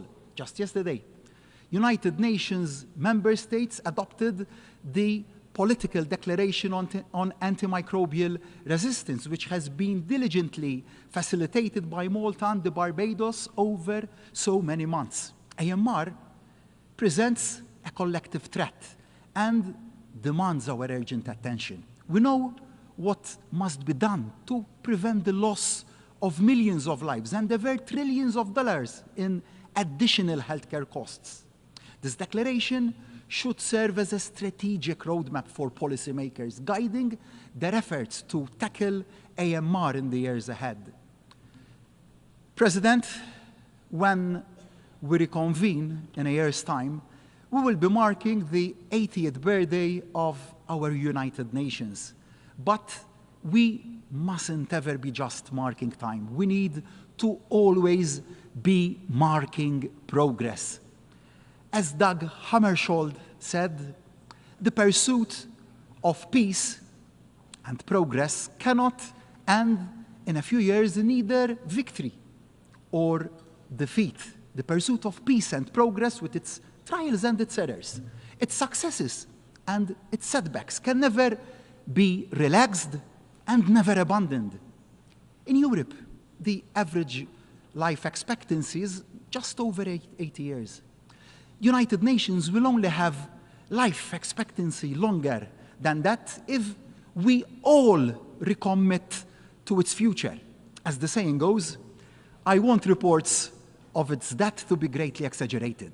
Yes, we can't ignore the fact that the architecture of the world's collective security is under stress like never before. Voices of nationalism dismiss the need to work together. Instigators of conflict believe they can escape the rat and writ of the global community. Both couldn't be more wrong. Acting to end conflict, and relieve suffering is never easy. But that doesn't mean we should stop trying. Reaching consensus across borders and across political differences is never easy. But that doesn't mean we should stop trying. Acknowledging we have all contributed to the state our world is in today and setting aside pride to try and make the world a better place is never easy.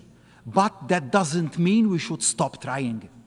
Arguably, the temptation to wring hands and see changes too hard to achieve is greatest for small nations like mine. To sit back and sigh that the big boys have made too much of a mess of things. Well, Malta will never sit back. Malta will never wring hands. Malta will never leave it to others. Yes, Malta will always be realistic, but Malta will always remain committed to multilateralism. When the perils are at their greatest, the need to work together is at its greatest. So let us use the next 12 months in the run-up to that 80th anniversary to reassert our collective belief in this United Nations, to redouble our efforts, to resolve conflict, to take the steps the future of the Earth needs, and to deliver the change the people of this planet need and deserve. To raise our game in supporting the Secretary General in delivering the institutional reform the United Nations needs to better fulfill its purpose. In short, and with every fiber of my being, I say to my fellow leaders, now is the time to choose. And we must choose the path of persistence. We must reject the path of despair. Yes, our world faces huge challenges and huge threats. But if we lose belief in the power of collective action, if we lose belief in the ability to work together to make a difference, then we are losing belief in the very idea of a better world. If we fail to persist, we fail to lead. If we fail to persevere, we fail the people who put their faith in us. Failure simply isn't an option. The stakes are too high. The risks are too great. The consequences are too severe. So let us make that choice. Let us today recommit as a United Nations. Let us affirm the path of persistence. And no matter how tough the going, let us enter the 80th year of this United Nations with the simple goal in our head and in our hearts. Let us now, more than ever, never give up believing that tomorrow can and must be better than today. Thank you.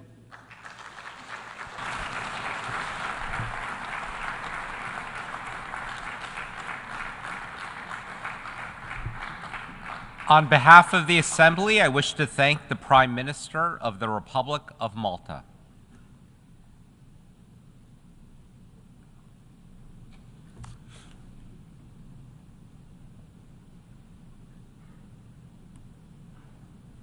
The Assembly will hear an address by His Excellency Philip Edward Davis, Prime Minister and Minister for Finance of the Commonwealth of the Bahamas. I request protocol to escort His Excellency and invite him to address the Assembly.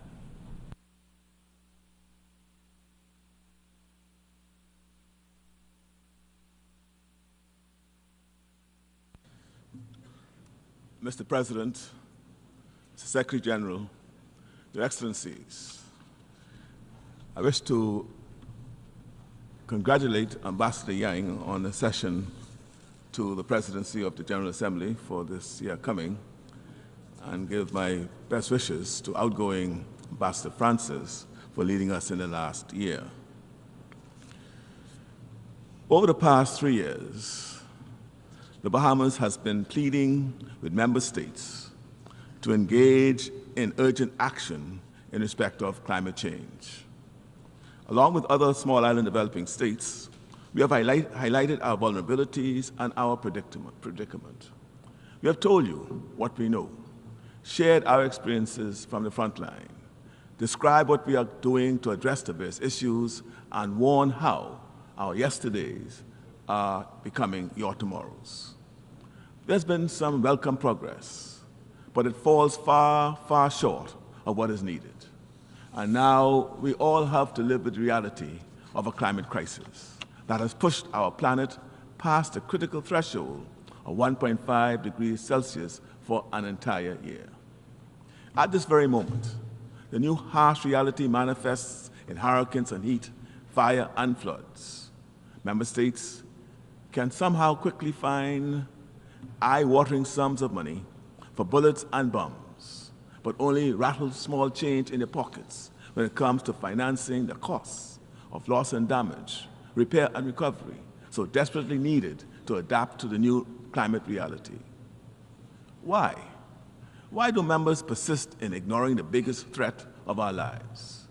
The easy answer would be to say that you just don't care. But I cannot accept that. To do so would be to accept a view of humanity which is at odds with my faith and lived experience of humanity. But we in the Bahamas clearly see that lack of determined, committed action as a series of misguided short-term choices and priorities. We can choose differently. We can choose better.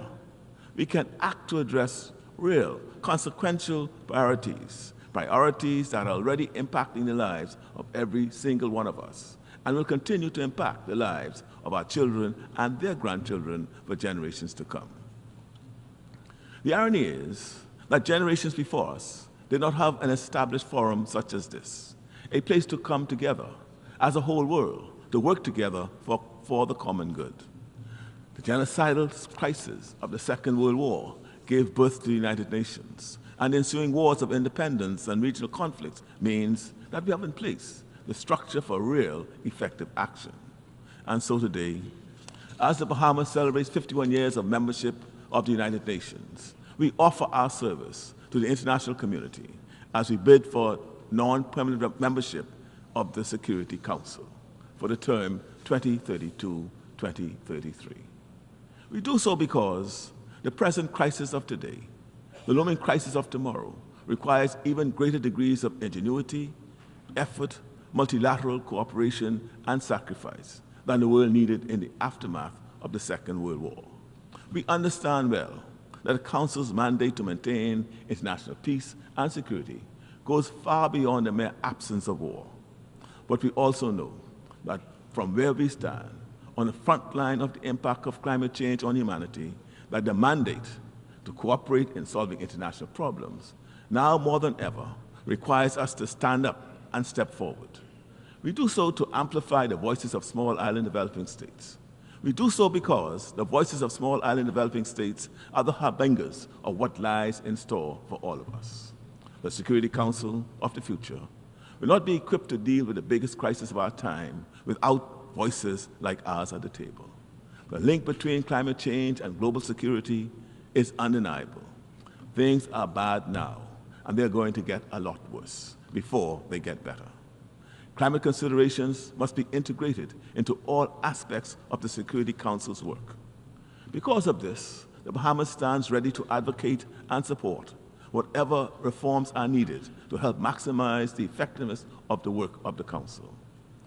Membership for countries like ours was not what the Charter members contemplated when the UN was established, but it is countries like ours which will help the Council with inclusive, truly representative decision-making needed to help address the greatest crisis of our time.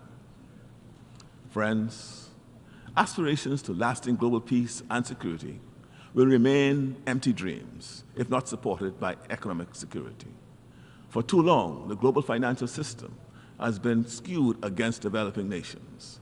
It is a cruel irony that industrialized nations who bear the greatest responsibility for the climate crisis often perpetuate another form of injustice in the form of our current global system. We have been instrumental in exposing the hypocrisy of unilateral blacklisting and advocating for a framework that prioritizes fairness and inclusivity. The present system, with its dark rules and uneven playing field, drains resources from developing countries, leaving us to grapple with the consequences. The Bahamas refuses to accept this double standard. We are raising our voice to demand a fairer and more equitable international framework, one where the voices of all countries, regardless of population or GDP, are heard and respected. The Bahamas will continue to be a leading voice in championing this issue for as long as we need to do so, no matter how lonely or how long the journey may take. Even among small island developing states, the Bahamas is uniquely vulnerable. We are not waiting for solutions. We are creating them. We have created a National Youth Guard, empowering our young people to become environmental champions because we know that future generations will have an enormous burden to shoulder. We're embracing innovation, particularly in the realm of ocean technology, to find solutions to the climate crisis. The Bahamas may be small in size, but we are not short on ambition or ingenuity. We have said it before, but we can never say it often enough. Countries like the Bahamas contribute so little to the problems of the world, and yet we are among the first and greatest affected. Over 40% of my country's national debt is as a direct result of the impacts of climate change. Locked as we are into an annual cycle of severe hurricanes, repair and rebuild, how can we fulfill the reasonable aspirations of our people for national development? We need to stop thinking of climate change merely as an environmental threat. It is a threat multiplier, exacerbating existing tensions, creating new ones, and undermining the very foundations of global security. If we think we have refugee challenges now, do we really want to wait until millions are forced to cross borders just to survive? As resources become scarcer, as livelihoods are lost, the potential for conflict, for instability, and mass migration becomes inevitable. And so we ask you to take note of your own self-interest. Your Excellencies, in our Caribbean region, the Republic of Haiti is facing a multidimensional security crisis. It is born of gang violence and resource scarcity, made worse by massive earthquakes, hurricanes, and other natural hazards. In accordance with UNSC Resolution 2966, passed in 2023, and in coordination with the government of Haiti, member states are contributing to a multinational security support mission. The Bahamas government is strongly of the view that any mission in Haiti ought to be Haitian-led and aim to build the capacity of the Haitian National Police to counter gangs and improve security conditions. The Bahamas reiterates the importance of continued and sustained financial support from donor countries to ensure that UN Trust Fund is able to fund the MSSM operations now and in the future. The CARICOM region in and of itself cannot do it alone, and so we urge you to take note of this important aspect of the MSSM mission. Looking beyond our region, in 2024, the Bahamas has looked to South-South cooperation to fill the gaps in development support. We continue to be active participants in CARICOM. We value the support of the Commonwealth and the solidarity between Caribbean and Pacific Commonwealth states, and look forward to meeting this year in Samoa. We value the deepening relationship between CARICOM and the African region. We see renewed value in the Group of 77 and the non-aligned movement. Our concerted efforts to collectively focus on climate reparations have resulted in new pathways to climate justice at the International Tribunal for the Law of the Sea and at the International Court of Justice. We remain determined to protect and preserve our climate and our precious biodiversity through the progressive development of international law. COP29 must be a turning point. It is estimated that by 2050, climate-related damage is projected to rise to an almost unimaginable $38 trillion per year. My friends, in some respects, it is already too late. Where we are is not good enough, but there's still time just enough if we act and act now. Let's revitalize the stalled negotiations on a new collective quantified goal on climate finance. We cannot afford another year of inaction. Developed nations must step up, not just with words, but with enforceable, concrete commitments that reflect the scale and urgency of the crisis. While global military expenditure soared to an unprecedented $2.4 trillion last year, the Loss and Damage Fund, painstakingly established at COP28, has secured a mere $800 in pledges. This is a drop in the ocean compared to the trillions needed to address the escalating costs of the negative impacts of climate change. This is not just an issue of funding. It is fundamentally an issue of sustainability and survival. Without it, peace and security mean nothing. The Loss and Damage Fund must be fully operationalized. This is about responsibility, accountability, and building a future where those who have polluted the most contribute the most to cleaning up the mess. The rise in global temperatures of more than 1.5 degrees Celsius this past year has put us in a new reality. But we must do more than roll the dice. Real effort, serious action, tangible progress. These are the only paths to sustainable solutions. And the same truths remain. We must prioritize energy solutions around sources of renewable energy. Redirecting the vast subsidies given to the fossil fuel industry towards renewable energy and climate adaptation and mitigation would be a powerful start. We must reform the global financial institutions and systems. We need multilateral development banks that are fit for purpose, providing accessible finance and prioritizing climate-resilient investments. We must continue to work to strengthen international cooperation. We need a renewed commitment to collective multilateral action. But friends, within this global emergency, we also see a glimmer of hope. The 1.5 degrees Celsius threshold cannot be an endpoint, but a turning point, an opportunity to reject complacency and chart a new course, one grounded in innovation, collaboration, and a resolute commitment to a just and sustainable future. We're not asking for a handout, but for a hander. Even the strongest swimmers drowns if left alone in a raging sea. I'll be remiss if I had to leave this podium without joining my sister, Prime Minister of Barbados, in calling and renewing my call for the removal of the blockade in Cuba. It is hurting the people of Cuba, and though it is said that the blockade is against Cuba, it is the people in Cuba who suffers daily.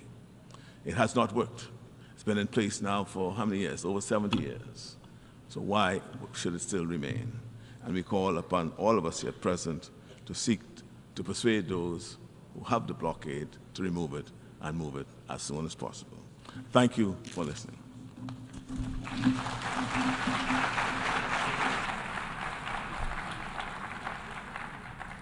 On behalf of the Assembly, I wish to thank the Prime Minister and Minister for Finance of the Commonwealth of the Bahamas.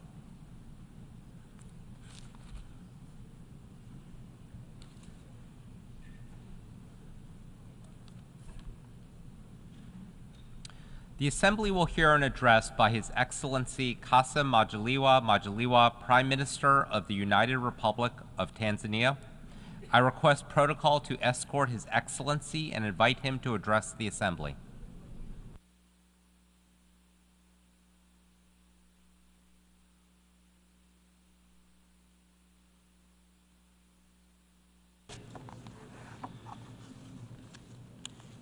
Your Excellency, Philemon Yang, President of the 79th session of the United Nations General Assembly, Excellencies, Heads of State and Government, ladies and gentlemen.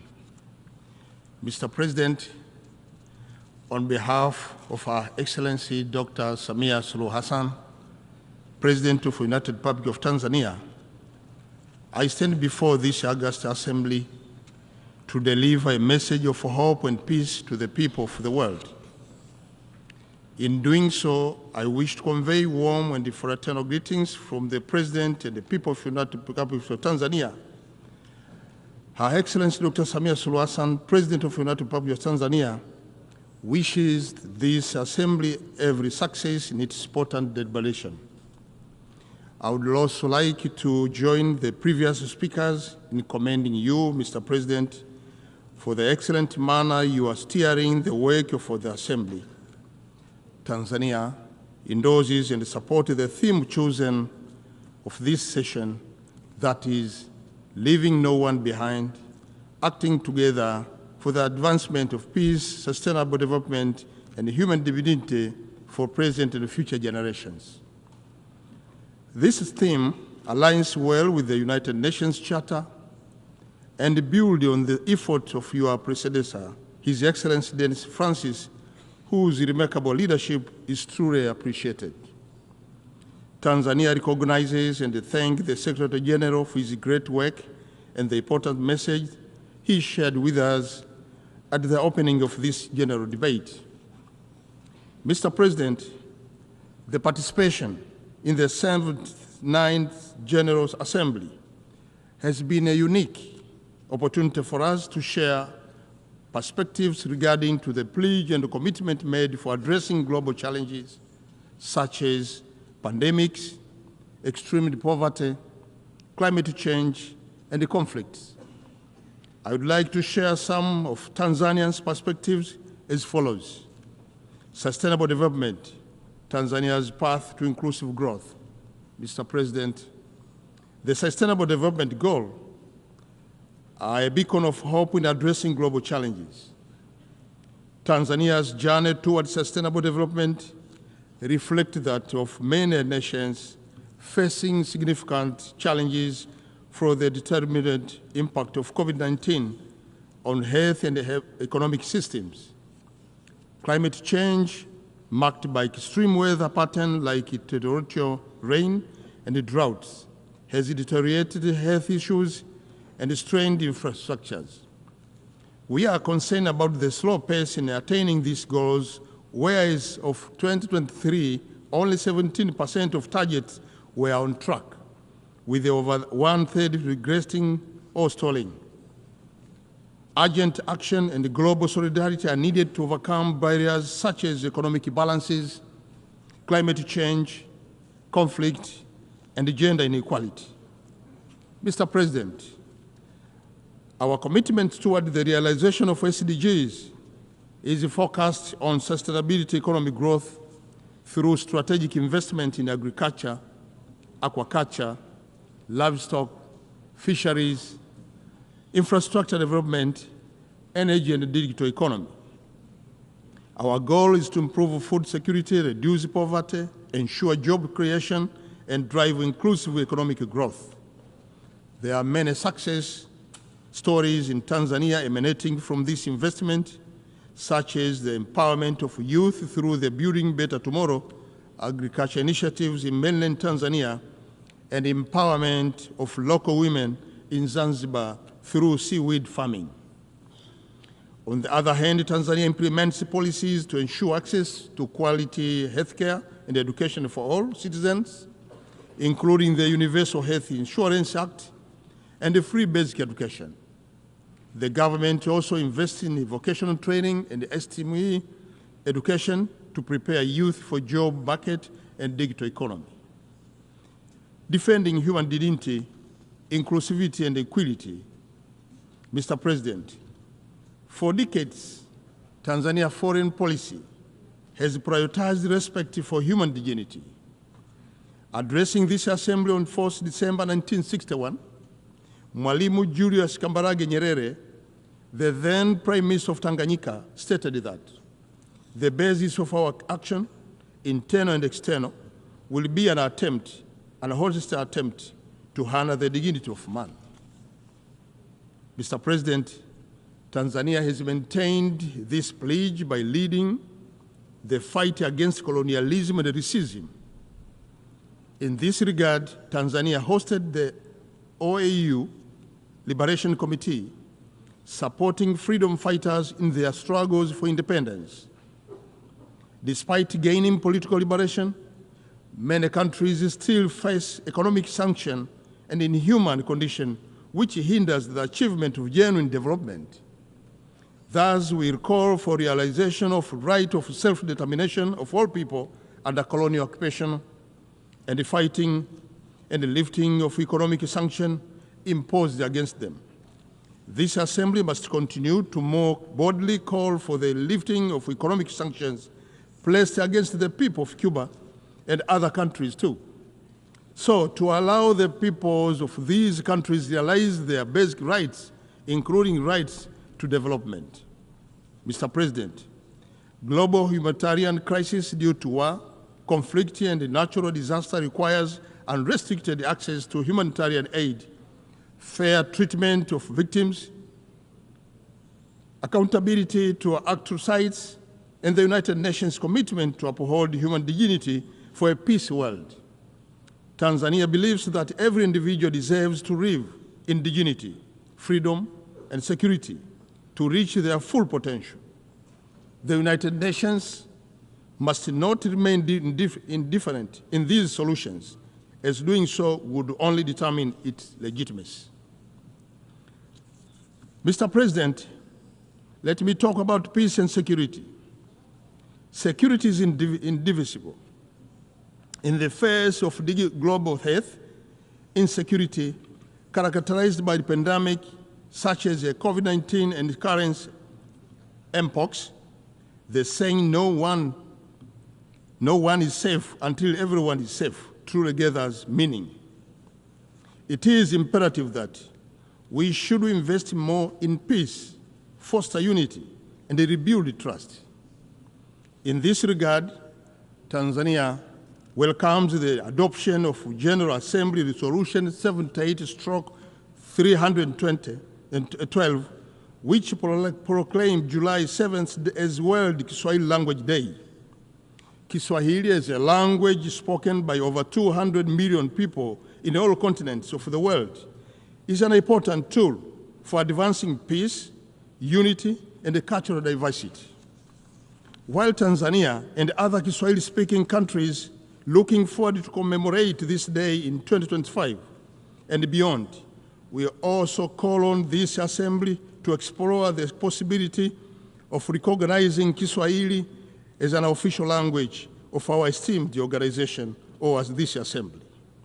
Tanzania, East African Community, South African Development Community, and African Union have already led the way to Kiswahili speaking, and it is again important that we invest more in peace initiatives because there is no development without peace and unity.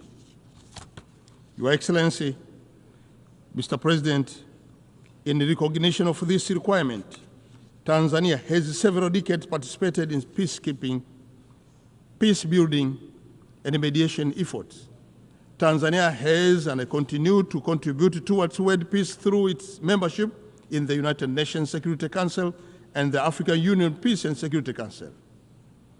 This contribution is also evident through its leadership in regional arrangements, such as International Conference on the Great Lakes region of Africa, and currently the chair of the organ on politics, defense, and security of Southern Africa Development Community.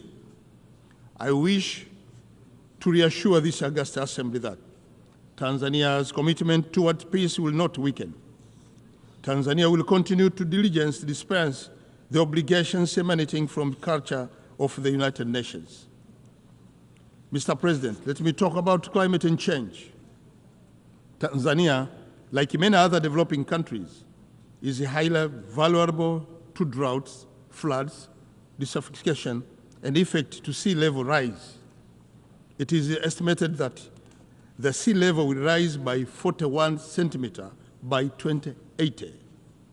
While the sea level rise cannot be reversed, Tanzania is taking several adoption and mitigation measures, including the restoration and the plantation of mangrove, enhancement of coastal infrastructure, and the promotion of ecotourism and aquaculture. It is imperative that, therefore, that we must invest more in climate finance to help recover economies already suffering from these effects, and to enhance access to funding for loss and damage in the hand-hit countries. Mr. President, about transformation to clean energy, as we prepare for COP29 in Baku, Azerbaijan, it is worth remembering that globally, an estimated 2.4 billion people are still using polluting fuel for cooking. This contributes to health problems, food insecurity, gender inequality, and environmental damage, including millions of premature death, limited access to education, employment for women and children, and increased household gas emission and deforestation. Achieving universal clean cooking access in Africa by 2030 would require an estimated about $4 billion annually. a small fraction of global energy spending. Mr. President, in response to this alarming situation, Tanzania is championing a clean cooking agenda, which essentially contributed to several SDGs, including goals number 7, focusing on ensuring access to affordable and sustainable energy for all. Tanzania will host the African Energy Summit in January 2025, means next year, co-organized with the World Bank and the African Development Bank. The summit aims to accelerate the implementation of World Bank Group and the African Bank Group commitment to provide electricity access to 300 million people in Africa by 2030. We look forward to working together with all partners to unlock energy potential and build brighter, more resilient future for Africa.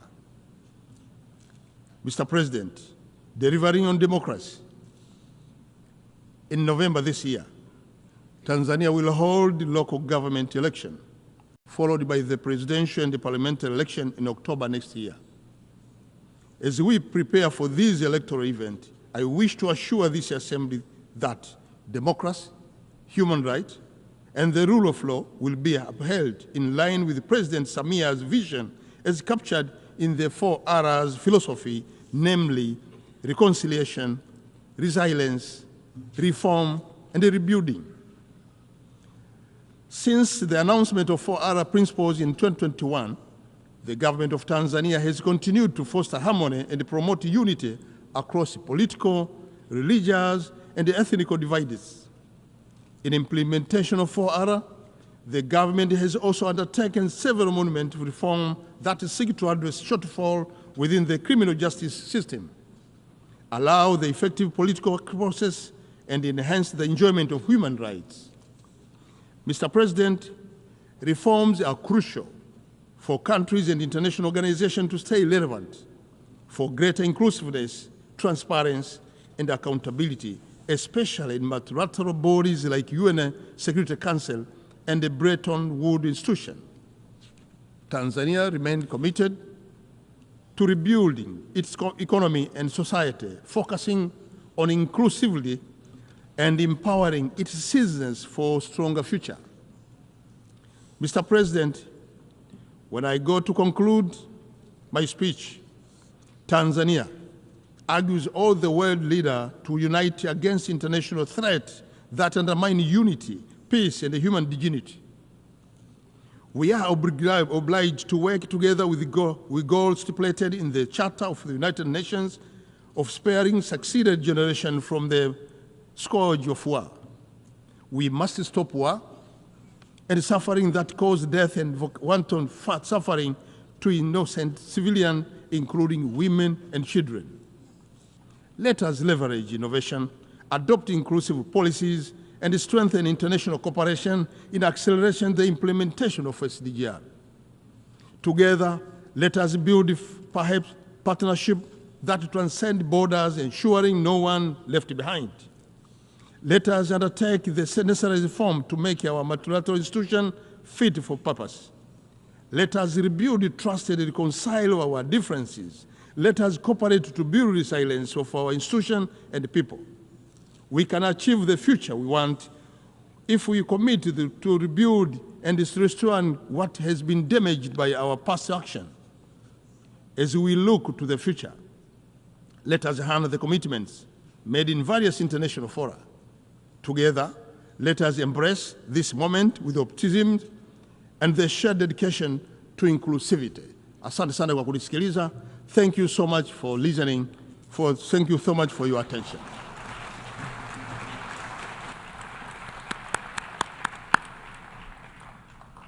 On behalf of the Assembly, I wish to thank the Prime Minister of the United Republic of Tanzania.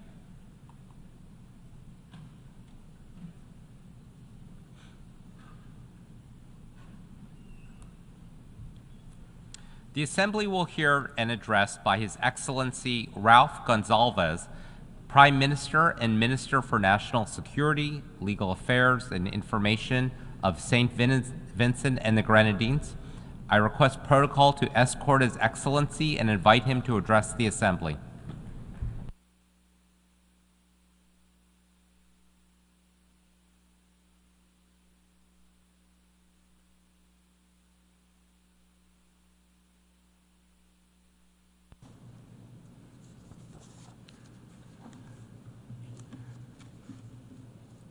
Mr. President, Your Excellencies,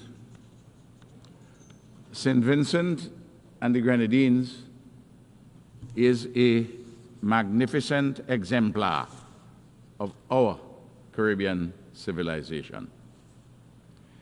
Despite a quarter century of analysis, advocacy, and prescriptions set forth by leaders of small island developing states and international institutions charged with advancing the interests of SIDS, our travails are enduring in a global community largely disinterested in our well-being and that of small states generally.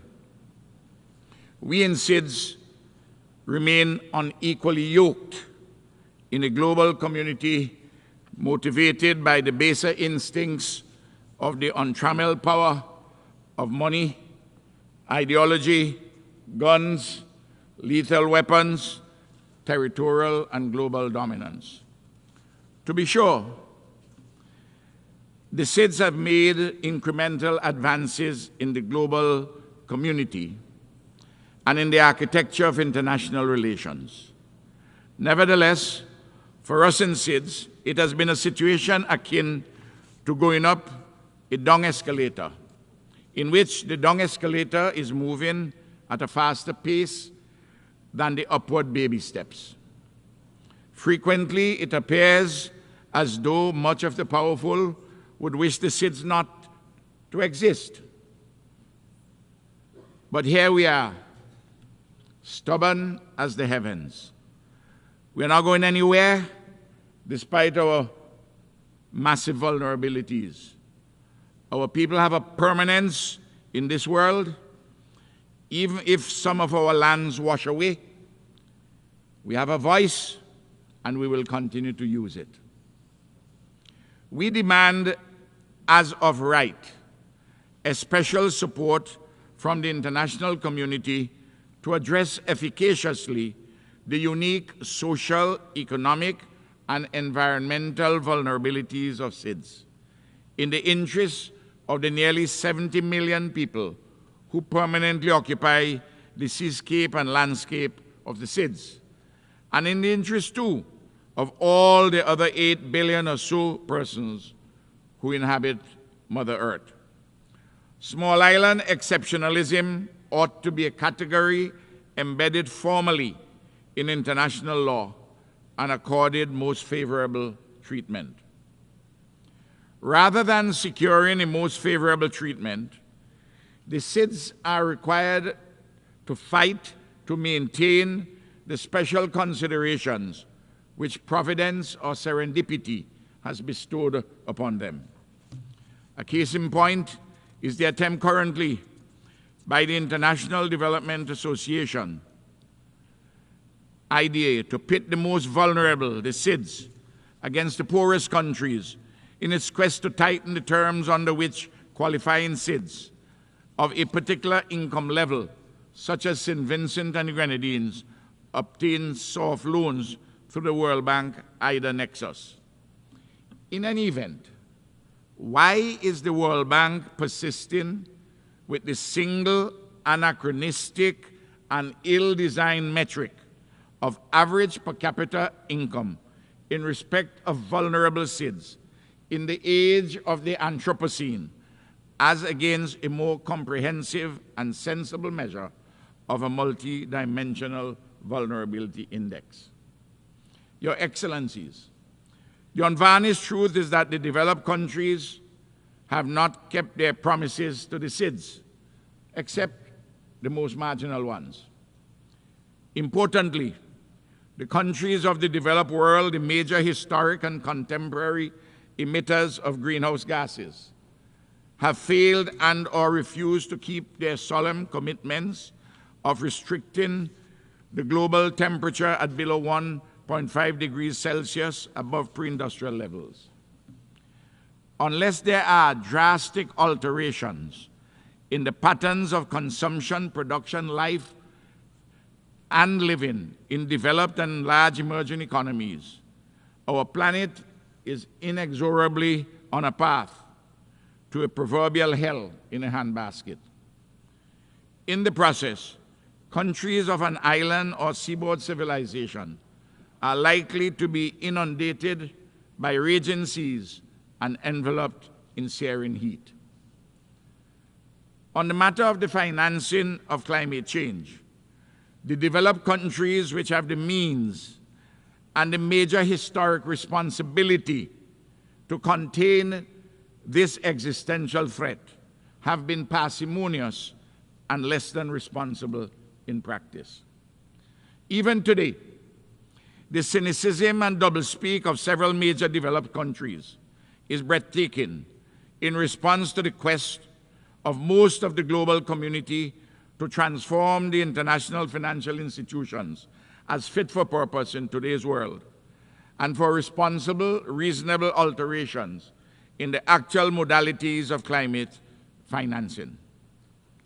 High representatives of most of these developed countries pay lip service in general to the innovative proposals, the Bridgetown 3 proposals endorsed by the Caribbean community, only to nitpick and delay in the particular on the progressive essentials.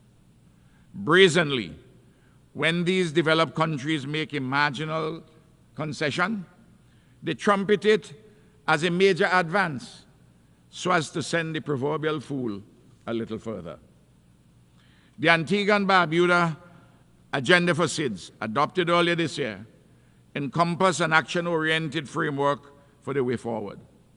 The recently adopted Pact for the Future by the United Nations General Assembly provides a wider and promising buttress. In our advocacy for the 39 SIDS, we embrace too the cause of the least developed countries and the landlocked developing countries, all 92 vulnerable countries in the United Nations system. Your Excellencies, growing material dissatisfaction grips increasingly large numbers of people in both the metropoles and the hinterlands in this highly interconnected world. Noticeably, the ceremony of innocence is drowned. Things are falling apart. The centers cannot hold, and the cascading effects are ripping the world asunder. The best of all lack conviction, and the worst are full of passionate intensity. Creative resistance and reconstruction are the banners under which ordinary men and women across the globe are draping themselves.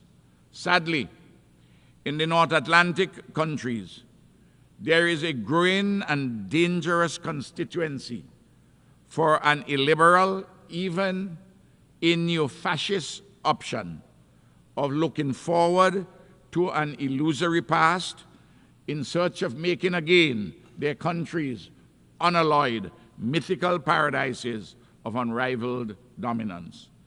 They are looking forward to a past that never was.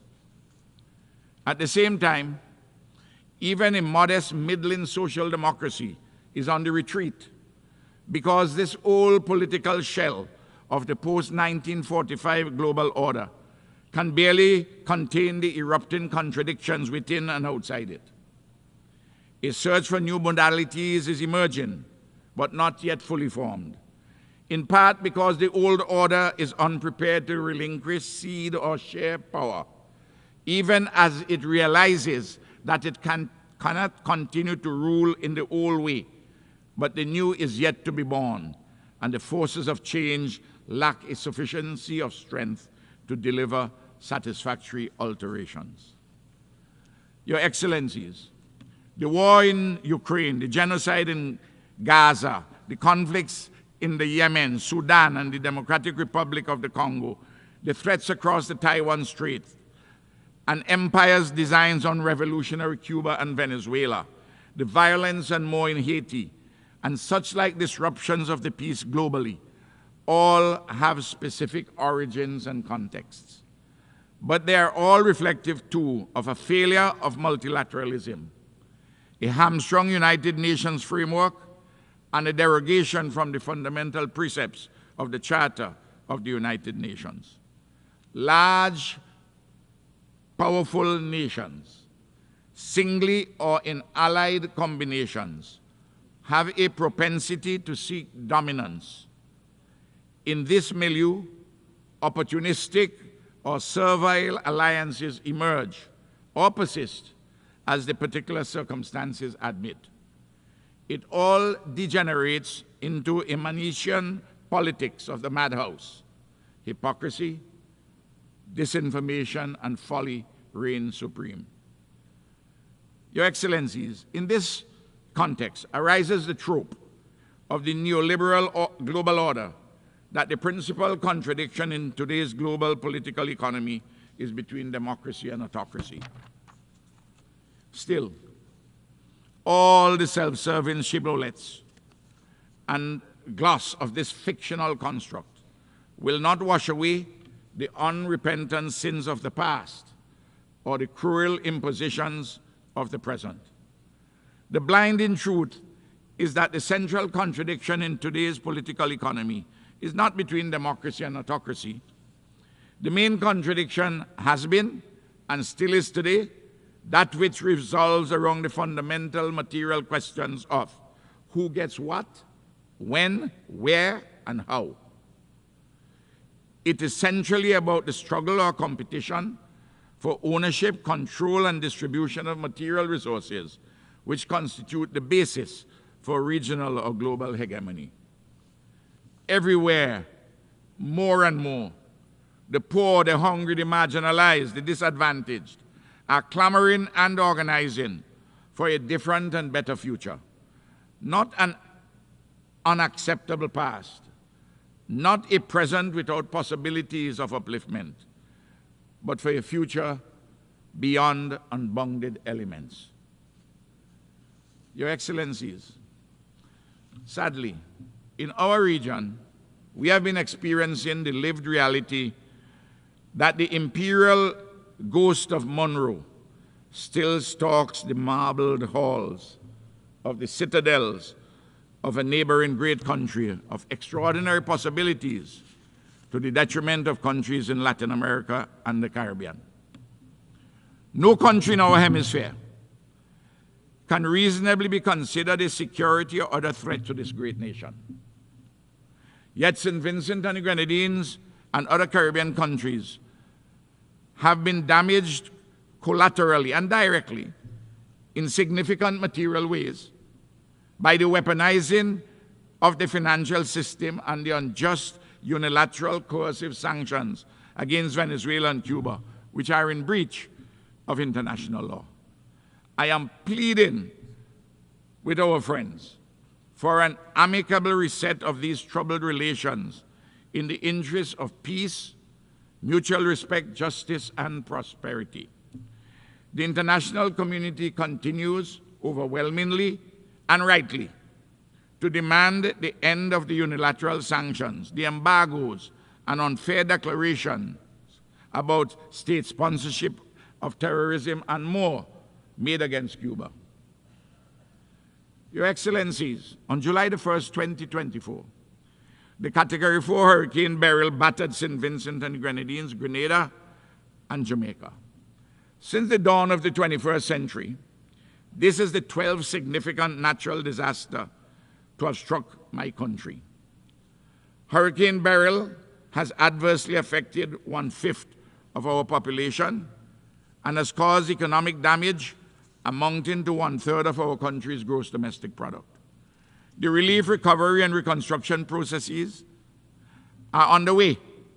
On behalf of the government and people of St. Vincent and the Grenadines, I thank all countries and organizations, including the United Nations, that have come to our aid in the aftermath of the hurricane. Unfortunately, for the recovery and rebuilding processes, we are essentially on our own. We have had to seek significant loans to rebuild our physical infrastructure and 5,000 houses, to provide income support for affected persons, and to mobilize production support for the agricultural, fishing, and tourism industries. I'm appealing to the international community, our dear friends, to assist us, not with further burdensome loans, but with requisite grants. The recovery and reconstruction after every natural disaster increased sharply our debt burden. Countries like ours have contributed little or nothing to global warming and man-made climate change, yet we suffer largely alone on the front lines. This cannot be fair. It cannot be just. Do we have to choose death or debt, D-E-A-T-H or D-E-B-T? Which one we have to choose? Your Excellencies, the Caribbean community, the African Union, the Community of States of Latin America and the Caribbean, their diasporas, and all fair-minded persons globally have been insisting that the European nations responsible for native genocide and the enslavement of African bodies pay reparations for the consequential legacy of underdevelopment. This issue of transformative reparative justice will not go away until it is appropriately addressed. Your Excellencies, the suffering and pain of the Haitian people continue to weigh heavily on the consciences of our Caribbean. Through the efforts of the Haitian people, in tandem with the regional and international communities, especially CARICOM, the USA, Canada, and Kenya, a measure of progress has been made on some fronts, but immense challenges remain in the humanitarian, security, political, and economic spheres. The building of a free, democratic, peaceful, and prosperous Haiti demands commitment and concerted action from all the relevant stakeholders in pursuance of solutions devised by Haitians and led by Haitians. Haiti fatigue is not an option for the international community.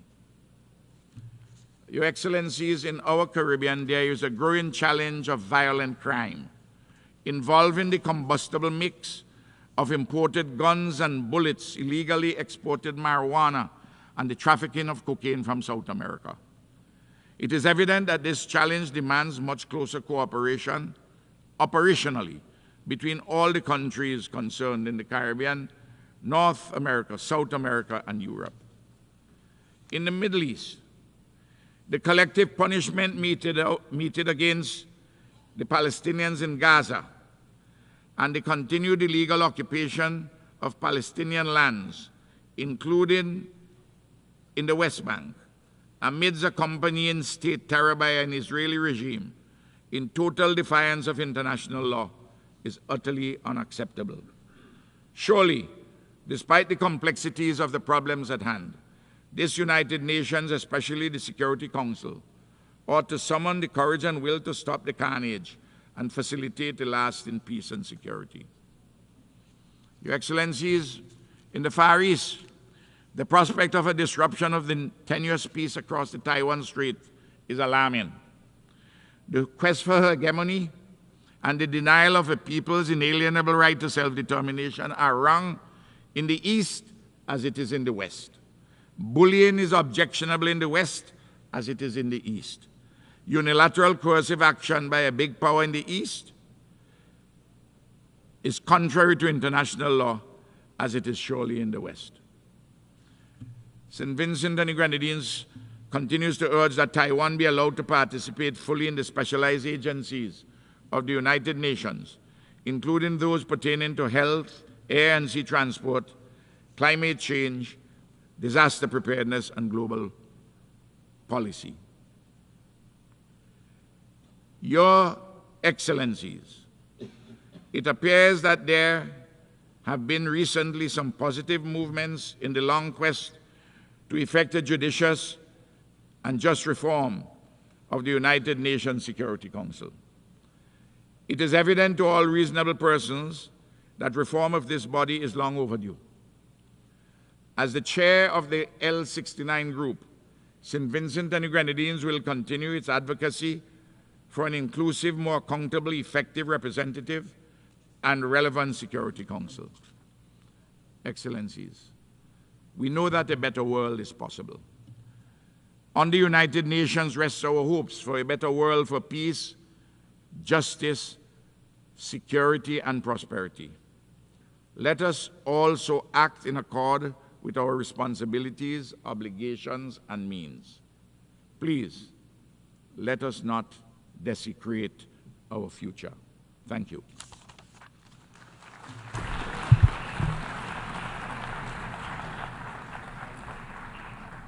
On behalf of the Assembly, I wish to thank the Prime Minister and Minister for National Security, Legal Affairs, and Information of St. Vincent and the Grenadines.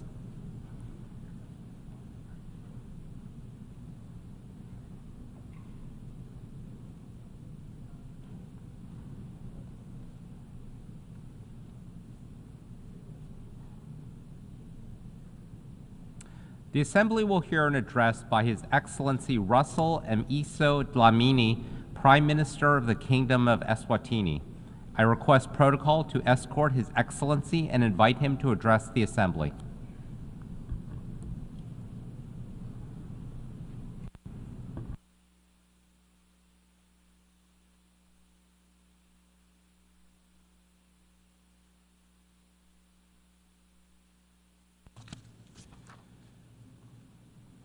Your Excellency, Mr. Philemon Yang, President of the 79th session of the United Nations General Assembly, Your Majesties, distinguished heads of state and government, the United Nations Secretary General, honorable delegates, ladies and gentlemen.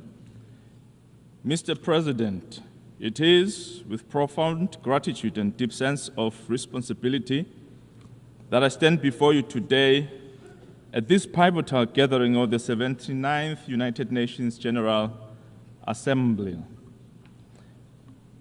I bring you the warmest greetings from His Majesty King Mswati III, the Queen Mother, the government, and the people of the Kingdom of Eswatini.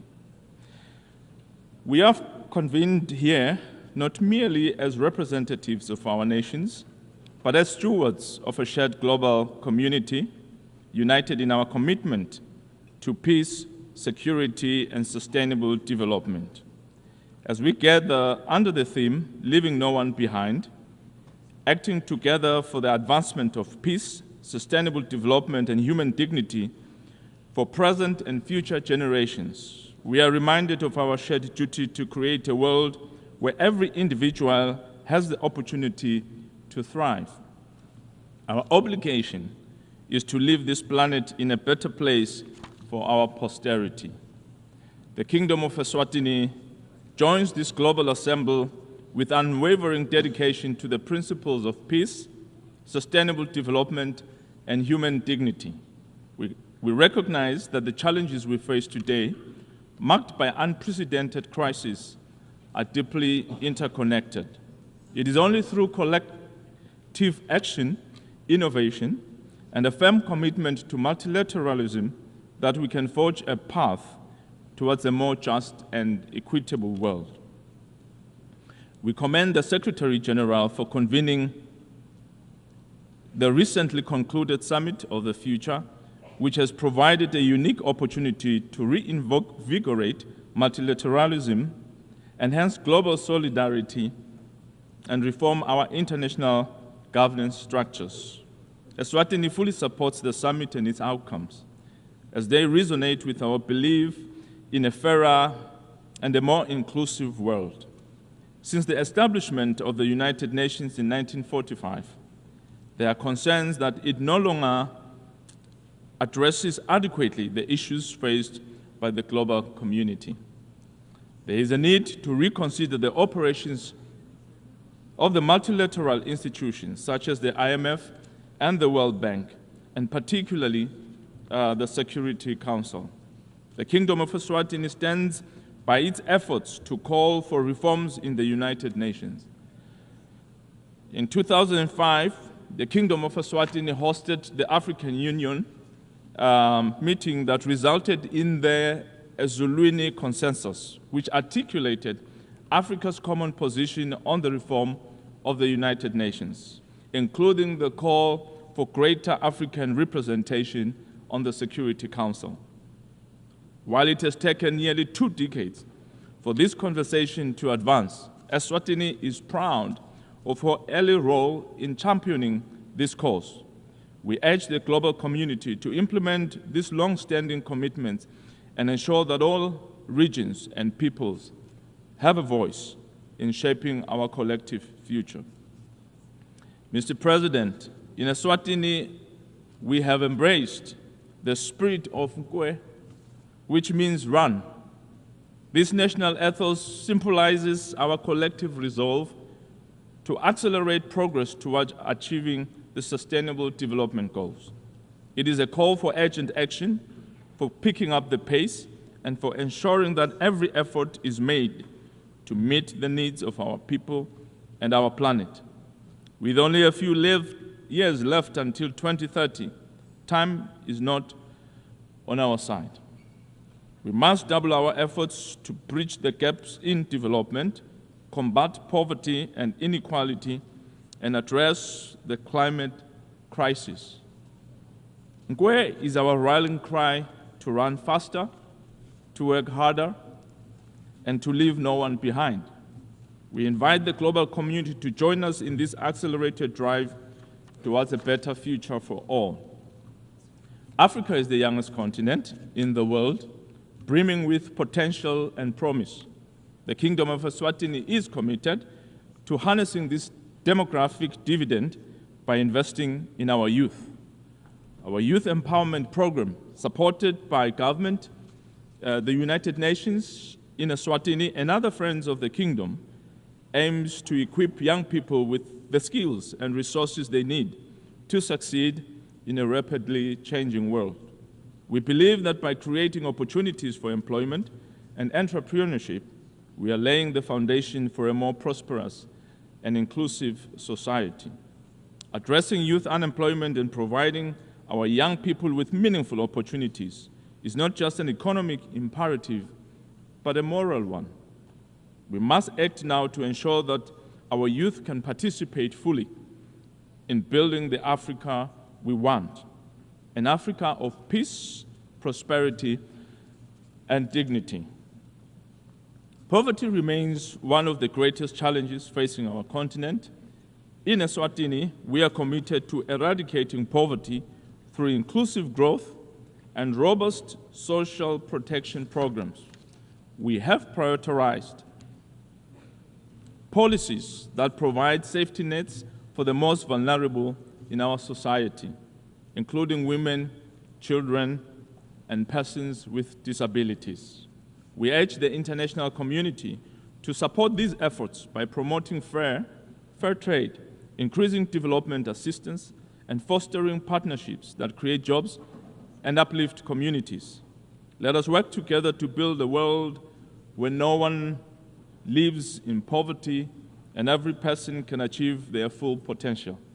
Mr. President, sustainable development is not a choice, but a necessity for the survival and prosperity of our planet. The Kingdom of Eswatini remains dedicated to advancing our development agenda as aligned with the 2030 Agenda for Sustainable Development. We have made significant strides in promoting poverty eradication, renewable energy, the protection of our natural resources, and ensuring equitable access to education and health care for Emaswati. Our national development strategy aligns with global development goals focusing on economic diversification, poverty reduction, and human capital development. We've taken significant steps to promote renewable energy through investments in solar, wind, and hydropower projects, such as the Eswatini Electricity Company's initiative to increase the share of renewable energy in the national grid. These efforts are complemented by our progress in providing access to quality education through the free primary education program and improving healthcare services as outlined in our National Health Strategic Plan. However, as a small middle-income country, we face unique challenges, including limited access to international financing, vulnerability to climate change, and economic shocks. We call on the international community to support the developmental aspirations of countries like Eswatini, ensuring that our path towards sustainable development is not hindered by structural inequalities in the global system.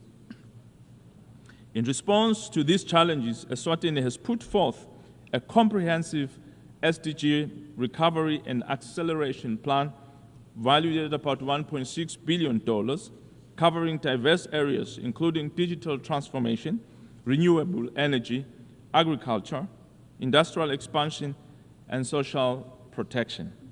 This plan prioritizes implementation over the development of new frameworks, emphasizing sectors such as job creation, specifically under SDG 8, Target 8.5, which focuses on creating jobs across industries as a multiplier for achieving other SDGs. By investing in employment opportunities, we believe we can address multiple dimensions of development, including reducing food insecurity, enhancing access to essential services, and minimizing social ills, such as crime and substance abuse. Mr. President, the implementation of SDGs requires substantial financial resources. However, many developing countries, including those in Africa, face significant barriers to accessing affordable finance.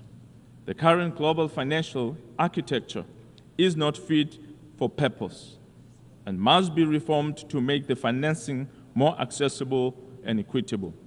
We call for the implementation of the Addis Ababa Action Plan, which emphasizes the need for innovative financing mechanisms and global solidarity. We also urge the international community to support the reform of global financial mechanisms that have seen developing countries pay much higher costs than developed nations to access the much-needed funds. This unfair practice must come to an end. The Summit of the Future provides a critical opportunity to address these disparities and ensure that all nations have the means to achieve their development goals. Mr. President, peace is the foundation upon which sustainable development and human dignity rests. The Kingdom of Eswatini, guided by its long-standing tradition of peaceful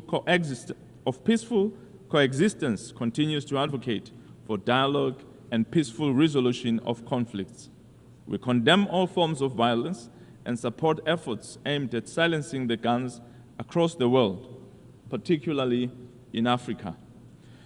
We call upon the international community to support the African Union's Agenda 2063 and the African Union Master Roadmap for silencing the guns. It is imperative that we are not to leave anyone behind. We must address the root causes of conflict, including poverty, inequality, and lack of opportunity, which drive instability and undermine development efforts. Mr. President, health is a fundamental pillar of sustainable development, and its challenges are multidimensional, impacting not just individual well-being, but also national productivity and social stability. The Kingdom of Eswatini recognizes that achieving universal health coverage is integral to the broader agenda of leaving no one behind. Despite our efforts to improve healthcare access through initiatives such as the National Health Strategic Plan and investment in health infrastructure, Eswatini, like many other countries, continues to grapple with significant health challenges. These include a high burden of communicable and non-communicable diseases, inadequate health financing, and the complexities of delivering equitable health care in rural and remote areas. Furthermore, the ongoing threat of pandemics such as COVID-19 and emerging health threats such as the mpox exacerbated by climate change underscore the need for adequate preparedness and resilient health system. We call upon the international community to support collaborative efforts in strengthening health systems, enhancing disease surveillance, improving access to essential medicines, and building capacity for rapid response to health emergencies. Only through such global solidarity and shared commitment can we ensure healthy lives and promote well-being for all ages as enshrined in SDG 3. Mr. President, climate change poses an existential threat to our future. In Eswatini, we have taken decisive steps to address this crisis. We have developed a comprehensive strategy to mitigate and adapt to the impacts of climate change, investing in renewable energy, sustainable agriculture, and disaster risk reduction. We are also proud to announce that Eswatini has recently adopted a ban on single-use plastics. This decision, supported by UNDP and the Eswatini Environment Agency through initiatives like Pasasako Nawe, is part of our broader commitment to environmental sustainability. However, our efforts alone are not enough. We call upon developed nations to honor their commitment to climate finance and technology transfer. It is only through collective action that we can ensure a sustainable future for all. The theme of this year's UN General Assembly is leaving no one behind, acting together for the advancement of peace, sustainable development, and human dignity for present and future generations. Ironically, Taiwan and its 23.5 million people continue to be left by the United Nations and its specialized agencies. We wish to make a call for their inclusion. They need to be part of this global platform so that they can also fully participate in global development and growth of our goals. Mr. President, the road ahead is fraught with challenges, but it is also filled with hope and opportunity. Let us seize this moment to reaffirm our commitment to the ideals of the United Nations and to the vision of a world where peace, sustainable development, and human dignity are realities for all. The Kingdom of Eswatini stands ready to work with all nations in this noble endeavor. May we all embrace the spirit of Nkwe and let us run together with accelerated speed towards our shared goals and ensure that no one is left behind. I thank you.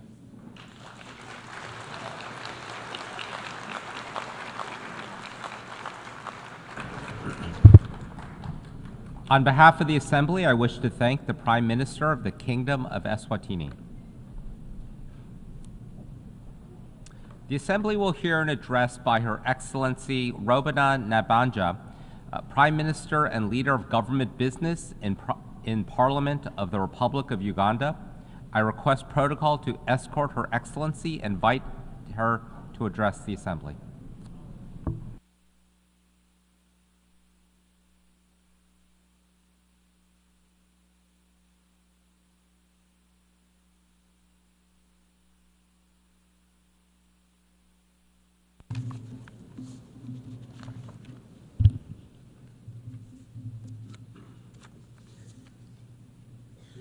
Your Excellencies, ladies and gentlemen, I bring you warm greetings from His Excellency Yoweri Kaguta Museveni, the President of the Republic of Uganda, and the people of Uganda. I congratulate His Excellency Mr. Philemon Yang on his election as President of the 79th session of the UN General Assembly, and I assure him of Uganda's full support. I commend His Excellency Mr. Dennis Francis, former President to the General Assembly, for his stewardship of the 78th session of the General Assembly, and equally pay tribute to the Secretary General, His Excellency Antonio Guterres, for his commitment to the work of the United Nations. Mr. President, in the face of the current global shocks occasioned by multiple human natural, ecological, sociological, and financial crises, we can all agree that the world is not in a good place. Today, the negative consequences of disunity have given rise to conflicts, global instability, interstate rivalry, and has worsened the already existing problems of poverty, hunger, and disease in many parts of the world. There is therefore need to recommit ourselves to a common identity of shared humanity in the modern global village. As people of the United Nations, we should live by the Charter of the United Nations with a sincere determination to save future generations from the scourge of war.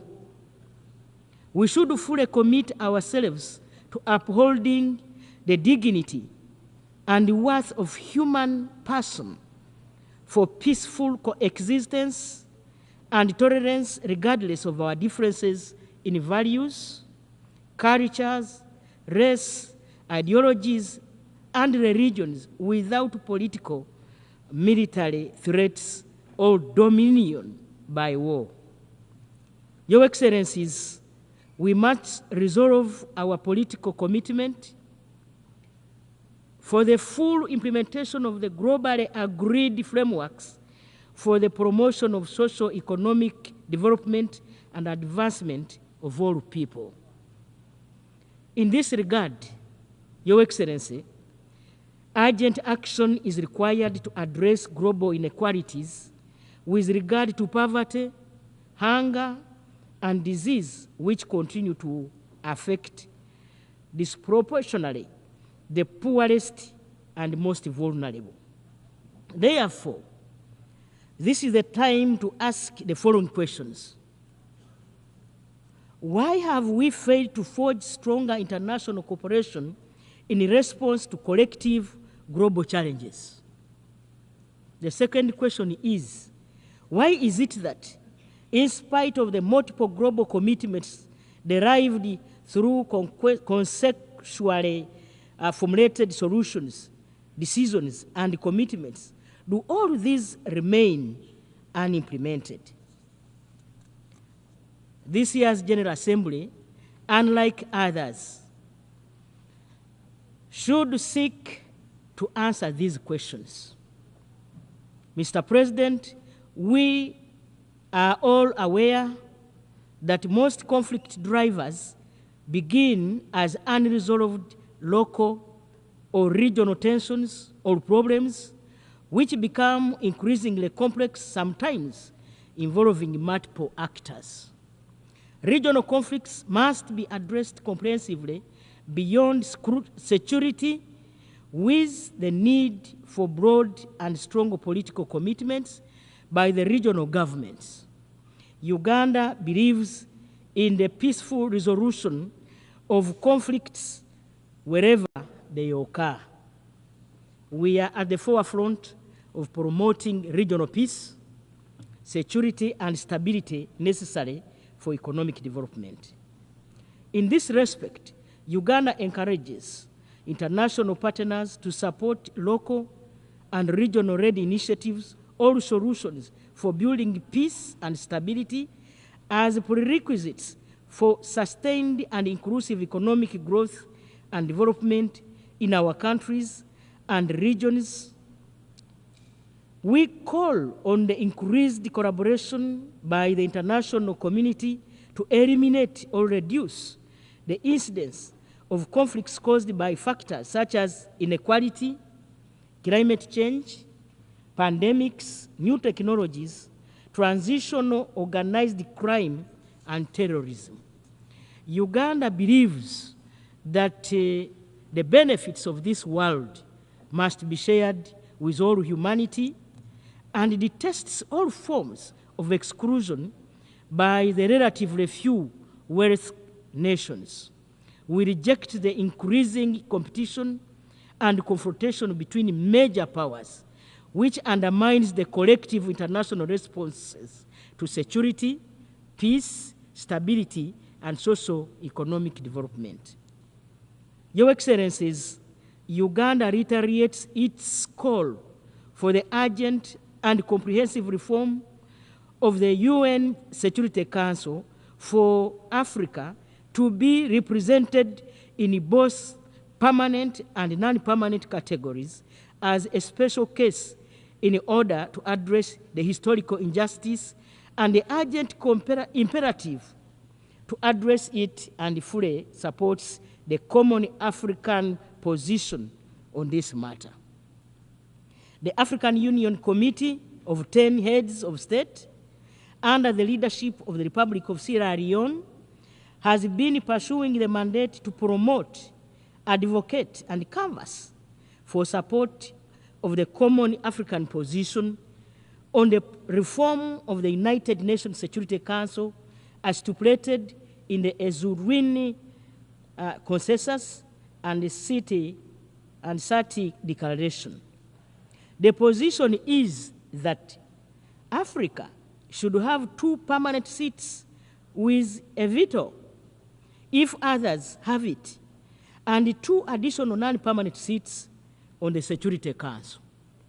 The Committee of 10, since 2005, has been driven with the hope and conviction of sovereign equality in representation and participation in intergovernmental negotiations for the reform of the UN Security Council to make it more responsive to the current circumstances to achieve a future of shared goals for humanity. The core aspiration is for Africa to get representation in United Nations Security Council as equal partners and make a contribution to multilateral systems that should become inclusive, equitable, and work for international peace and security of all without paralysis or succumbing to parochial interests of major powers.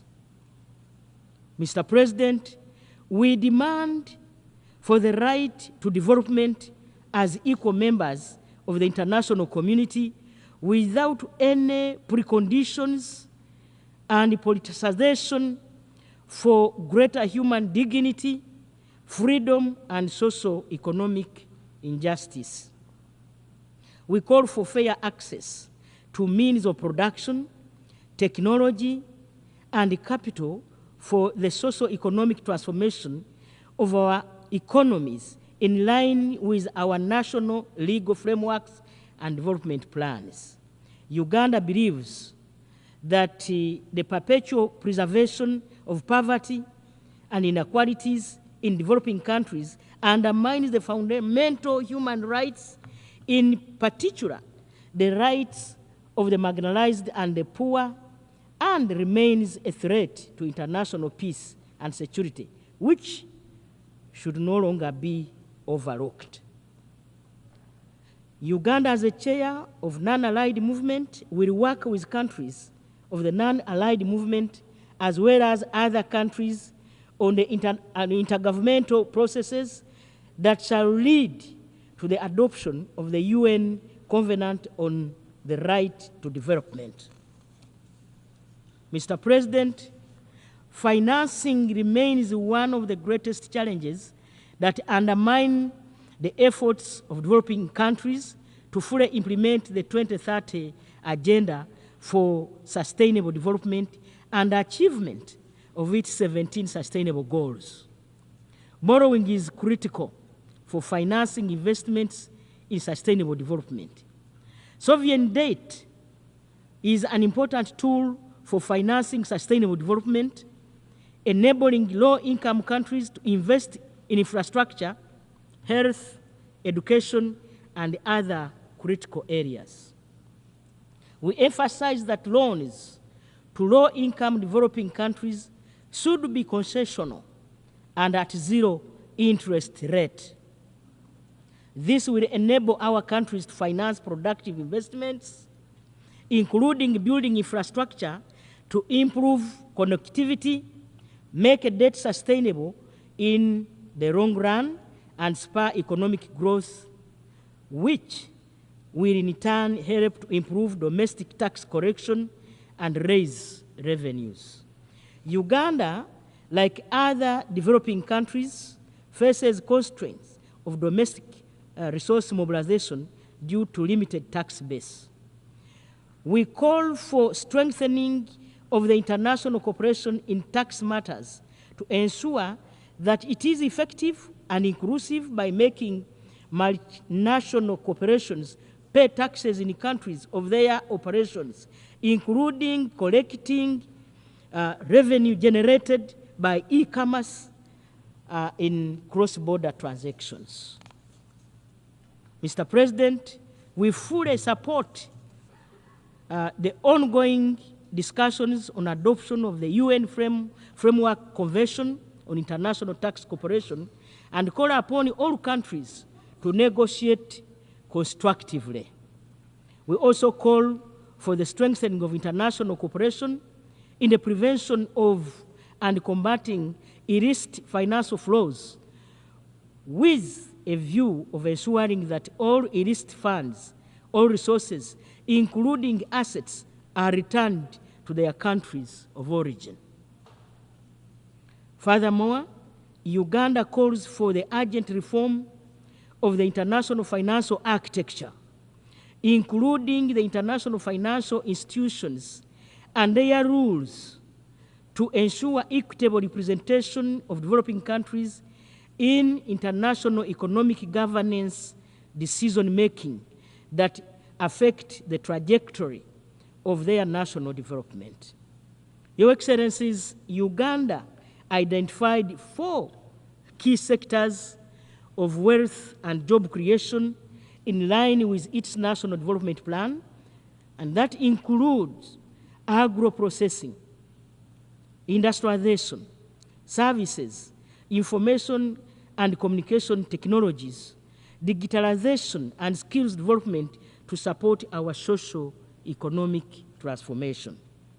There is no doubt that affordable energy and access to affordable high-quality internet connectivity is vital to catalyze their full implementation in order to realize inclusive development outcomes and benefits for our people.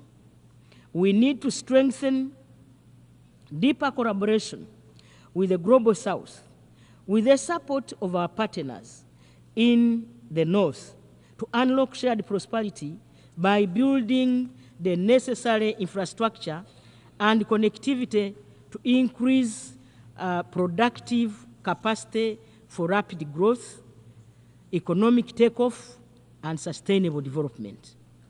In this regard, Uganda calls on the international community to support the full implementation of the African Continental Free Trade Area. Furthermore, Uganda calls on the international community to support its path to sustainable development. We encourage foreign individuals and companies to invest in the country. We welcome inflows of money, technology, knowledge, skills, and expertise as major sources of non-debt financial resources for economic development of our country. Your Excellencies, Uganda also calls for collaboration by the international community in medical research for global health to develop vaccines and treatments to combat diseases like Ebola, COVID-19, monkeypox, and improving healthcare capability in low-income countries, particularly in Africa. Uganda advocates for mutually beneficial trade and investment. We encourage that in pursuing sustainable development, foreign direct investment should be geared to adding value by processing raw materials inside our country where raw materials are produced and to export high-value products. This will create jobs, generate high incomes, and increase taxable revenues. We call on multinational companies to desist from purchasing raw materials and only selling processed products for consumption in developing countries. We equally call on developed economies and multilateral multinational companies that buy raw materials to process them and add value in their countries should take measures to institute policies that allow sharing the profits they generate in the value chain with the low-income raw material producing countries where it is sourced for shared prosperity. Mr. President, climate change remains one of the greatest challenges to the pursuit of sustainable development. Uganda calls on developed countries to provide the necessary financial, technical, as well as capacity building to support developing countries to effectively address climate change. We demand for climate justice, recognizing that richer countries, having historically profited from high emission activities for the development of their economies, and bear a great obligation to lead in mitigating these impacts. Therefore, high-income countries should reduce their emissions and equally support developing countries in their gradual transition to low-emission development pathways without using the environment as a political and economic tool to block or slow down their development. We emphasize that climate finance should be additional to official development assistance. Mr. President, developing countries face great challenges, including the increase in unilateral political, economic, and trade actions, or policies, and the weakening of multilateralism, which are flagrant violations of the principles established in the UN Charter, international law, and the purposes of the United Nations. We consider that it is urgent to stop these actions that threaten the economic and social development of the countries that are subject to them, and consequently prevent them from achieving the Sustainable Development Goals. Uganda reiterates its call to put an end to the economic, commercial, and financial blockade imposed on these sister nations under sanctions, which is a major impediment to the sustainable development. Uganda also reiterates its firm rejection to the imposition of laws and regulations with extraterritorial impact and all other forms of cohesive measures, including unilateral sanctions against developing countries, and reiterates the urgent need to eliminate them immediately. Mr. President, Your Excellencies, ladies and gentlemen, Uganda took over the chairmanship of both the Group of 77 and China and the Non-Allied Movement in January 2024. I take this opportunity on behalf of His Excellency President Yoweri Kaguta Museveni, the President of the Republic of Uganda, to thank all member states of the group and the movement for their confidence in ensuring Uganda is in the capacity of chair. We commend the Africa Group for endorsing our candidature for the chairmanship of both organizations. This year, 2024, has been a crucial year with various intergovernmental processes at the United Nations on issues that are of paramount importance to both the group and the movement. And these include inter-area Fourth International Conference on the Small Islands Developing States, the Third UN Conference on the Landlocked Developing Countries, the Summit of the Future, the preparations for the Fourth International Conference on Financing for Development, the 2024 UN Climate Change Conference, COP29, all of which demand that we remain even more united and steadfast in promoting the interests of developing countries. Uganda therefore commends the members of both groups for keeping united in solidarity as we pursue the issues of our common interests. In conclusion, Mr. President, Uganda will continue with this stewardship, working together in solidarity to achieve a revitalized multilateral system which is capable of adequately addressing current and emerging global challenges. We firmly believe that multilateralism remains a fundamental and crucial mechanism for addressing our common challenges, namely, 1, accelerating the implementation of the 2030 Agenda for Sustainable Development. 2, scaling up action to address climate change and biodiversity loss. 3, strengthening international tax cooperation. Then 4, availing adequate concessional financing for development. And number 5, the fight against illicit financial flows and enhancing global collaboration in digital and artificial technologies to maximize the benefit to society and minimize harm, among others. I thank you for God and my country.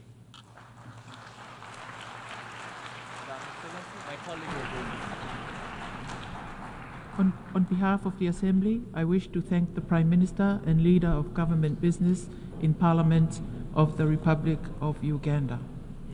We have heard the last speaker in the general debate for this meeting. The 14th plenary meeting to continue with the general debate will be held immediately following the adjournment of this meeting. The meeting is adjourned.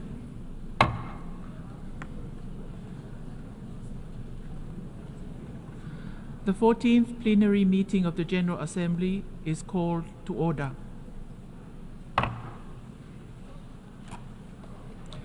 The Assembly will continue its consideration of Agenda Item 8 entitled General Debate.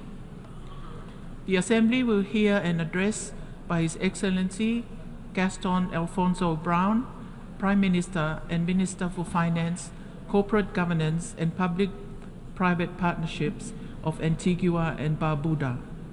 I request protocol to escort His Excellency and invite him to address the Assembly.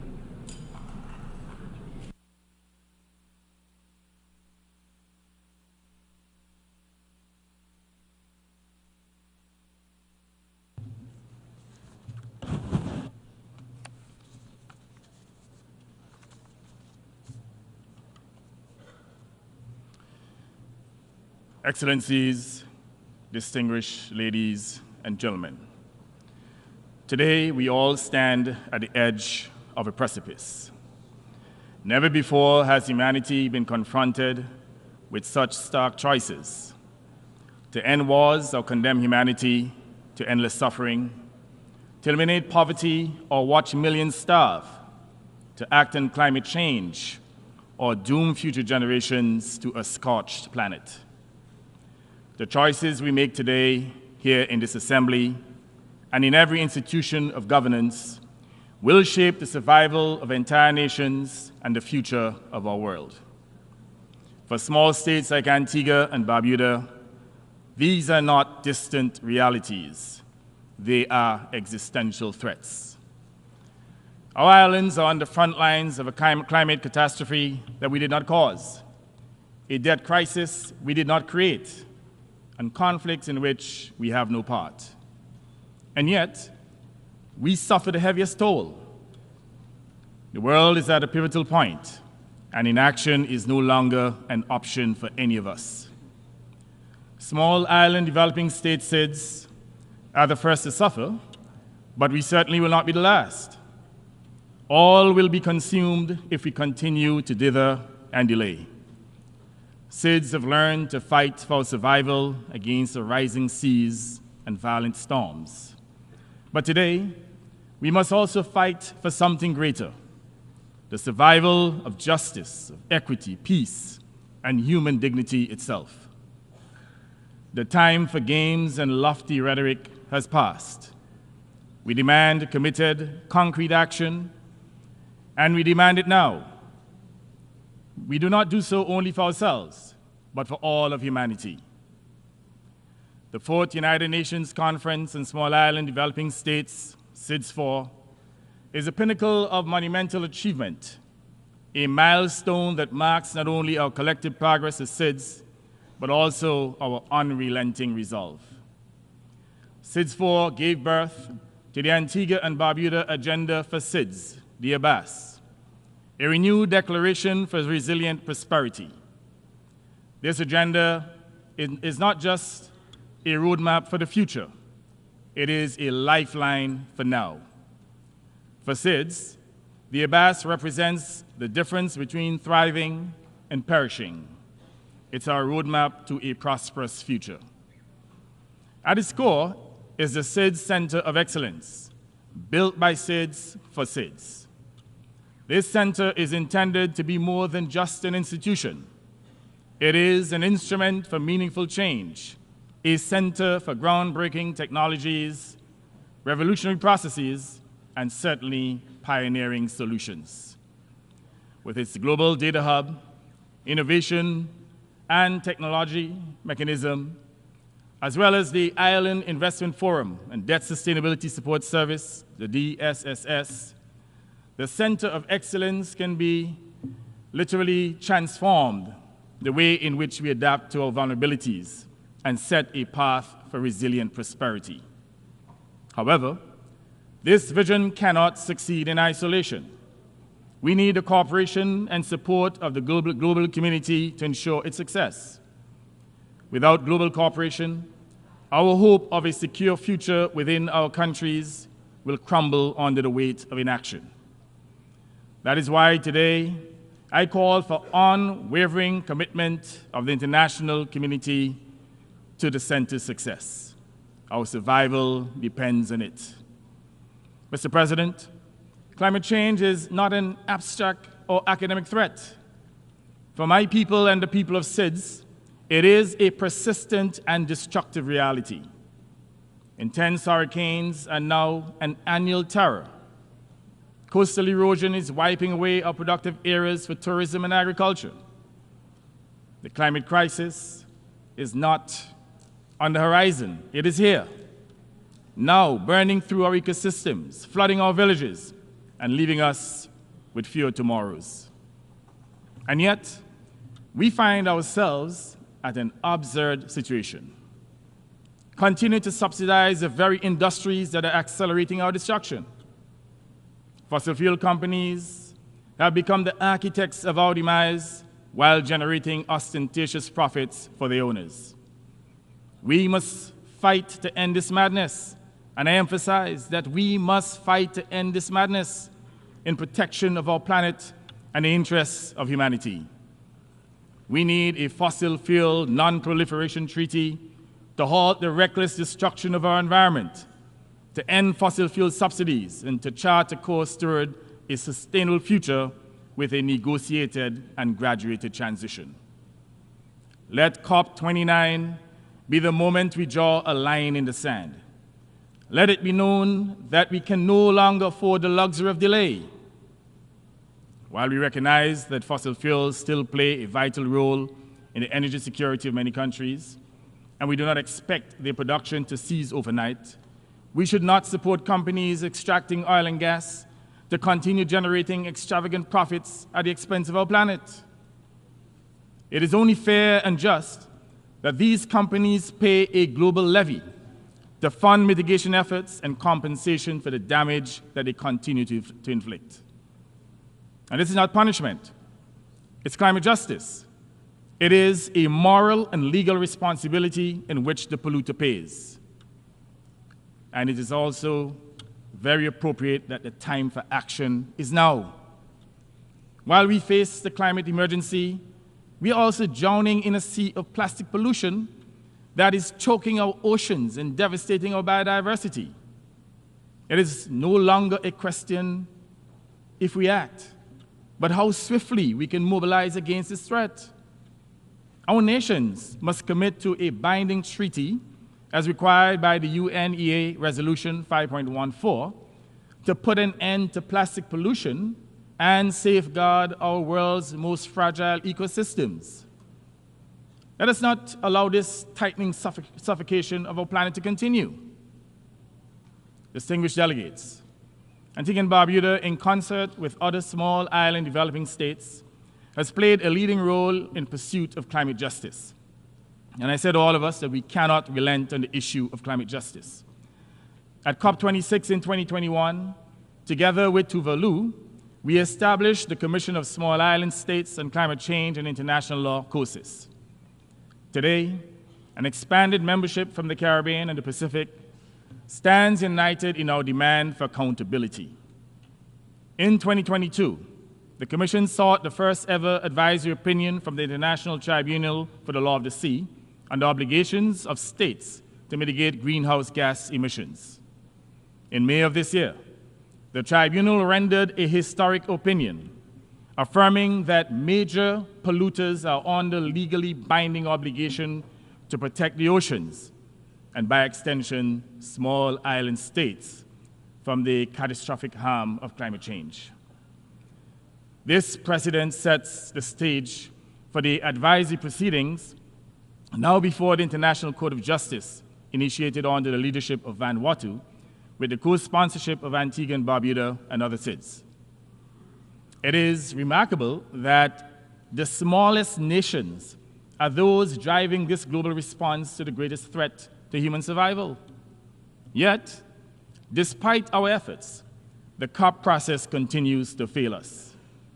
Instead of limiting global warming to 1.5 degrees Celsius, an essential threshold for our survival, the world is hurtling towards a disastrous 2.8 degrees centigrade rise. This is nothing less than a death sentence for small island states. But it is also a harbinger for grief for the rest of the planet. We must demand that major polluters not only respect their obligations on international law, but also compensate us for the loss and damages that we have suffered. Those who preach about a rule-based international order must now lead by example. Rules must apply equally to all, including the mighty, not just to the poor and powerless. At COP29, we expect no further delay in the capitalization and operationalization of the Loss and Damage Fund, for which we have struggled so long and certainly so hard. Equity and fairness demand it. Mr. President, the fight for survival is not just about climate.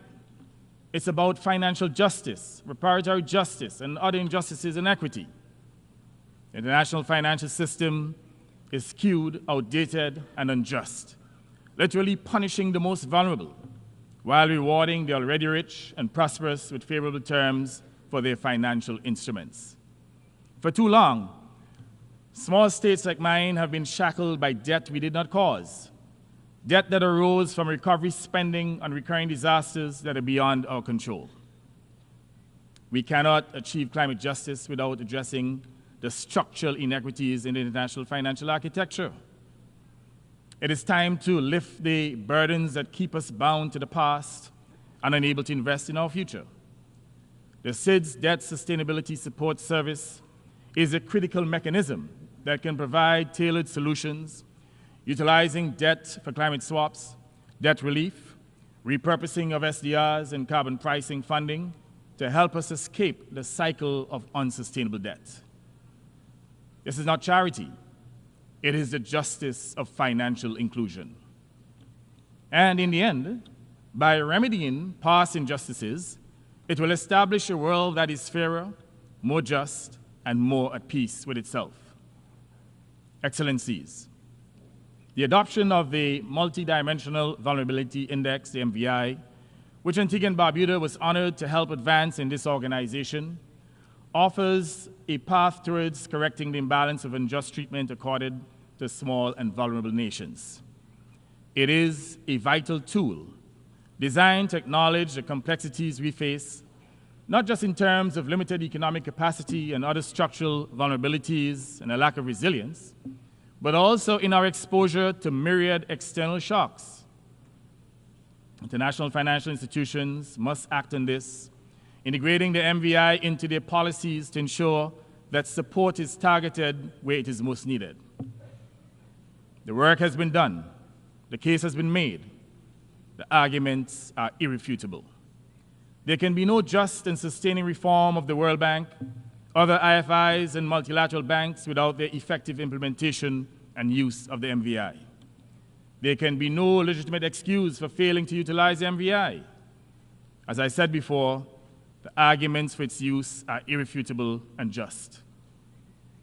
Mr. President, these initiatives which SIDS have undertaken are a small component of the wider and more fundamental necessity for reform of the international financial architecture to provide greater funding accessibility and better terms to include lower interest rates and longer maturity transformations. They are part of the wider need for change to effectively address the historic imbalances against SIDS, including financial exclusion.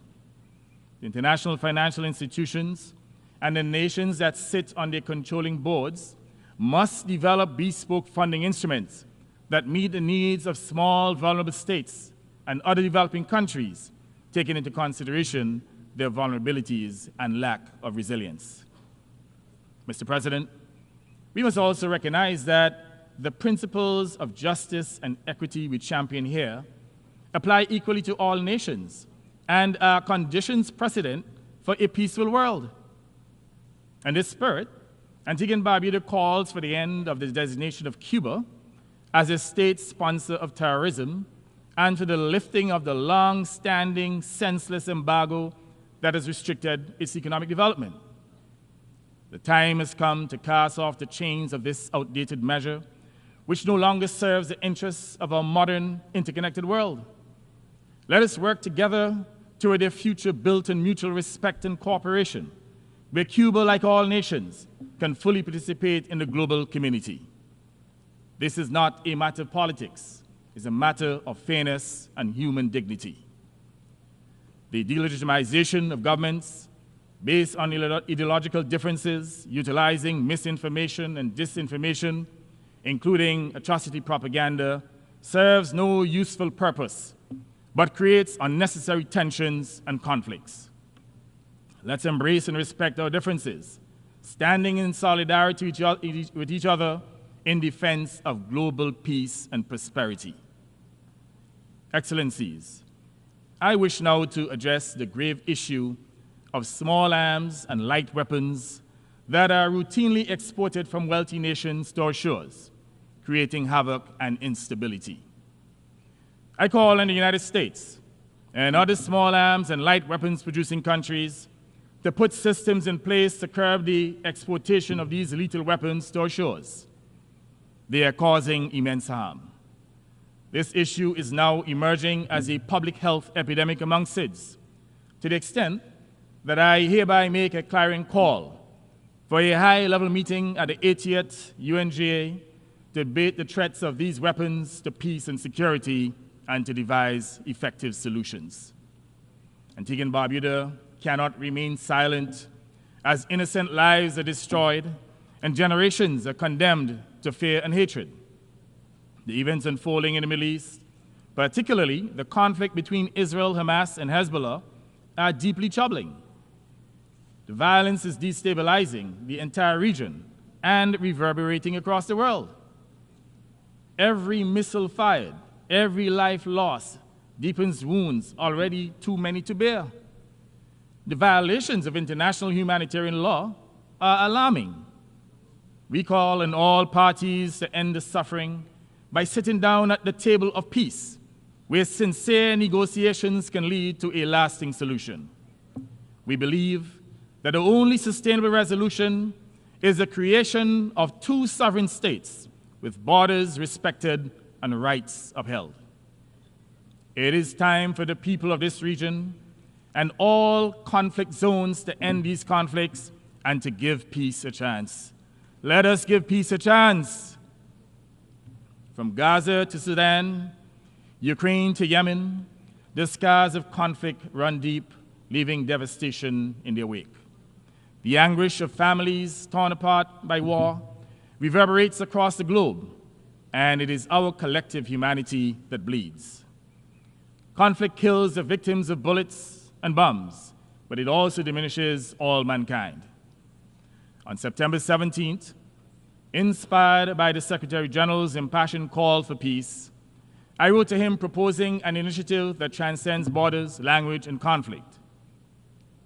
With that letter, I transmitted a concept note setting out a proposal for holding international music concerts for peace across every region of the world. This initiative is intended not only to raise our global voices in a unified chorus against the horrors of war and other conflicts, but also to raise critical funds to support displaced persons and those who continue to suffer. Music is a universal language. It speaks to the soul in ways that words cannot. In moments when words fall short, music carries our collective cries for peace and justice. This would be more than a performance. It would be a global appeal, a powerful demonstration that peace is not just an ideal, it is an absolute necessity, a survival imperative for this and future generations. I call on all nations, large and small, to support the concept of international music concerts for peace. Mr. President, the world is crumbling under the weight of crises, to include poverty, wars, pandemic, and the climate devastation. We are at a defining moment, and the choices we make now will determine the fate of every nation, large and small. We can end these grave challenges, but it requires more than words. It demands decisive, concrete, unified action. Antigua and Barbuda, like all small states, does not stand on the sidelines. We stand on the principles of peace and love for common humanity and in the path of struggle against these global predicaments we did not create. Yet we fight not just for ourselves, but for a world where justice reigns, where peace endures, and where future generations inherit not a planet in peril, but one that prospers. The world must act now, for the choices we make today will resonate through history. Let us choose peace, let us choose justice, and let us choose the survival of our one human race in our one homeland, the planet Earth. Peace.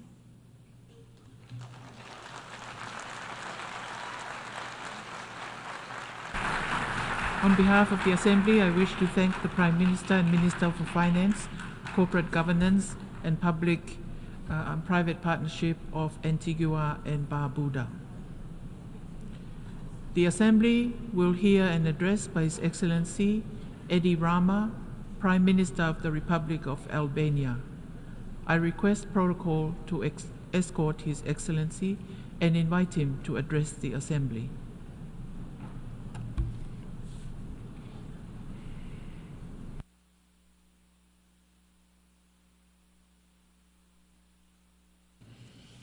Thank you. As we meet today, we confront yet another year.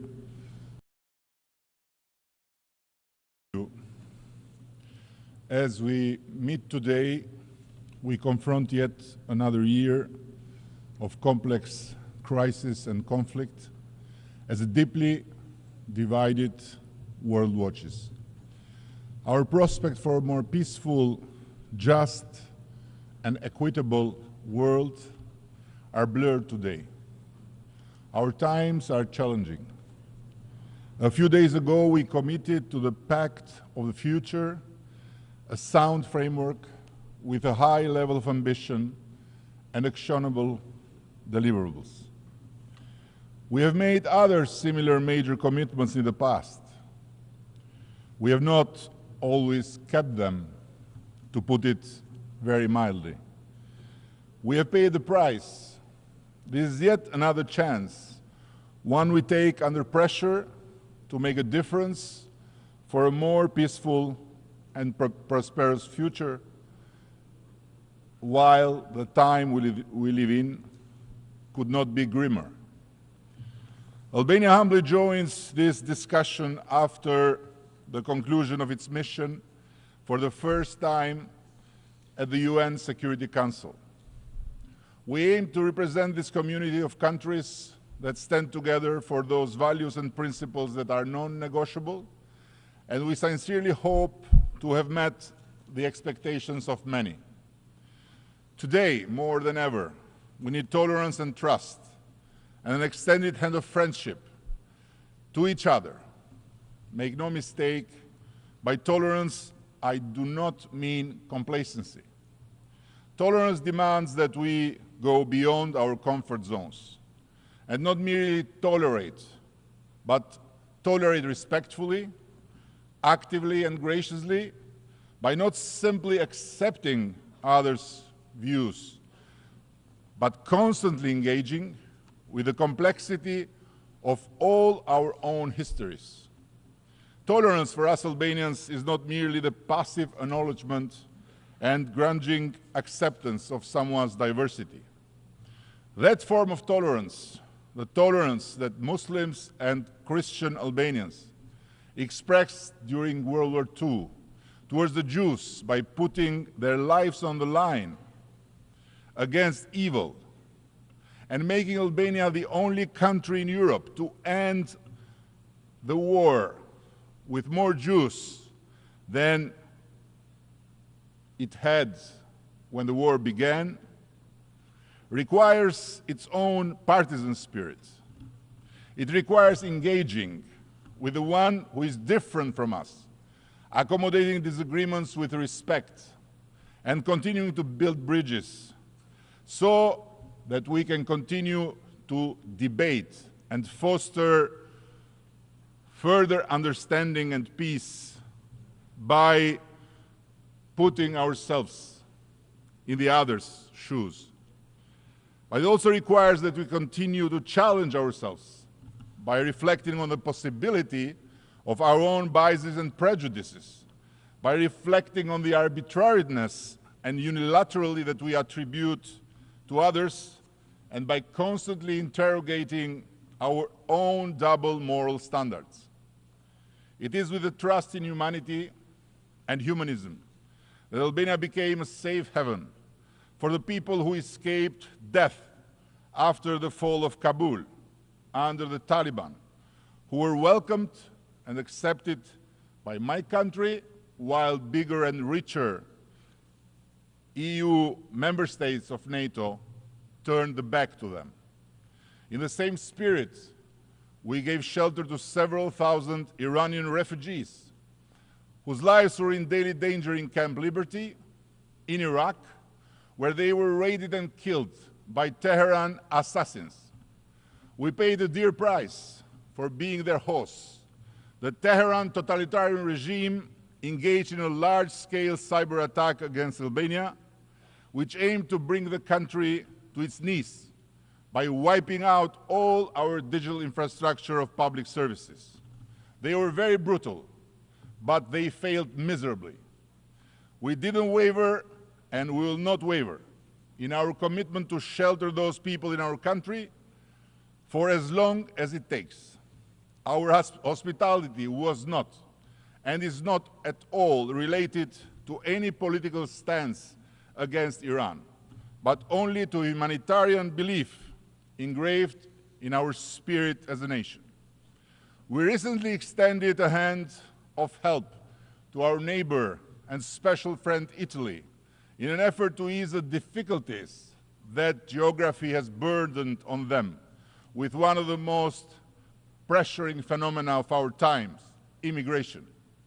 Meanwhile, instead of just talking, we try to act without pretending to solve the huge immigration problem in Europe, but on the other hand, without just sitting around and by trying to build and add something constructive, we just did our part.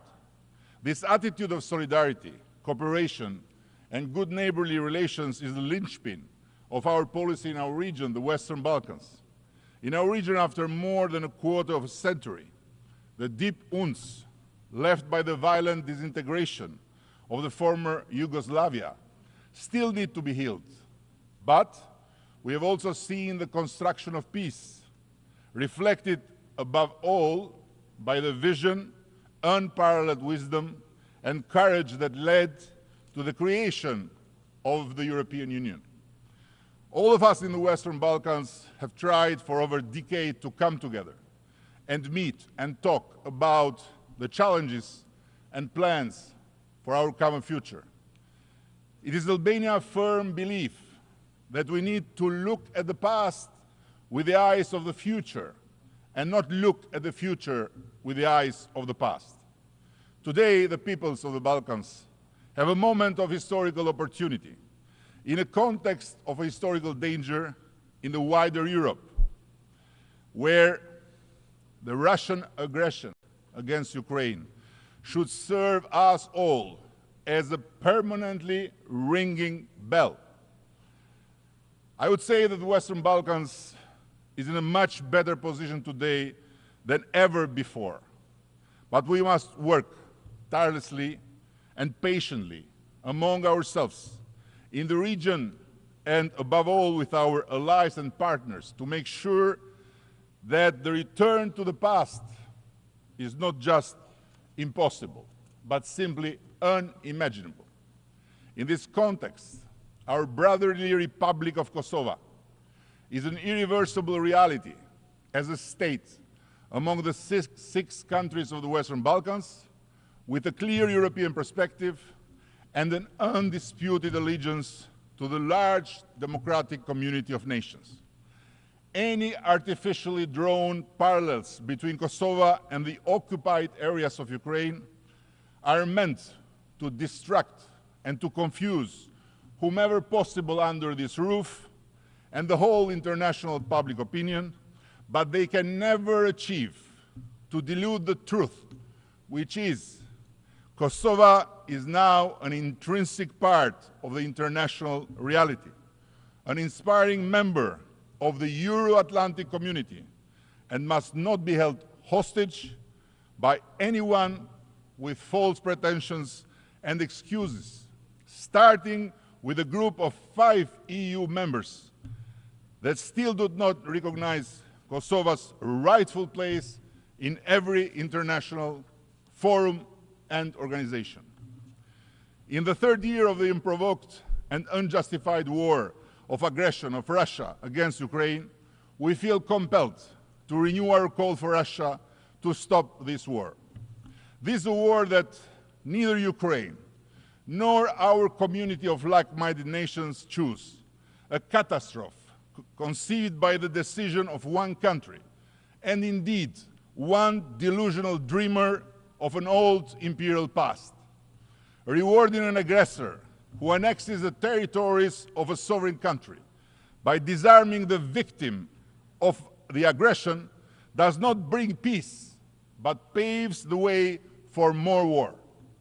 All those who seek peace by stopping Ukraine instead of stopping the neo-imperialist Russia's aggression are wrong. And they should be aware of a very simple truth. A peace that defeats Ukraine would bring only further aggression and will turn our world into one ruled by might, not by right. Yes, we seek peace too, and we want peace to be made between Ukraine and Russia as soon as possible. And of course, we would support any peace attempt and format that would include Russia around the table. But we seek a just peace, based on the Charter of this United Nations, international law, and the resolutions of this General Assembly of the United Nations, a peace that cannot undermine Ukraine and its rights. Earlier this year in Tirana, our capital, we hosted the second summit between Ukraine and Southeast Europe and welcomed President Zelensky, a true and brave leader of resistance, which is not simply a resistance to a brutal aggression against their homeland, but at the same time, a resistance for the very existence of democracy and the just rule-based Europe and world. Albania will continue to stand by Ukraine and support it for as long as necessary and as long as a lasting, just peace is achieved. There is another war waging in Europe's southeast too. Albania stands firm in its position that there is no place for Hamas and its likes in the world we want to live in a fully recognized right of the Palestinian people to have their own safe place in this world and their right to give birth and raise their children in their own state. Guaranteeing such a basic condition for millions of Palestinians is much easier said than done, just as it is much easier said than done for the Jewish people to live in their land without anyone around questions their right to exist. We need to restore our moral compass in the Middle East. Yes, of course. But there is no moral compass that can relativize and, God forbid, normalize terror and a terrorist organization like Hamas as a part of the peace we all want between Israel and Palestine. Doing so would be like relativizing the scourge of anti-Semitism and accepting to coexist with a new vicious form of Nazism, which is the worst thing that could have happened for so many years to first and foremost the Palestinian people themselves. Nevertheless, it is not too difficult to state loudly and strongly that so much violence and destruction cannot be the long-term solution for both Israel and Palestine and should stop. We reaffirm here our national support for a just and comprehensive resolution of the Israeli-Palestinian conflict based on the two-state solution. Albania supports the international community efforts related to this conflict through dialogue and negotiations leading to a true independent states solution, living in peace and good neighborliness, a functional state of Palestine and a secure state of Israel, which instead of being lectured from far away should be supported with no yes buts in its fight against terror, while still more than 100 innocent people are being kept hostage in hellish holes under the face of the earth by the butchers of the last year, October the 7th. The rule of law stands at the heart of one of the Sustainable Development Goals of the 2030 Agenda, a goal which plays the role of the enabler and accelerator of all other sustainable development goals. Its importance stands on the promise of achieving more inclusive, just, and peaceful societies. Without strong institutions, access to justice, and respect for human rights, progress on other goals, such as ending poverty, ensuring food security, promoting health and well-being, including fighting climate change, will be limited. Albania is living proof of the radical transformation of good governance practices and mindset. Our public services are now 95% paperless, and the digitalization of access and services has curbed corruption, informality, and mistrust in institutions. With its unprecedented justice reform, Albania has invested tremendously over the last few years in achieving SDG 16 as a crucial tool for achieving a sustainable future for social progress, economic prosperity, environmental sustainability and justice. But for a developing country, the struggle for just and fair institutions and good governance is not one that can be won within a year through some reforms or even during a single decade. On the contrary, it is a perpetual effort to transform domestically over making to the most effective practices of providing access to citizens at all levels and instances of government. We are committed to playing our part and collaborating with the international community to ensure the successful realization of our Albania 2030 vision. Building upon the ongoing work during our previous mandate, as a non-permanent member of the Security Council, we'll continue to work with like-minded countries to improve the governance and institutional efficiency for the UN, as well as multilateralism and respect for human rights. As a member of the Human Rights Council, Albania is committed to the universal principles of human rights and dignity in a world where every human being can realize their full potential and live with dignity and respect. A very dear daughter of the Albanians, Saint Mother Teresa, once said, "I alone cannot change the world, but I can cast a stone across the waters to create many ripples." No better saying can mirror today's need to work together on what is clearly the substance of multilateralism. Thank you very much.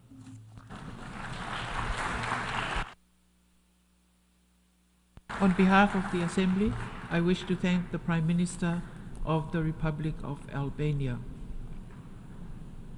The Assembly will hear an address by Her Excellency Fiame Naomi Mataafa, Prime Minister and Minister for Foreign Affairs and Trade of the independent state of Samoa. I request protocol to escort Her Excellency and invite her to address the Assembly.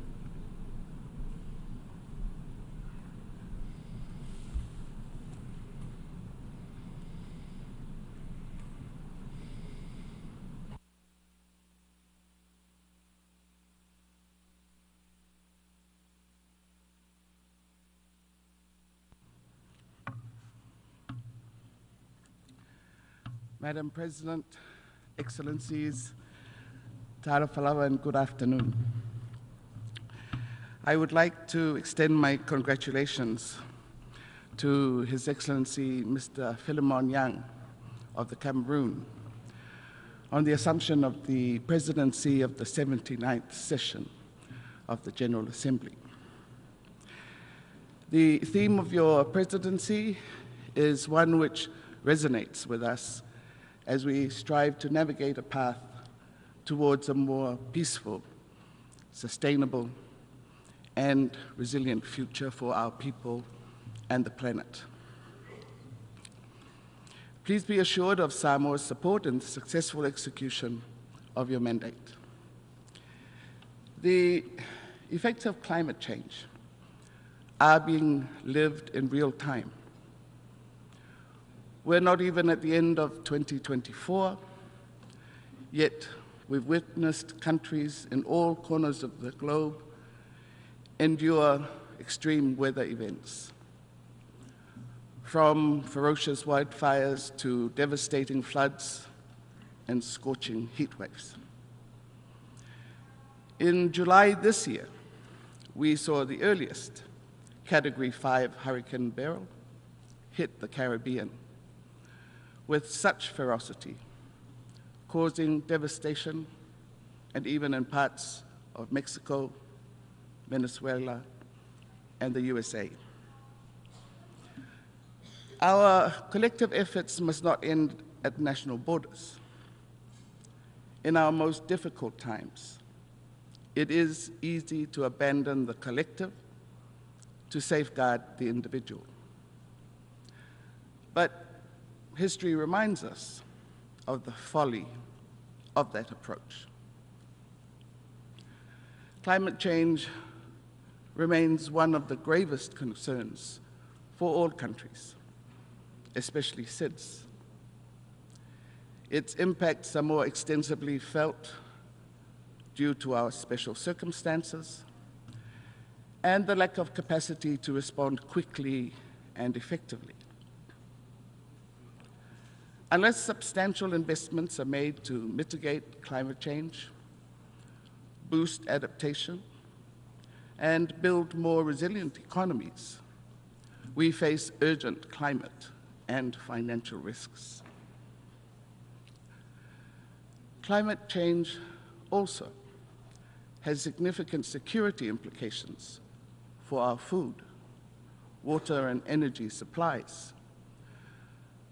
Competition over natural resources, loss of livelihoods, climate-related disasters, and potentially forced migration.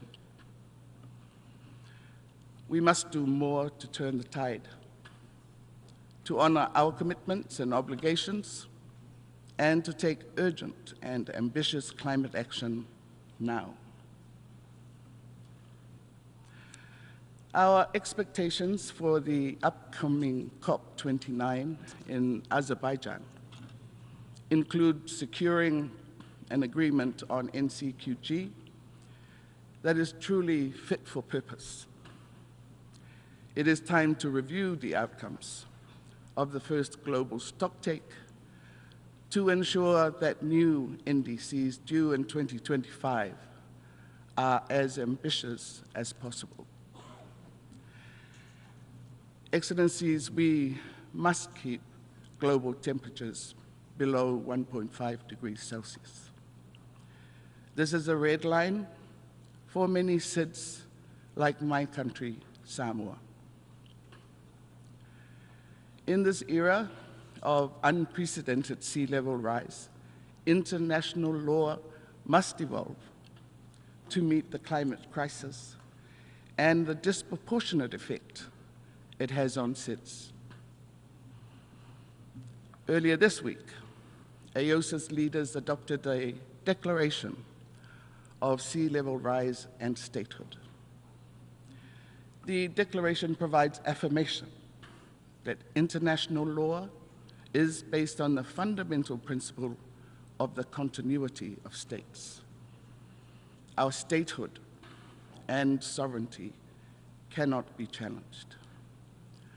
No matter the physical changes wrought by the climate crisis, we will remain sovereign states unless we choose otherwise. As part of the Blue Pacific continent, Samoa is committed to ensuring that our ocean spaces, resources, and ecosystems remain healthy for current and future generations.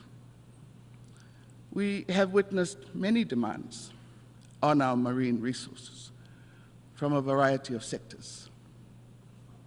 Cognizant of the threats that such demands and pressures place on these critical resources, we launched the Samoa Ocean Strategy in 2020, our national policy framework that seeks to sustainably manage Samoa's vast ocean and marine resources. The strategy provides bold and comprehensive integrated ocean management solutions to advance ocean stewardship and ensure that cultural and economic values that Samoans derive from the ocean continue to be available to all generations. Stewardship of the ocean extends beyond our national boundaries. In this regard, Samoa is working towards ratification of the BBNJ agreement, while continuing to engage regionally and internationally on advocacy of ocean health and sustainability of our marine ecosystems, including fisheries resources. We call on our partners to continue working with us to combat illegal, unreported, and unregulated fishing, which deprives us of resource benefits and undermines our management efforts. We continue to engage in the work of the INC for an internationally legally binding instrument on plastic pollution. For Samoa, the need to address the global plastic pollution problem, especially in the marine environment, is a priority. Your Excellencies, we need to protect our biodiversity, both terrestrial and marine. Healthy biological diversity maintains the web of life that we rely on, such as food, water, medicine, economic growth, and sustainable livelihoods. The protection of our mangroves and reef systems increase the resilience to climate change-driven erosion and flooding. Supporting healthy ecosystems and the sustainable well-being of coastal communities. Our experience with COVID-19 pandemic has taught us to be better prepared for global pandemics. Non-communicable diseases are a priority concern and accounts for much of the burden of diseases in Samoa.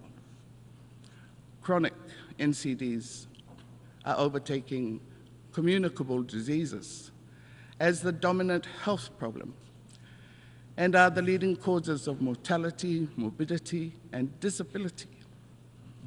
At the national level, NCDs account for almost half of the deaths, and premature deaths at that, in Samoa. Excellencies, food security is a priority that requires the transformation of our food systems. We must return to locally produced, quality, fresh foods with less reliance on processed, imported foods. As important is the need to address the balance of issues of access, affordability, and convenience against quality and well-being. In last May, we met in Antigua and Barbuda for the 4th SIDS conference, where we adopted the ABAS, a 10-year action plan for our sustainable development. SIDS are in the crossfire of multiple crises: climate change, the economic and social repercussions of COVID-19, which many of us still haven't fully recovered from. We face a unique set of vulnerabilities which impede our ability to achieve sustainable development. Most SIDS, like Samoa, face high indebtedness, compounded every time there is a natural disaster. These disasters will only increase and intensify as long as climate change remains unaddressed. The work of the Systematic Observations Financing Facility and the Risk-Informed Early Action Partnership in this space is much appreciated and fully supported by SIDS. Samoa looks forward to the timely and effective implementation of the MVI by international financial institutions and our development partners as a tool to assist SIDS in accessing finance. I am determined in this call, not only as Prime Minister of my country, but as Chair of AOSIS. In July this year, Samoa presented its 3rd voluntary national review report to the high-level political forum. Its focus is on the continued commitment of the government to the implementation of the 2030 Agenda for Sustainable Development at a pace commensurate with our prioritization, resource availability, and active engagement of our communities. We continue to place emphasis on achieving the SDGs through a balancing of the strengths of our culture and society, transformative reforms, effective resource mobilization, and the careful management of our natural environment. Your Excellencies, the Global Digital Compact has been a focus of this year's Summit of the Future, aimed at establishing a comprehensive framework for the governance of digital technologies and the Internet. We request that support for SIDS include capacity building, technical assistance, and strengthening digital infrastructure through cybersecurity measures and educational initiatives for public and private enterprises. The successful implementation of the Digital Compact will require a coordinated and multifaceted approach with the assistance of UN entities and development partners in applying the principles to our national context as well as to the regional and global levels.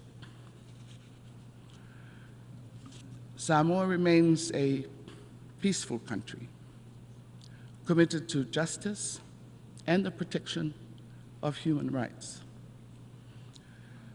We are concerned that the wars in Ukraine and the conflict in Gaza and surrounding areas are still ongoing with no resolution in sight.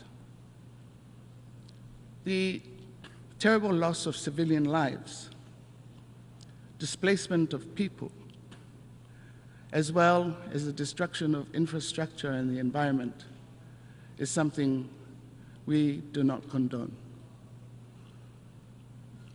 The provision of arms to these conflicts needs to cease. Arms and weapons only fuel more death and destruction. The UN can play a greater role in finding a path towards peace, and we are committed to the collective responsibility of our global community to achieve this through international cooperation and diplomacy.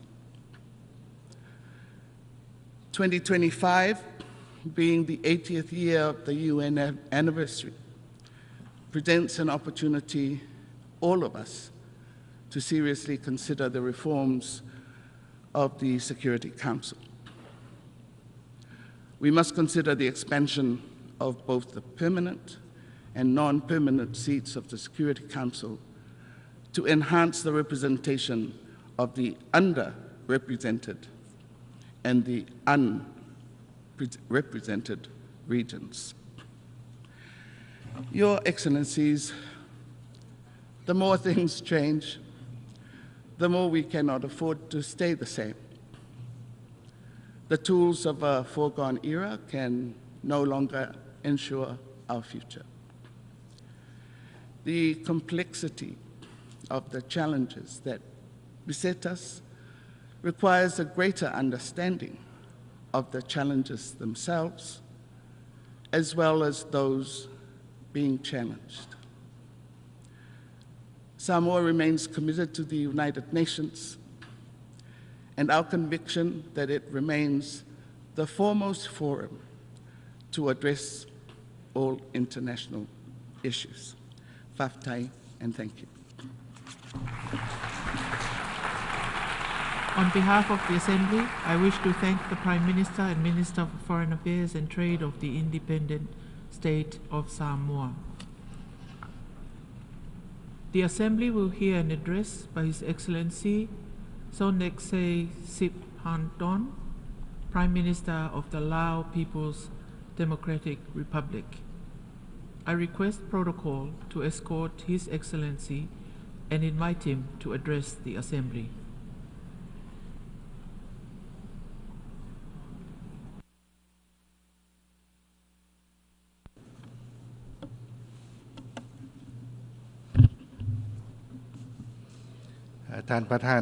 Madam President, at the outset, I would like to express my sincere congratulations to you, Excellency Philemon Yang, on your election as the President of the 79th session of the United Nations General Assembly. I have full confidence that with your extensive diplomatic experience and wisdom, you shall successfully lead this august assembly under the theme of leaving no one behind,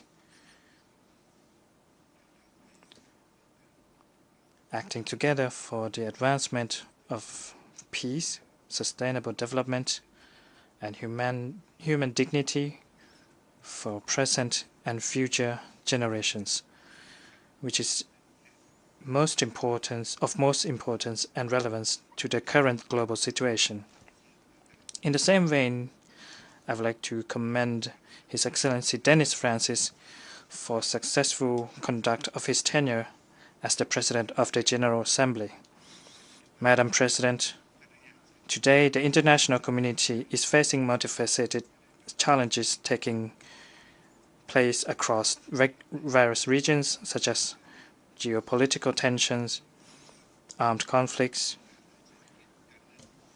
economic and financial crisis, even more frequent and devastating natural disasters resulting from climate change, rising poverty, and widespreading of social unrest worldwide, among others. These remain real threats to international peace, stability, and security, and obstacles to national development efforts of member states, as well as the implementation of the Sustainable Development Goals. Leaving many countries that have yet to fully recover from the impacts of COVID-19 with exacerbated economic and financial difficulties. Against this backdrop, I have witnessed that the member states have strived to enhance cooperation both through the multilateral frameworks and regional mechanisms to jointly address the pressing issues, aiming at creating an environment conducive for maintenance of peace, which is the most fundamental condition for sustainable development.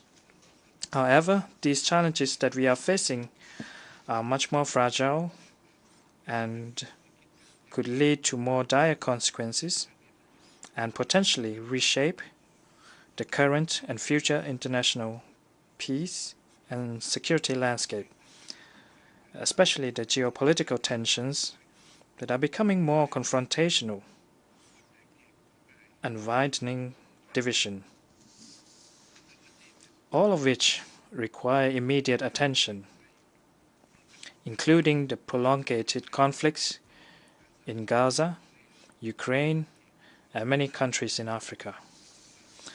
The Lao PDI is deeply concerned with the ongoing armed conflict that is gravitating towards spilling over in the entire Middle East region, which would consequence in even more humanitarian crisis for innocent civilians. Therefore, we maintain our consistent support to all international efforts aimed at achieving a permanent ceasefire and cessation of all violence in Gaza and the adjacent areas, as the fundamental condition for safe and unhindered humanitarian access for the people, as well as rapid peace agreement negotiation. The Lao PDI reiterates its support for the two-state solution for the Palestinian issue, where Palestine and Israel coexist in peace in accordance with the relevant UN resolutions, and calls for respect for the inalienable rights and inalienable and legitimate rights of Palestinian people, for creating necessary conditions for Palestinians to become a full-fledged member of the United Nations. Madam President, many countries all over the world, including the Lao PDR, have experienced and suffered firsthand the consequences of war and solving disputes by force, which directly endanger peace and security with unpredictable destruction to innocent lives. As such, the only way to solve disputes at all levels with a view towards sustainable peace is to begin with building mutual trust along with diplomatic negotiations based on respect for sovereignty and adherence to the fundamental principles of international law and the United Nations Charter. I am of the view that the international community must ascend to its required responsibility and political commitment that lead to tangible results based on international principles to address various issues at hand, as well as emerging challenges in the future. Simultaneously, we must further enhance our development cooperation and global partnership, ensuring the concrete implementation of the 2030 Agenda for Sustainable Development, together with the outcomes of the Summit of the Future that the world leaders has just endorsed most recently, based on the promotion of multilateralism with the United Nations at its core to adequately and timely respond to the needs of the international community. It is my view that the application of unilateral coercive measures is against the principles of the UN Charter and international law. These measures have severely and disproportionately affected the innocent people and obstructed development progress in many countries. On that account, we reiterate our unwavering support, in line with the calls of the international community, for ending the economic embargo against Cuba and removing it from the list of state sponsors of terrorism, and removal of all unilateral coercive measures against any sovereign state. Madam President, the Lao PDR has the honor to assume the ASEAN chairmanship in 2024 for the third time under the theme ASEAN Enhancing Connectivity and Resilience, aiming at building ASEAN to be a more connected and resilient community through the implementation of the 2024 ASEAN priorities and initiatives. The theme is reflective of the Lao PDR's national policy and objective to turn itself from being a landlocked country to a regional connectivity hub. The theme is also in line with ASEAN's common goal of building a more connected, integrated, and resilient region that is able to respond effectively and timely to the emerging challenges amidst the regional and global complex and rapidly changing landscapes, thereby contributing to the global common cause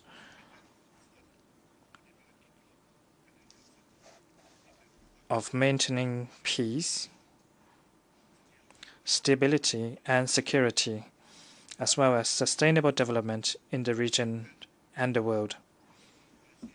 Importantly, this year, ASEAN is focusing on developing strategic plans in each pillar, as well as the ASEAN Community Vision 2045 towards resilient, innovative, dynamic, and people-centered community, as well as the implementation of the UN Sustainable Development Agenda.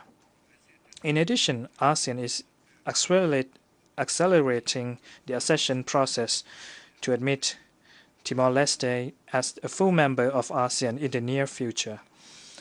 On the developments in Myanmar, the Lao PDR, as the ASEAN chair, continues to uphold the ASEAN's commitment to assisting Myanmar in finding a peaceful and durable solution to the ongoing problem in Myanmar through the implementation of the 5-point consensus based on the Myanmar-owned and Myanmar-led process.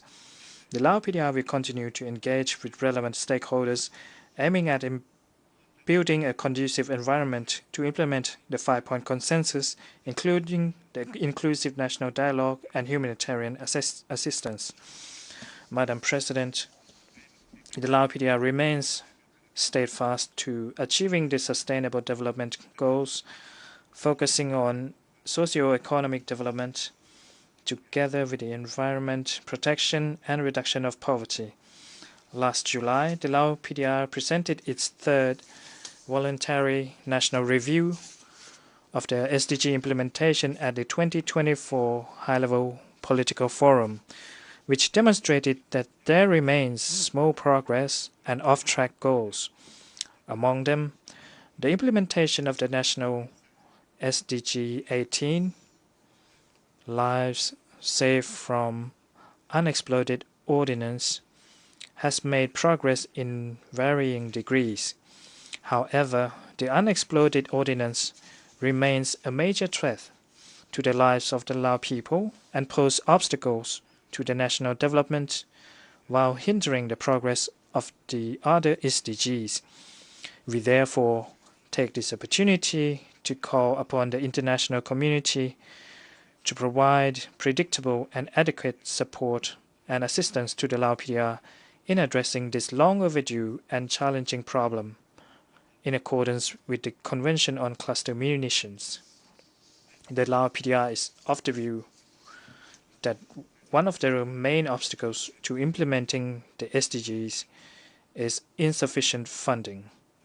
As such, there is an urgent need to reform international financial architecture through the collaboration among the UN development system, development partners, and the international financial institutions, while promoting the participation of the developing countries in the international economic decision-making, norm-setting, and global economic governance.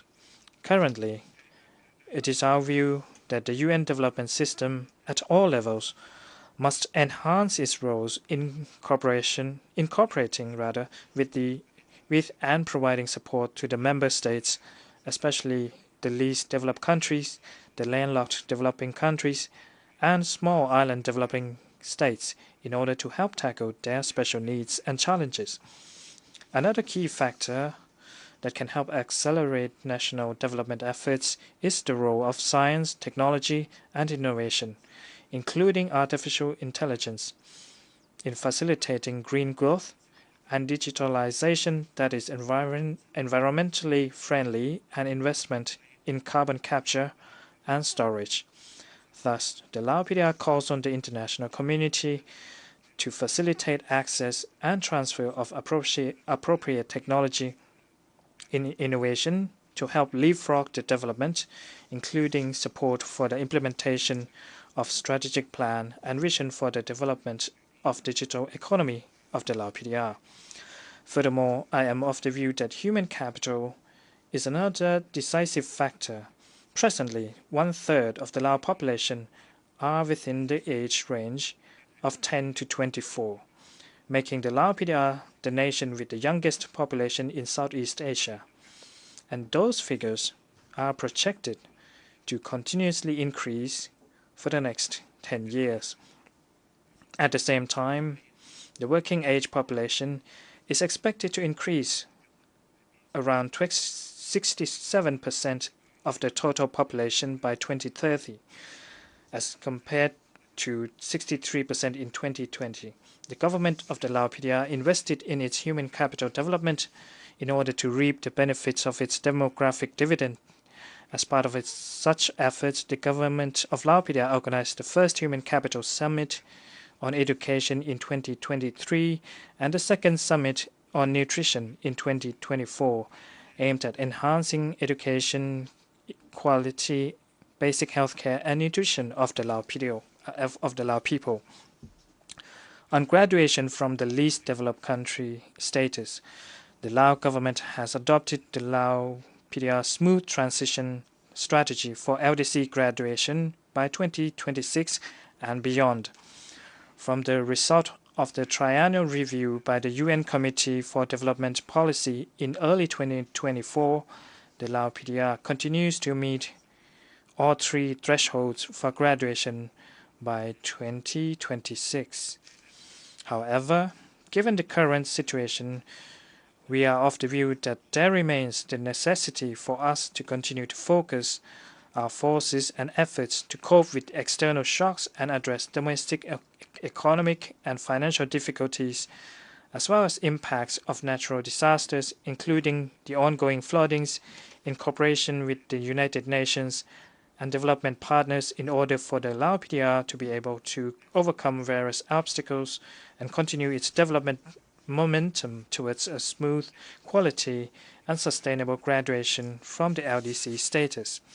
Madam President, I would like to take this opportunity to commend the international community for the successful outcome of the Summit of the Future, which has reaffirmed strong commitments of the world leaders to supporting multilateral system, maintenance of peace, and promotion of international cooperation for sustainable development through the adoption of the Pact for the Future, which focuses on the current challenges of the world and building a better future for the future generations. In this connection, the Global Digital Compact has set the goals to eliminate all obstacles and facilitate digital cooperation at the international level, while also ensuring that technological advancement contributes to the acceleration of the SDGs achievement. The Lao PDR always take into consideration our common responsibility for future generations, and thus highly values the adoption of the Declaration on Future Generations, which prescribes the principles and commitments to protecting our world peace and stability, ensuring equal access to social services, information, and innovation while addressing the impacts of climate change, among others. All of these will help ensure the sustainability of our planet, in which future generations could continue the utilization of natural resources in the future. Despite being one of the least emission polluting countries in the world, the Lao PDR, like many other countries, has encountered severe consequences of climate change and natural disasters. Hence, the Lao PDR has adopted its National Strategic Plan on Climate Change and committed to contributing to the international efforts in addressing climate change.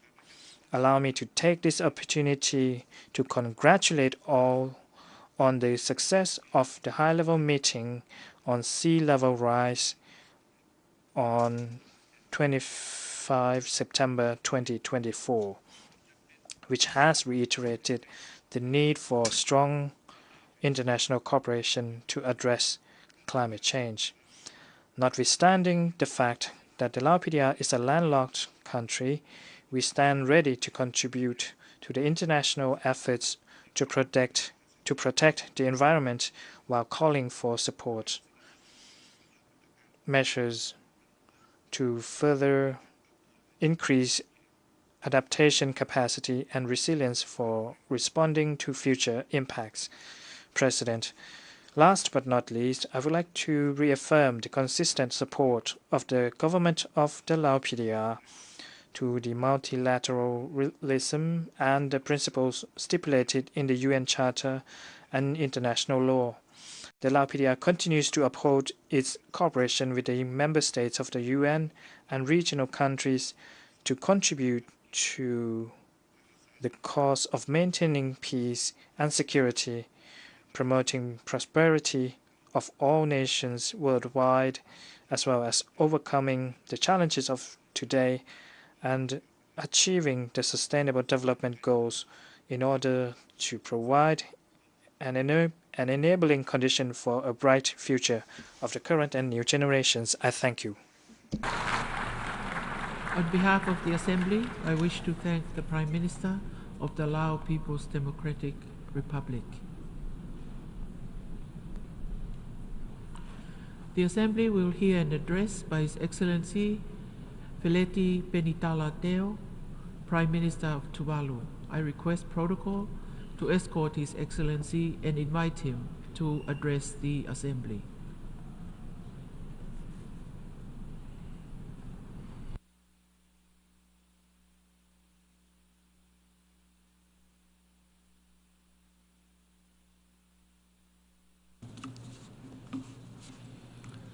Excellencies, Madam President, I am humbled and indeed honored to stand before you today at this August Assembly for the first time as the Prime Minister of Tuvalu. I bring to the General Assembly and the related high-level summatories the best wishes of my people and the government of Tuvalu. I take this opportunity to congratulate His Excellency President Philemon Yang for assuming the role of the President for the 79th United Nations General Assembly. Tuvalu wishes you a very successful presidency. I also take this opportunity to congratulate the outgoing President, His Excellency Dennis Francis, for a job well done and for his exceptional leadership during his presidency. Madam President, I applaud President Yang's insightful vision for this session, namely, leaving no one behind, acting together for the advancement of peace, sustainable development, and human dignity for present and future generations. The theme challenges us to work in unison to advance peace and security, sustainable development, and human dignity. Considering how off track the progress of the SDG, it is a timely and pragmatic call. We must therefore advance in unity as a family of nations. However, it is imperative to recognize the inherent disparity in our respective developmental capacities. The LDCs and the SIDS, trailing on the lower end of the global economic scale, face persistent and significant financial challenges in their developmental efforts. For Tuvalu, a purely import-oriented economy, our economic fragility is further compounded by poor natural endowment, geographical isolation from major markets, and environmental vulnerability to climatic crisis. Madam President, your vision to promote human dignity at this critical moment is highly commendable. Ensuring that all individuals have access to resources and opportunities to participate in international decision-making processes is crucial for a just and effective response to these global challenges. In that regard, it is regrettable that the Republic of China, Taiwan, continues to be excluded from the United Nations system, despite its significant contribution and partnership across various development sectors. The UNGA Resolution 2758 does not preclude Taiwan's meaningful participation in the UN system, and therefore must include Taiwan so that no one is left behind. As a vibrant democracy that has made remarkable progress on the SDG, Taiwan is well positioned to make meaningful contribution to global efforts in achieving those goals. It is also regrettable to observe that the people of Cuba continue to bear the economic burden of long-standing unilateral economic blockades With such measures, Cuba is denied crucial international development assistance and partnerships necessary for its recovery and rebuilding efforts. Tuvalu aligns itself with member states that supports the lifting of those blockades and join other member states' call for the removal of Cuba from the list of state sponsors of terrorism. Excellencies, Tuvalu applauds the Secretary General and his team for their tireless efforts in the organization of several important high-level meetings this week. Tuvalu also commends the commitment and constructive contribution by all member states that enable the success of those meetings. Excellencies, Tuvalu welcomes and supports the Pact for the Future, adopted earlier this week at the Summit of the Future, together with the Declaration on Future Generations and the Global Digital Compact. What is needed now is robust political will and unwavering commitment to implement the provision of the Pact. We are heartened by the Pact's call for a bold and comprehensive outcome document on addressing climate change at the upcoming COP29 in Azerbaijan. While climate change affects every nation, its impact are disproportionately felt more by small island developing states like Tuvalu. Despite our insignificant contribution to climate change, we face the most severe consequences when climate-induced disasters do occur. We therefore urge all member states to honor their commitment to increase support for climate finance and technology transfer to help nations like Tuvalu develop and enhance their adaptive resilience. The science is very clear. Atmospheric temperatures continue to rise due to the increasing emission of greenhouse gases from burning fossil fuels. Therefore, phasing out fossil fuels is crucial to global efforts to reduce carbon emission and to curb global warming. Towards that objective, Tuvalu and several other like-minded nations are leading the promotion for the Fossil Fuel Non-Proliferation Treaty Initiative. The initiative is to garner international support on a binding treaty arrangement that regulates and limits the use of fossil fuel with the ultimate objective of total phase-out. And I take this opportunity to invite other member states of the United Nations family to support the initiative. And I express the sincere hope that the commitment in the Pact provide the much-needed reboot to the global multilateralism architecture and the UN system generally. Tuvalu supports and looks forward to the effective implementation of the Pact for the future to build a more equitable global system where no nation and no community is left behind.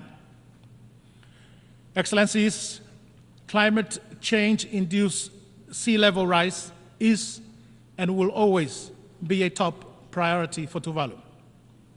Sea level rise is not only a top development priority, but also a top survivability priority for Tuvalu.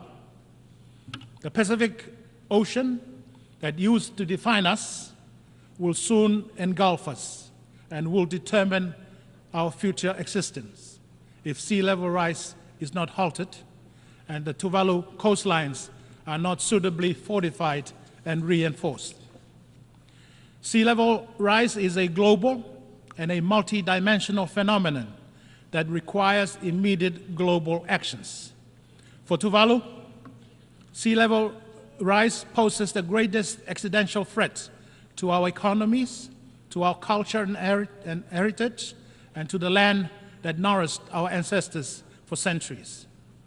Current predictions on the rate of sea level rise are frighteningly disturbing. The predictions are that in 26 years' time, by 2050, more than 50% of Tuvalu's land territory will be regularly flooded by regular tidal surges. 50 years afterward, in 2100, more than 90% of Tuvalu's land territory will suffer the same fate. The predictions do not account for severe climatic conditions like cyclones and hurricanes, which would exponentially accelerate the reaching of those thresholds. Tuvalu therefore commend the President for the timely and successful organization of the high-level meeting on sea level rise on Wednesday. Tuvalu is heartened by the commitment of all member states to strengthen international cooperation and partnerships for more comprehensive and effective responses to sea level rise. We are committed to providing the Secretary General with our national report on this issue within the suggested time frame and look forward to contributing to a concise, action-oriented, and intergovernmentally negotiated declaration.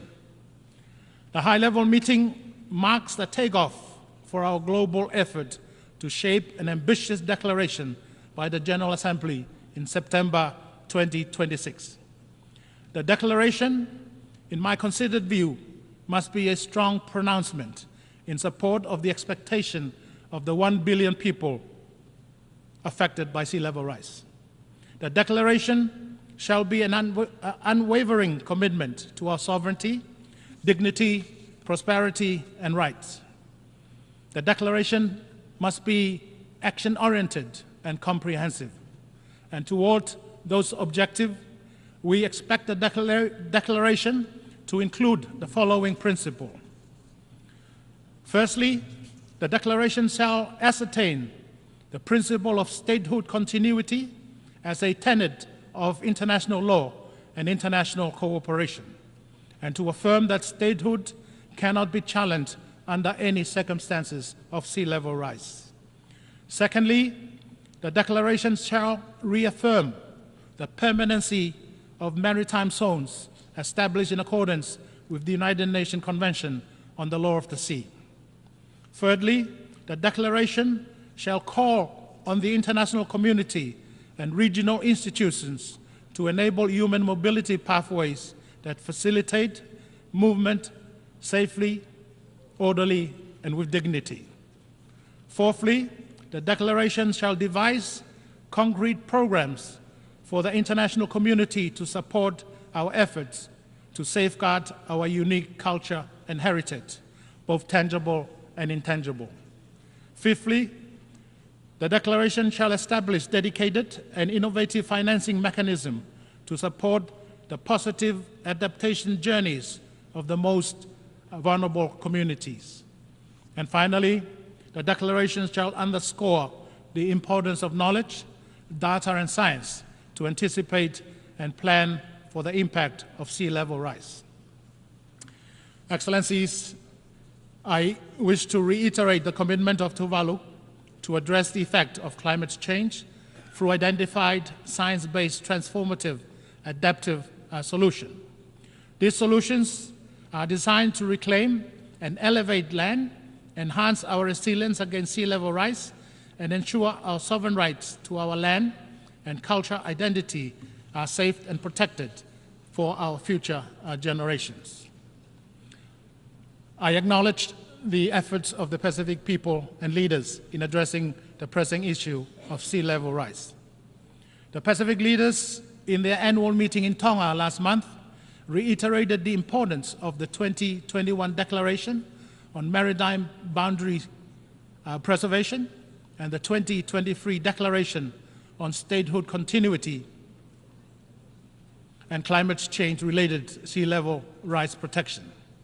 The Pacific leaders also called for sea level rise to be a standalone agenda in the UNGA and other related UN processes like the Conference of the Parties of the United Nations Framework Convention on Climate Change. Furthermore, in 2021, Tuvalu, in collaboration with Antigua and Barbuda, established a Commission of Small Island States on Climate Change and International Law.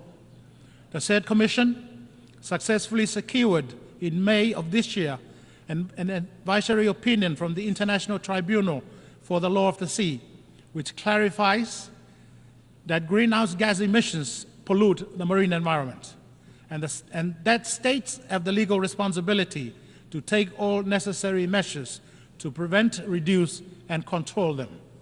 This advisory opinion is a significant development as it shifts the conversation from political commitment to binding legal obligations.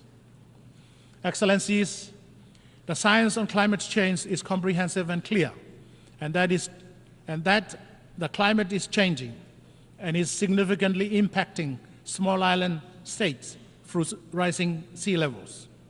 Nationalized scientific data and information has allowed my government to create a three-dimensional model that specifically demonstrates the impact of climate change and sea level rise in Tuvalu. We showcased this three-dimensional model here in New York during the high-level week. And I must admit it is alarming and disturbing to see how quickly Tuvalu's entire land territory will be engulfed by rising seas as greenhouse gas emissions continue to increase. Excellencies, I am pleased to share with the General Assembly this afternoon a watershed treaty between Tuvalu and Australia titled the Falepili Union Treaty. The treaty carries the title of a treasured Tuvalu value of the Falepili, which connotes good neighborliness, care and share, and mutual respect. The treaty is firmly grounded on mutual respect of each other's sovereignty, territorial integrity, and political independence. The treaty prioritizes three key areas, namely climate cooperation, mobility with dignity, and shared security. For the first time, there is a country, Australia, that has committed legally to come to the aid of Tuvalu upon request when Tuvalu encounters a major natural disaster, when Tuvalu is experiencing a major public health pandemic, and when Tuvalu is subjected to some form of military aggression. For the first time also, another country, Australia, is legally committed to recognize the permanency of the future statehood and sovereignty of Tuvalu, despite the impact of climate change, particularly sea level rise. The treaty also provides for a mobility pathway for citizens of Tuvalu who so chooses to live, work, and study in Australia. And I look forward very much to the full operationalization of the Falepili Union Treaty next year in 2025. Excellencies, let me reiterate Tuvalu's unwavering support for the Antigua and Barbuda's agenda for SITS, the ABAS, that was adopted in May this year.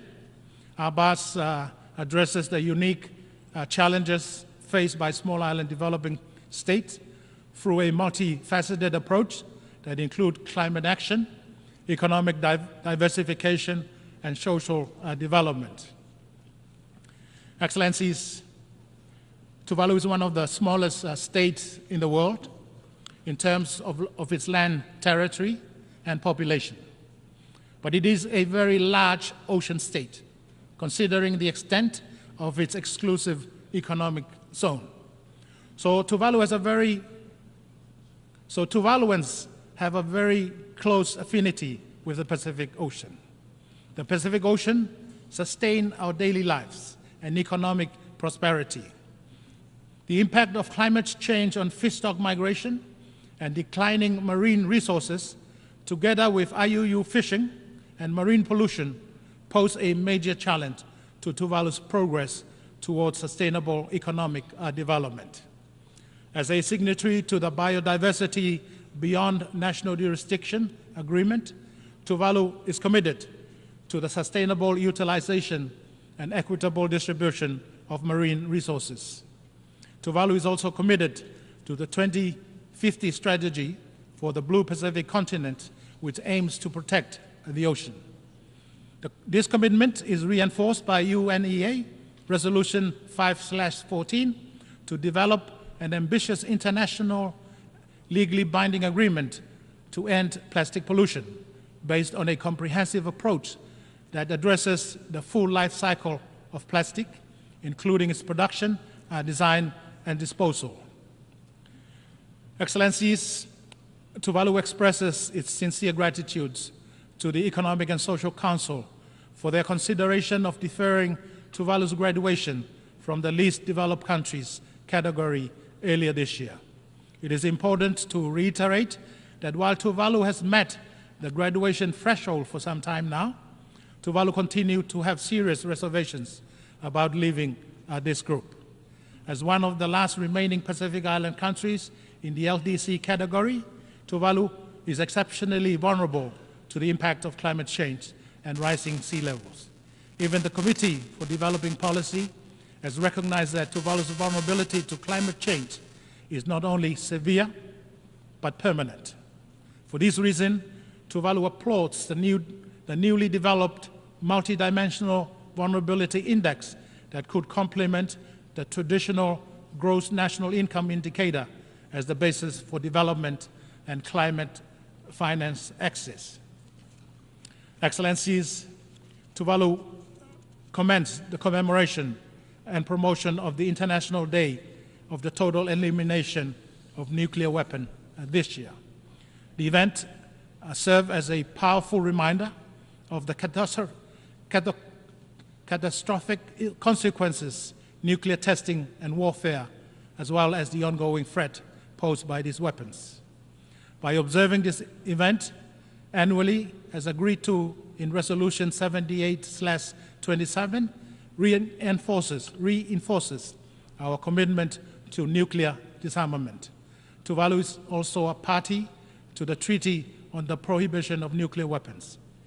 And I'm also pleased to announce that in June of this year, Tuvalu became one of the few remaining states to accede to the Biological Weapons Convention, further solidifying our steadfast commitment to creating a world safe from nuclear and other weapons of mass destruction.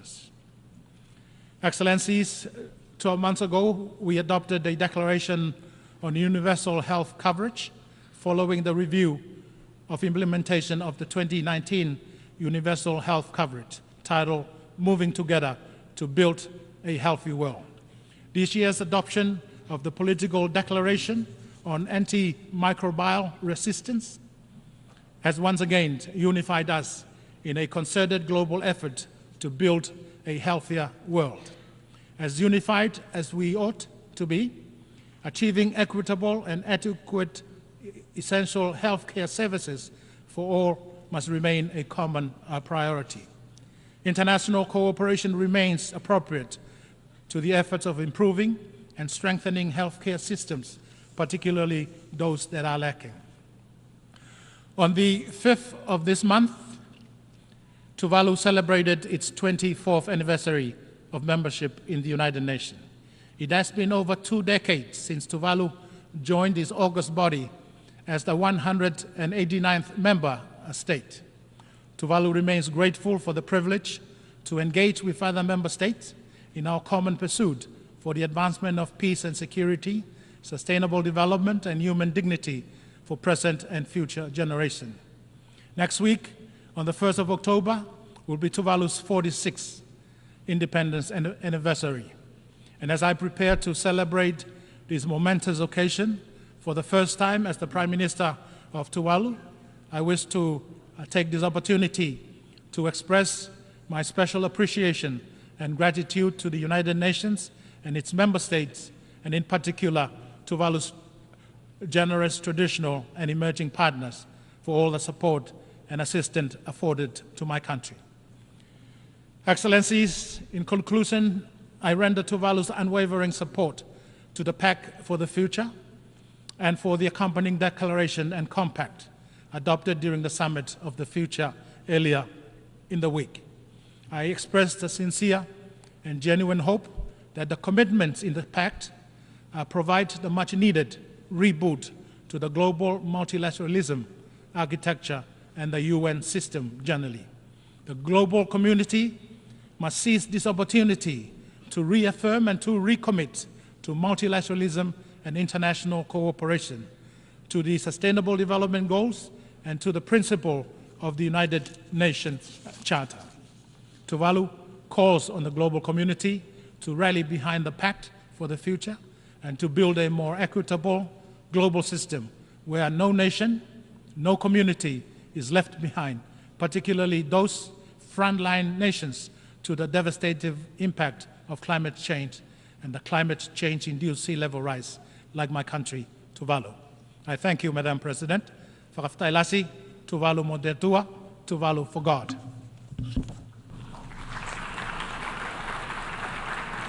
On behalf of the Assembly, I wish to thank the Prime Minister of Tuvalu.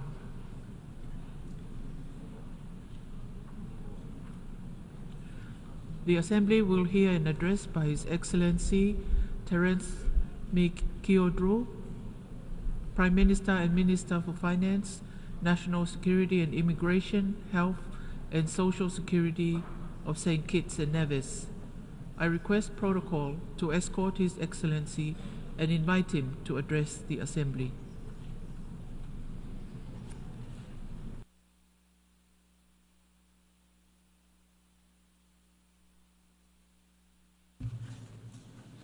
Mr. President, Secretary General Guterres, esteemed colleagues, excellencies, my fellow citizens of our twin island federation of St. Kitts and Nevis, and friends from every corner of our shared planet. Today I rise on behalf of my island developing state, and yet in truth, I speak for the many small island nations, large ocean states, that know too well the high cost of inaction.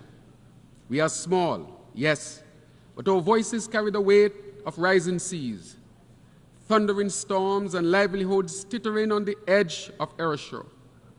A sustainable future for SIDS demands more from us all. Let us begin by paying tribute to His Excellency Dennis Francis, whose leadership and presidency of the 78th session demonstrated the fierce determination of the Caribbean. Thank you for your service. We stand ready to drive the changes necessary for a sustainable, secure world. Thank you for your sterling leadership, Mr. President. I must also acknowledge Secretary General Guterres, who with unflinching resolve has championed justice, equity, and hope. This past year tested our commitment to peace and security, yet it also revealed the vast opportunities we must seize if we are to steer humanity toward a better way.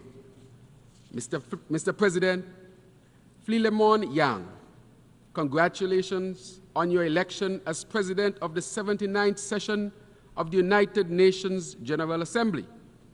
We have great confidence in your leadership as you guide us with the theme, Unity and Diversity for Advancing Peace, Sustainable Development, and Human Dignity everywhere and for all. As we convene here in this hallowed hall, I recall the words of former Secretary General Kofi Annan. The future of peace and prosperity that we seek for all the world's peoples needs a foundation of tolerance, security, equality, and justice. That foundation is fragile, but it is essential. And it is crumbling under the weight of neglect, greed, and abuse of power. 79 years ago, in the wake of war's devastation, visionaries sought to build a world where diplomacy and dialogue could triumph over destructive intolerance. Yet today, we stand on the precipice of a perilous return to a world where peace is kept at gunpoint, where weapons are romanticized and violence is exalted in the pursuit of absolute power. We need more than diplomatic platitudes. We need a humanity steeped in decency, justice, equity, and inclusivity.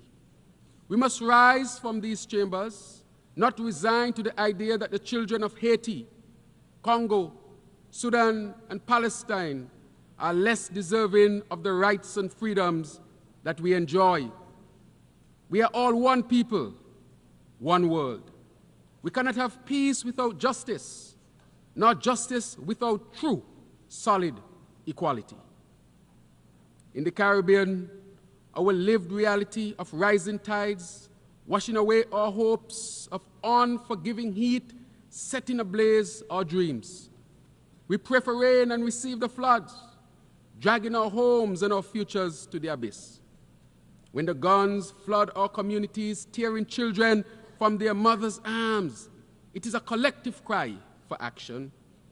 When the global south starves while food wastage continues unabated, we must be shaken from our complacency.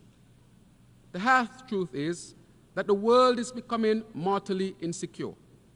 We stand on disappearing shores. We are besieged by storms, natural and man-made.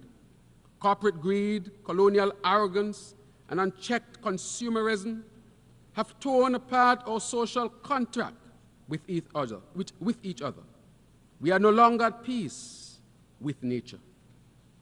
The greatest delusion we feed ourselves is that security and sustainability are separate endeavors. They are, in fact, intertwined. We cannot build secure nations while allowing the climate crisis to rob future generations of their birthright. Security is more than an absence of conflict. It is the presence of dignity, of justice, and hope. Generations ago, the labor movement in St. Kitts and Nevis paved the way for our people's emancipation, an emancipation built on the principles of social, economic, and human dignity. Today, I echo their call. We must do better. We must be better. Our ambitions must be grander, our visions clearer. When we say leaving no one behind, acting together for the advancement of peace, sustainable development, and human dignity for present and future generations, it cannot be a hollow phrase. It must be a sacred commitment, a pledge to every soul, from the wealthiest nation to the smallest island state. For when the waters rise in the south, even the north will eventually drown. When the forest burns in the north, the south too will choke from the smoke. For it is one planet, one human race. The pandemic has left scars that still fester, and global economic fragmentation threatens to deepen the divides between us. From small island states like mine, the failure to meet these goals is not just a disappointment, it is a death sentence. The clock is ticking, and we cannot afford to wait any longer. We must act, and we must act now. Today, the Caribbean braces for an intense hurricane season, facing the escalating fury fueled by warming oceans and unprecedented storms. Our brothers and sisters in Grenada, Carriacou and Petit Martinique, St. Vincent and the Grenadines, and Jamaica are still recovering from the devastation of Hurricane Beryl, which became the earliest formed Category 5 hurricane on record this past July. In the Pacific, our brothers and sisters there remain exposed to the incessant battering of typhoons that ravage their islands. And as I speak, the southeast United States is being pounded by Hurricane Helene. Lives and livelihoods hang in the balance as entire communities brace for the next assault. Hoteliers, for example, in my own country of St. Kitts and Nevis, have approached our government, stating that with a sense of dread, that they may soon no longer be able to market themselves as beach resorts.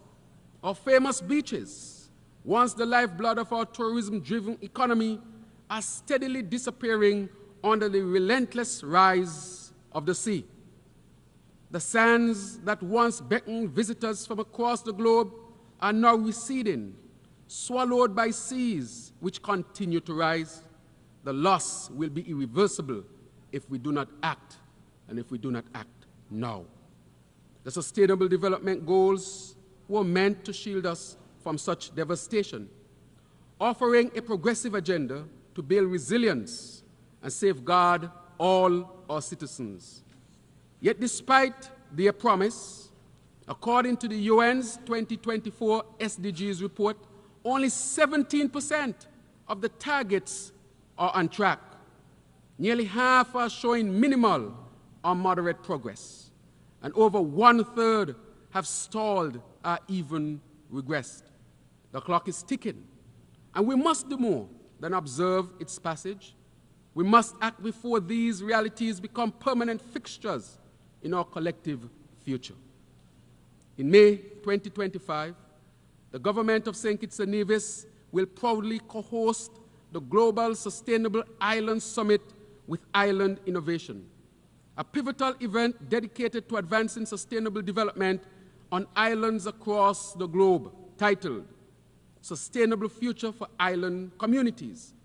This summit will build on the momentum of SIDS 4 conference held in 2024, tackling the pressing challenges island nations face.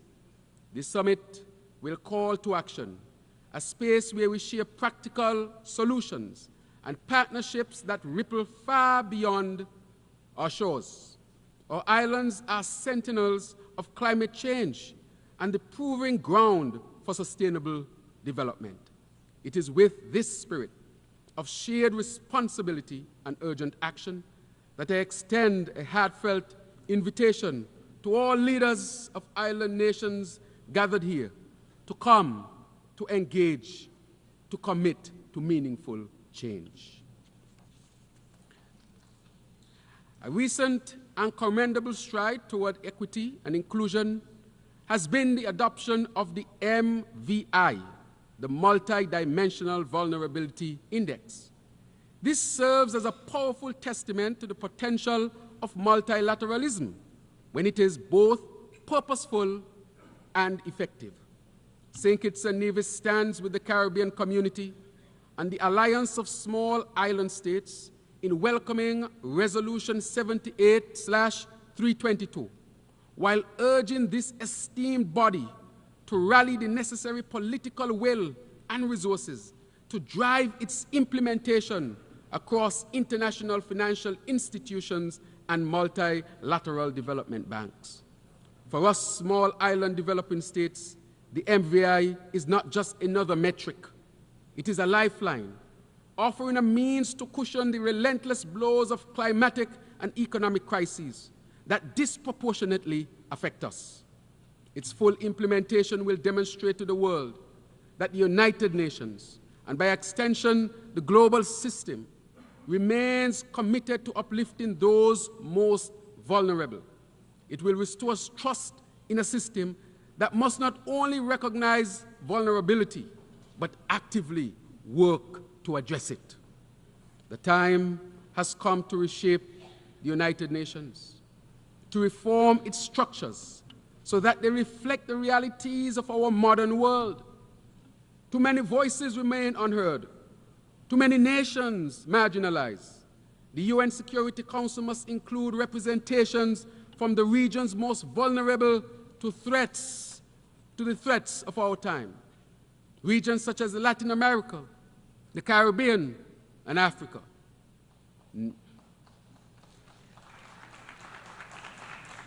Nowhere is this change more urgently needed than in the international financial architecture. St. Kitts and Nevis stands in solidarity with the government of Barbados in its fight for financial and climate justice, pledging our full support for the Bridgetown Initiative. This bold framework demands a reformation of the global finance, making it more responsive to the unique vulnerabilities of small island developing states like mine. We cannot build resilience without first ensuring that the international system works for the most vulnerable among us. In the Caribbean, we continue to call for and guard our zone of peace. The Argyle Declaration serves as a shining example of how we in the Caribbean manage security challenges. We go back to basics. We talk to each other. Specifically, the declaration has been instrumental in facilitating dialogue between Venezuela and Guyana, demonstrating that even the most complex disputes can be navigated through peaceful means. This model of engagement, one of dialogue and cooperation, is the very essence upon which this institution was founded. The international community would do well to follow this approach and inject new life into our diplomacy. And to this end, I reiterate CARICOM's call for an unconditional ceasefire in Gaza to put an end to the suffering. The only pathway to peace and to secure fundamental human rights and dignity is through the two-state solution, and St. Kitts and Nevis stand in full support. Mr. President, as we face these global challenges, we should always remember Haiti. I want to reiterate that again, Mr. President, that we should always remember Haiti.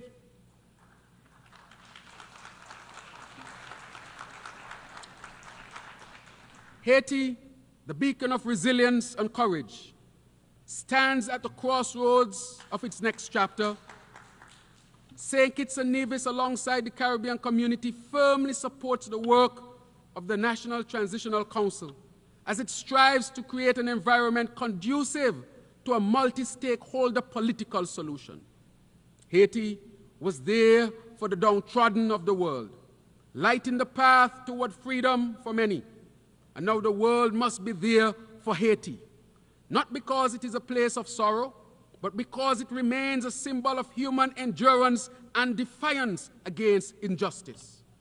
With the establishment of the Multinational Security Support Mission, the Caribbean community seeks to usher in a new day for Haiti's families. And to this end, I want to thank the government and people of Kenya for their significant contribution.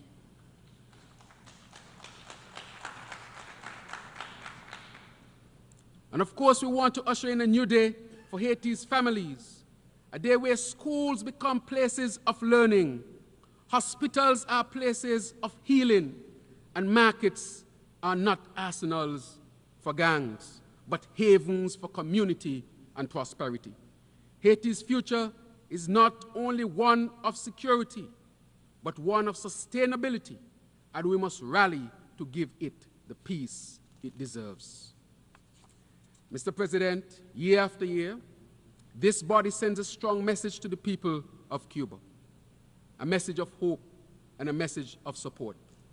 The embargo that has isolated Cuba for decades is not right, Mr. President, and it continues to be a stain on our collective conscience. St. Kitts and Nevis joins the Caribbean community in calling for an end to this unjust embargo and for Cuba's removal from the State Department's list of state sponsors of terrorism. Cuba has long been a friend to the Caribbean, its doctors, educators exemplifying true philanthropy. And I might state here, Mr. President, that I'm a graduate of the Cuban educational system.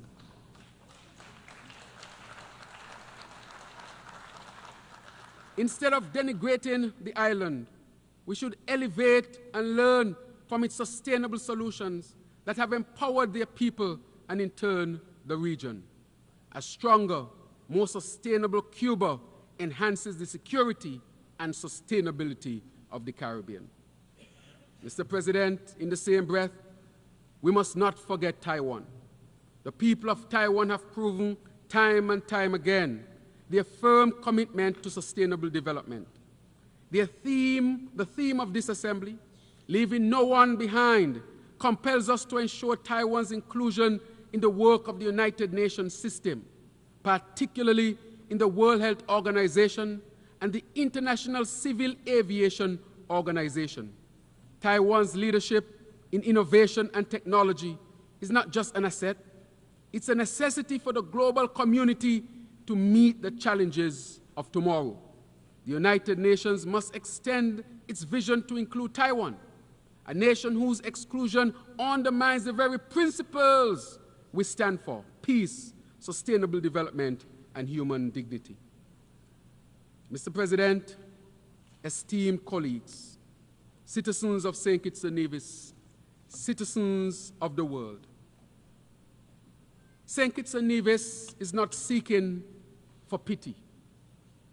St. Kitts and Nevis is not seeking for anyone to feel sorry for us. We are small, but as we say in our country, we are Talawa. St. Kitts and Nevis is seeking for partnerships.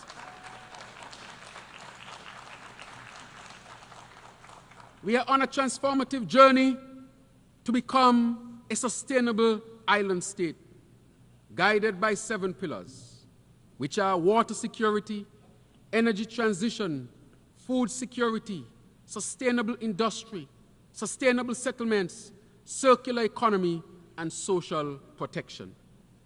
We are taking bold and tangible actions by building renewable energy desalination plants for reliable 24/7 water supply, aggressively advancing geothermal energy on our sister Isle of Nevis with the goal of a unified sustainable energy grid for both islands, St. Kitts and Nevis, and extending it to the rest of the Caribbean, constructing our first modern climate-smart hospital, building climate-smart affordable housing solutions, ensuring that our people have safe, sustainable places to live and to call home, finalizing one of the Caribbean's largest solar plus storage projects. We are on track, Mr. President, to meet CARICOM's 25 by 25 agenda, reducing our food imports and bolstering local food production. We created, for example, a children's medical fund to ensure that disadvantaged families can access vital medical care for their children. And may I state, Mr. President, that as a result of this policy, St. Kitts and Nevis recorded no death of any child between the ages of 1 to 4 in 2023. We continue, therefore, to advance our education beyond our universal compulsory system, promoting lifelong learning as key to national development. All of these and more we are pursuing, Mr. President, demonstrating to the world that we don't just complain. We don't want to be a part of just problems. We want to be a part of the solutions. And that is why we will continue to seek partnerships, Mr. President. My friends, we stand at the crossroads. We can no longer afford the luxury of inaction. We must meet the moment with the courage it demands. We must reject business as usual and embrace a new path forward, one that values people over profit, one that prioritizes the planet over power. As we gather in this assembly, let us remember, we are all stewards of this fragile world. The rising tides do not respect borders, and the fires of conflict burn without discrimination. For St. Kitts and Nevis, for the Caribbean, for every small island nation whose future hangs in the balance, I ask you to stand with us. Let our voices rise like the oceans that surround us, powerful and unyielding, calling for a future where peace is not just the absence of war, but the presence of justice, of sustainability, of hope. Mr. President, citizens of the world, leaders, all who are present, together, let us seize this moment and shape the future. Together, let us stand proud and strong. Together, let us act now, for the moment demands it. Thank you very much.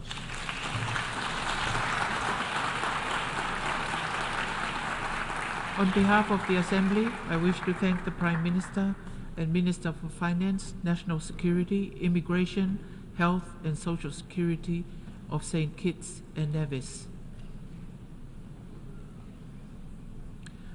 The Assembly will hear an address by His Excellency Keira Shana Gosmo, Prime Minister of the Democratic Republic of Timor-Leste, I request protocol to escort His Excellency and invite him to address the Assembly.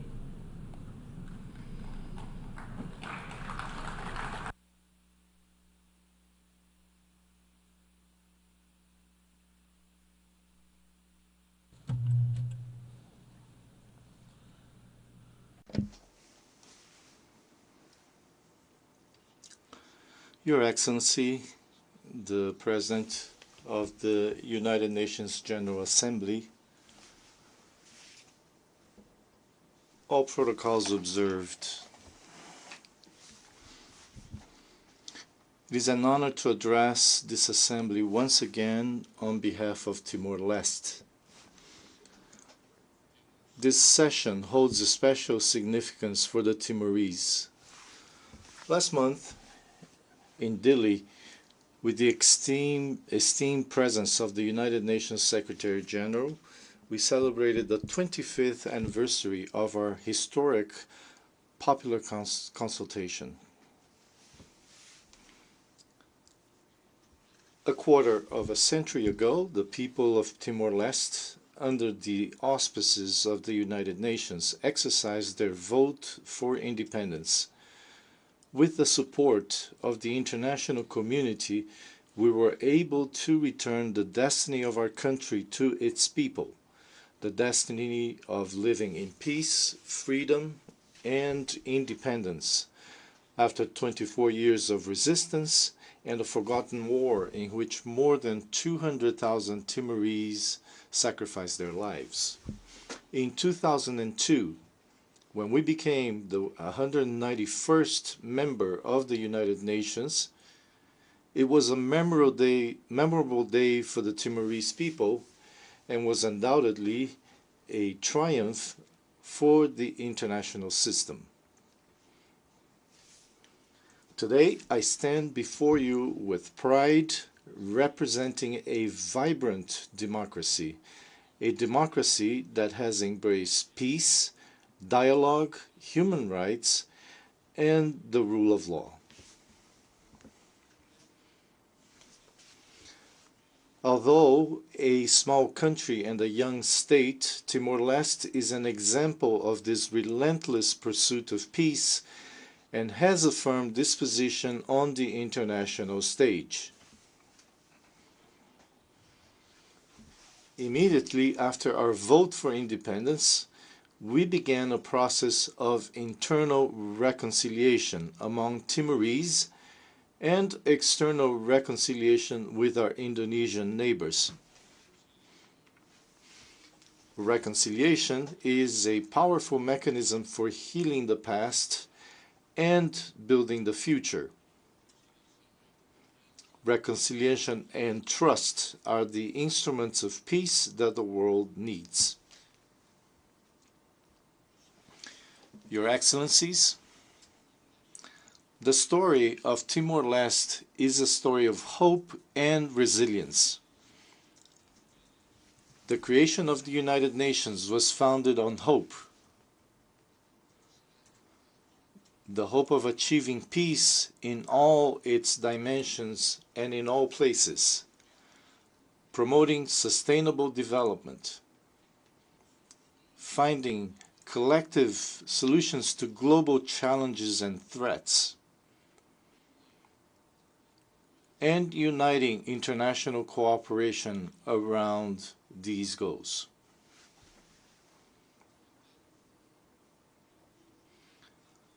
However, there has never been so much hopelessness, uncertainty, instability, and distrust as in today's world. As everyone knows, global crises are numerous and complex. The Sustainable Development Goals, SDGs, are due in 6 years, and I must say that we are far from achieving them.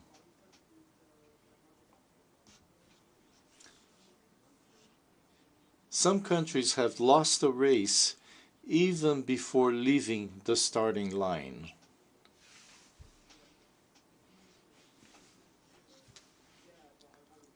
Timor-Leste and the G7+ countries proposed the inclusion of SDG 16, peace, justice, and strong institutions in the 2030 development agenda, because we believe that leaving no one behind means prioritizing the most fragile first. Peace and stability are priorities for achieving sustainable development. Without peace, there is no justice, no strong institutions, and no development. And without development, peace becomes fragile. 2 days ago, the G7+ held a side event here at the United Nations, where we discussed our successes or our setbacks. But the common problem we all faced in solving internal problems was a lack of funding.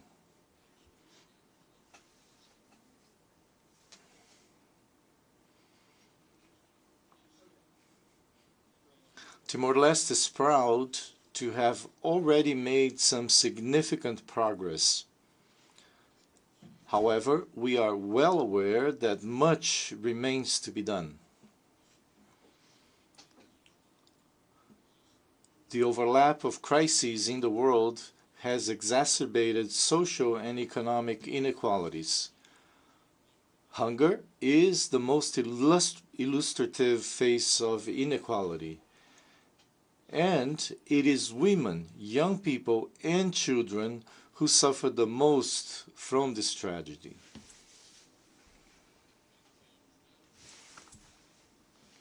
In a world where global military spending exceeds $2.4 trillion, more than 800 million people suffer from extreme hunger. Some countries report alarming levels of hunger, while others endure severe hunger in regions devastated by decades of conflict and instability.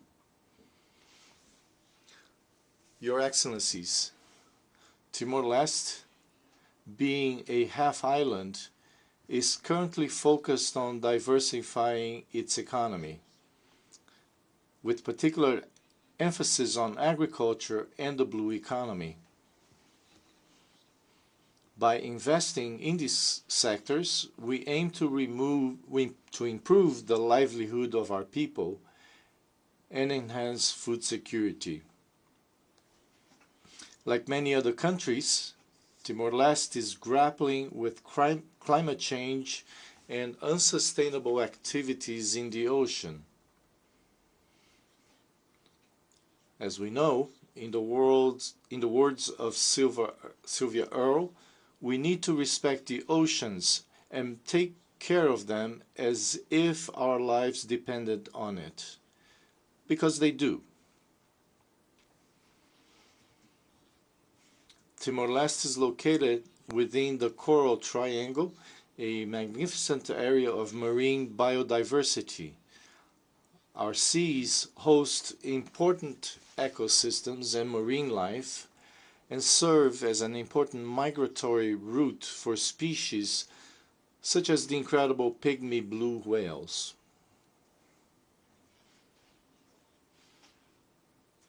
Timor-Leste is pleased to share that we have ratified the agreement under the United Nations Convention on the Law of the Sea relating to the conservation and sustainable use of marine biological diversity in areas beyond national jurisdiction, and we support and actively participate in negotiations on the Marine Plastics Treaty.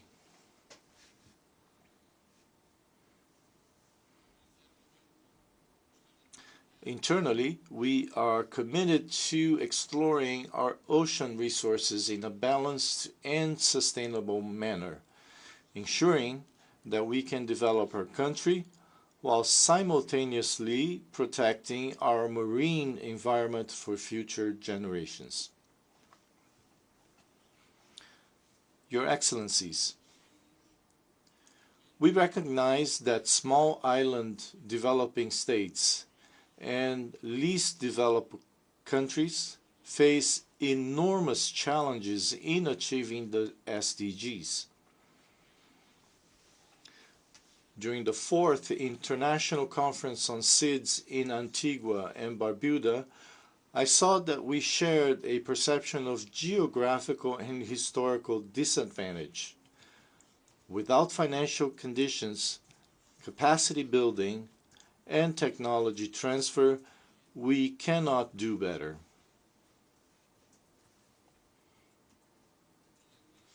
Moreover, we are trapped in international financial systems that place us at a disadvantage, burdening us with conditional aid, financial assistance, and debt.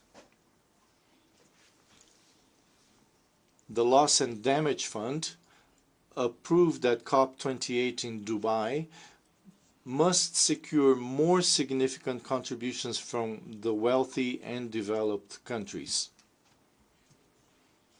This commitment is urgently needed. As Secretary General Antonio Guterres stated during his visit to Timor-Leste last month, many of us won the battle against colonialism and the struggle for democracy, but we are still fighting for sustainable development.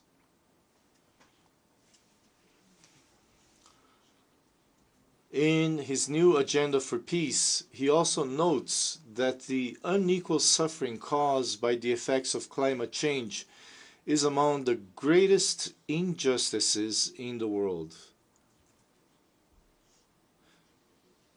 Timor-Leste agrees. We all know that we can only win this battle with genuine global solidarity and effort. Unconditional support based on our identified needs and priorities is required.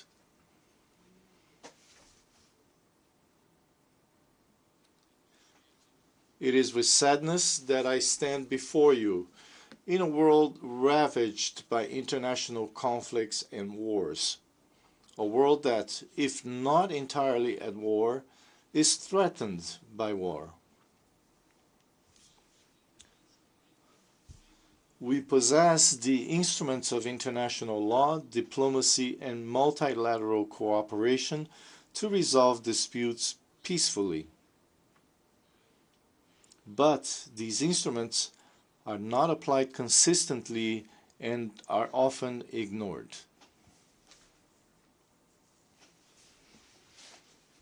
We call for the peaceful resolution of international disputes and conflicts, whether related to borders, sovereignty, or cooperation. Timor-Leste will host the 24th Regional Conference on the Special Committee on Decolonization in May 2025. Ladies and gentlemen, Western Sahara is a country that has faced political uncertainty for almost 5 decades.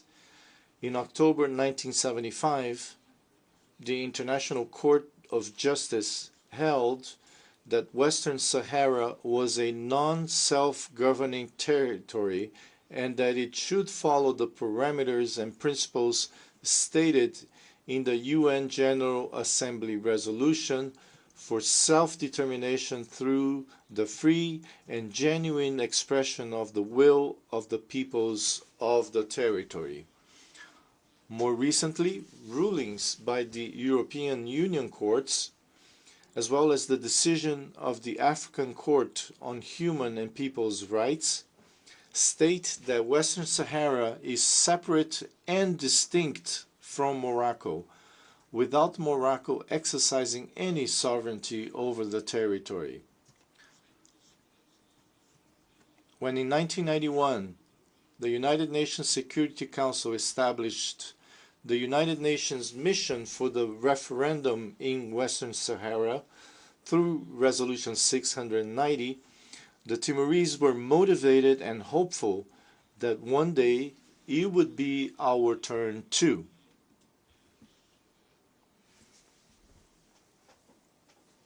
However, in 1992, the referendum in Western Sahara was postponed. I am now calling, after dozens of Security Council resolutions, for their implementation, leading to a referendum on self-determination for the Sahrawi people.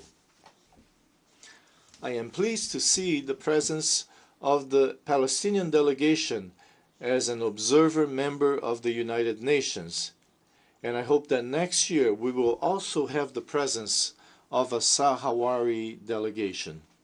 I call for an immediate ceasefire between the Polisario Front and Morocco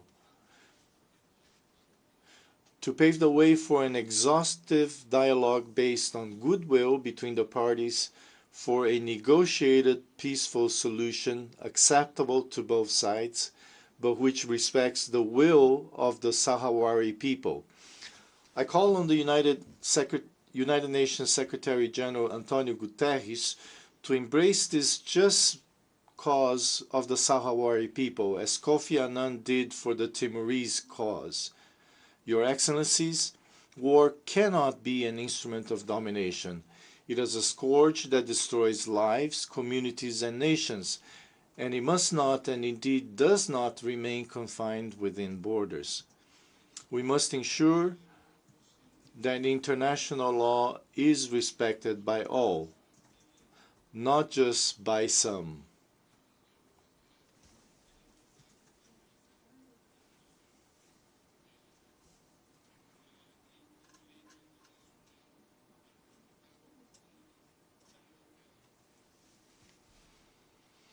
Timor-Leste expresses its deepest concern and full support for a peaceful resolution to the conflict between Israel and Palestine, and calls for an immediate end to the genocide, and also calls for the end to the war in Ukraine. I call for the principles of the United Nations Charter to be applied with courage and leadership. I call for more thought to be given to peoples and individuals, victims of global policies and leadership, entrenched status quo. An example of this is Cuba, a friend of Timor-Leste, without which our health sector would still be in a deplorable condition. The economic, commercial, and financial embargo imposed on Cuba for decades, with its implications for its people, is unacceptable.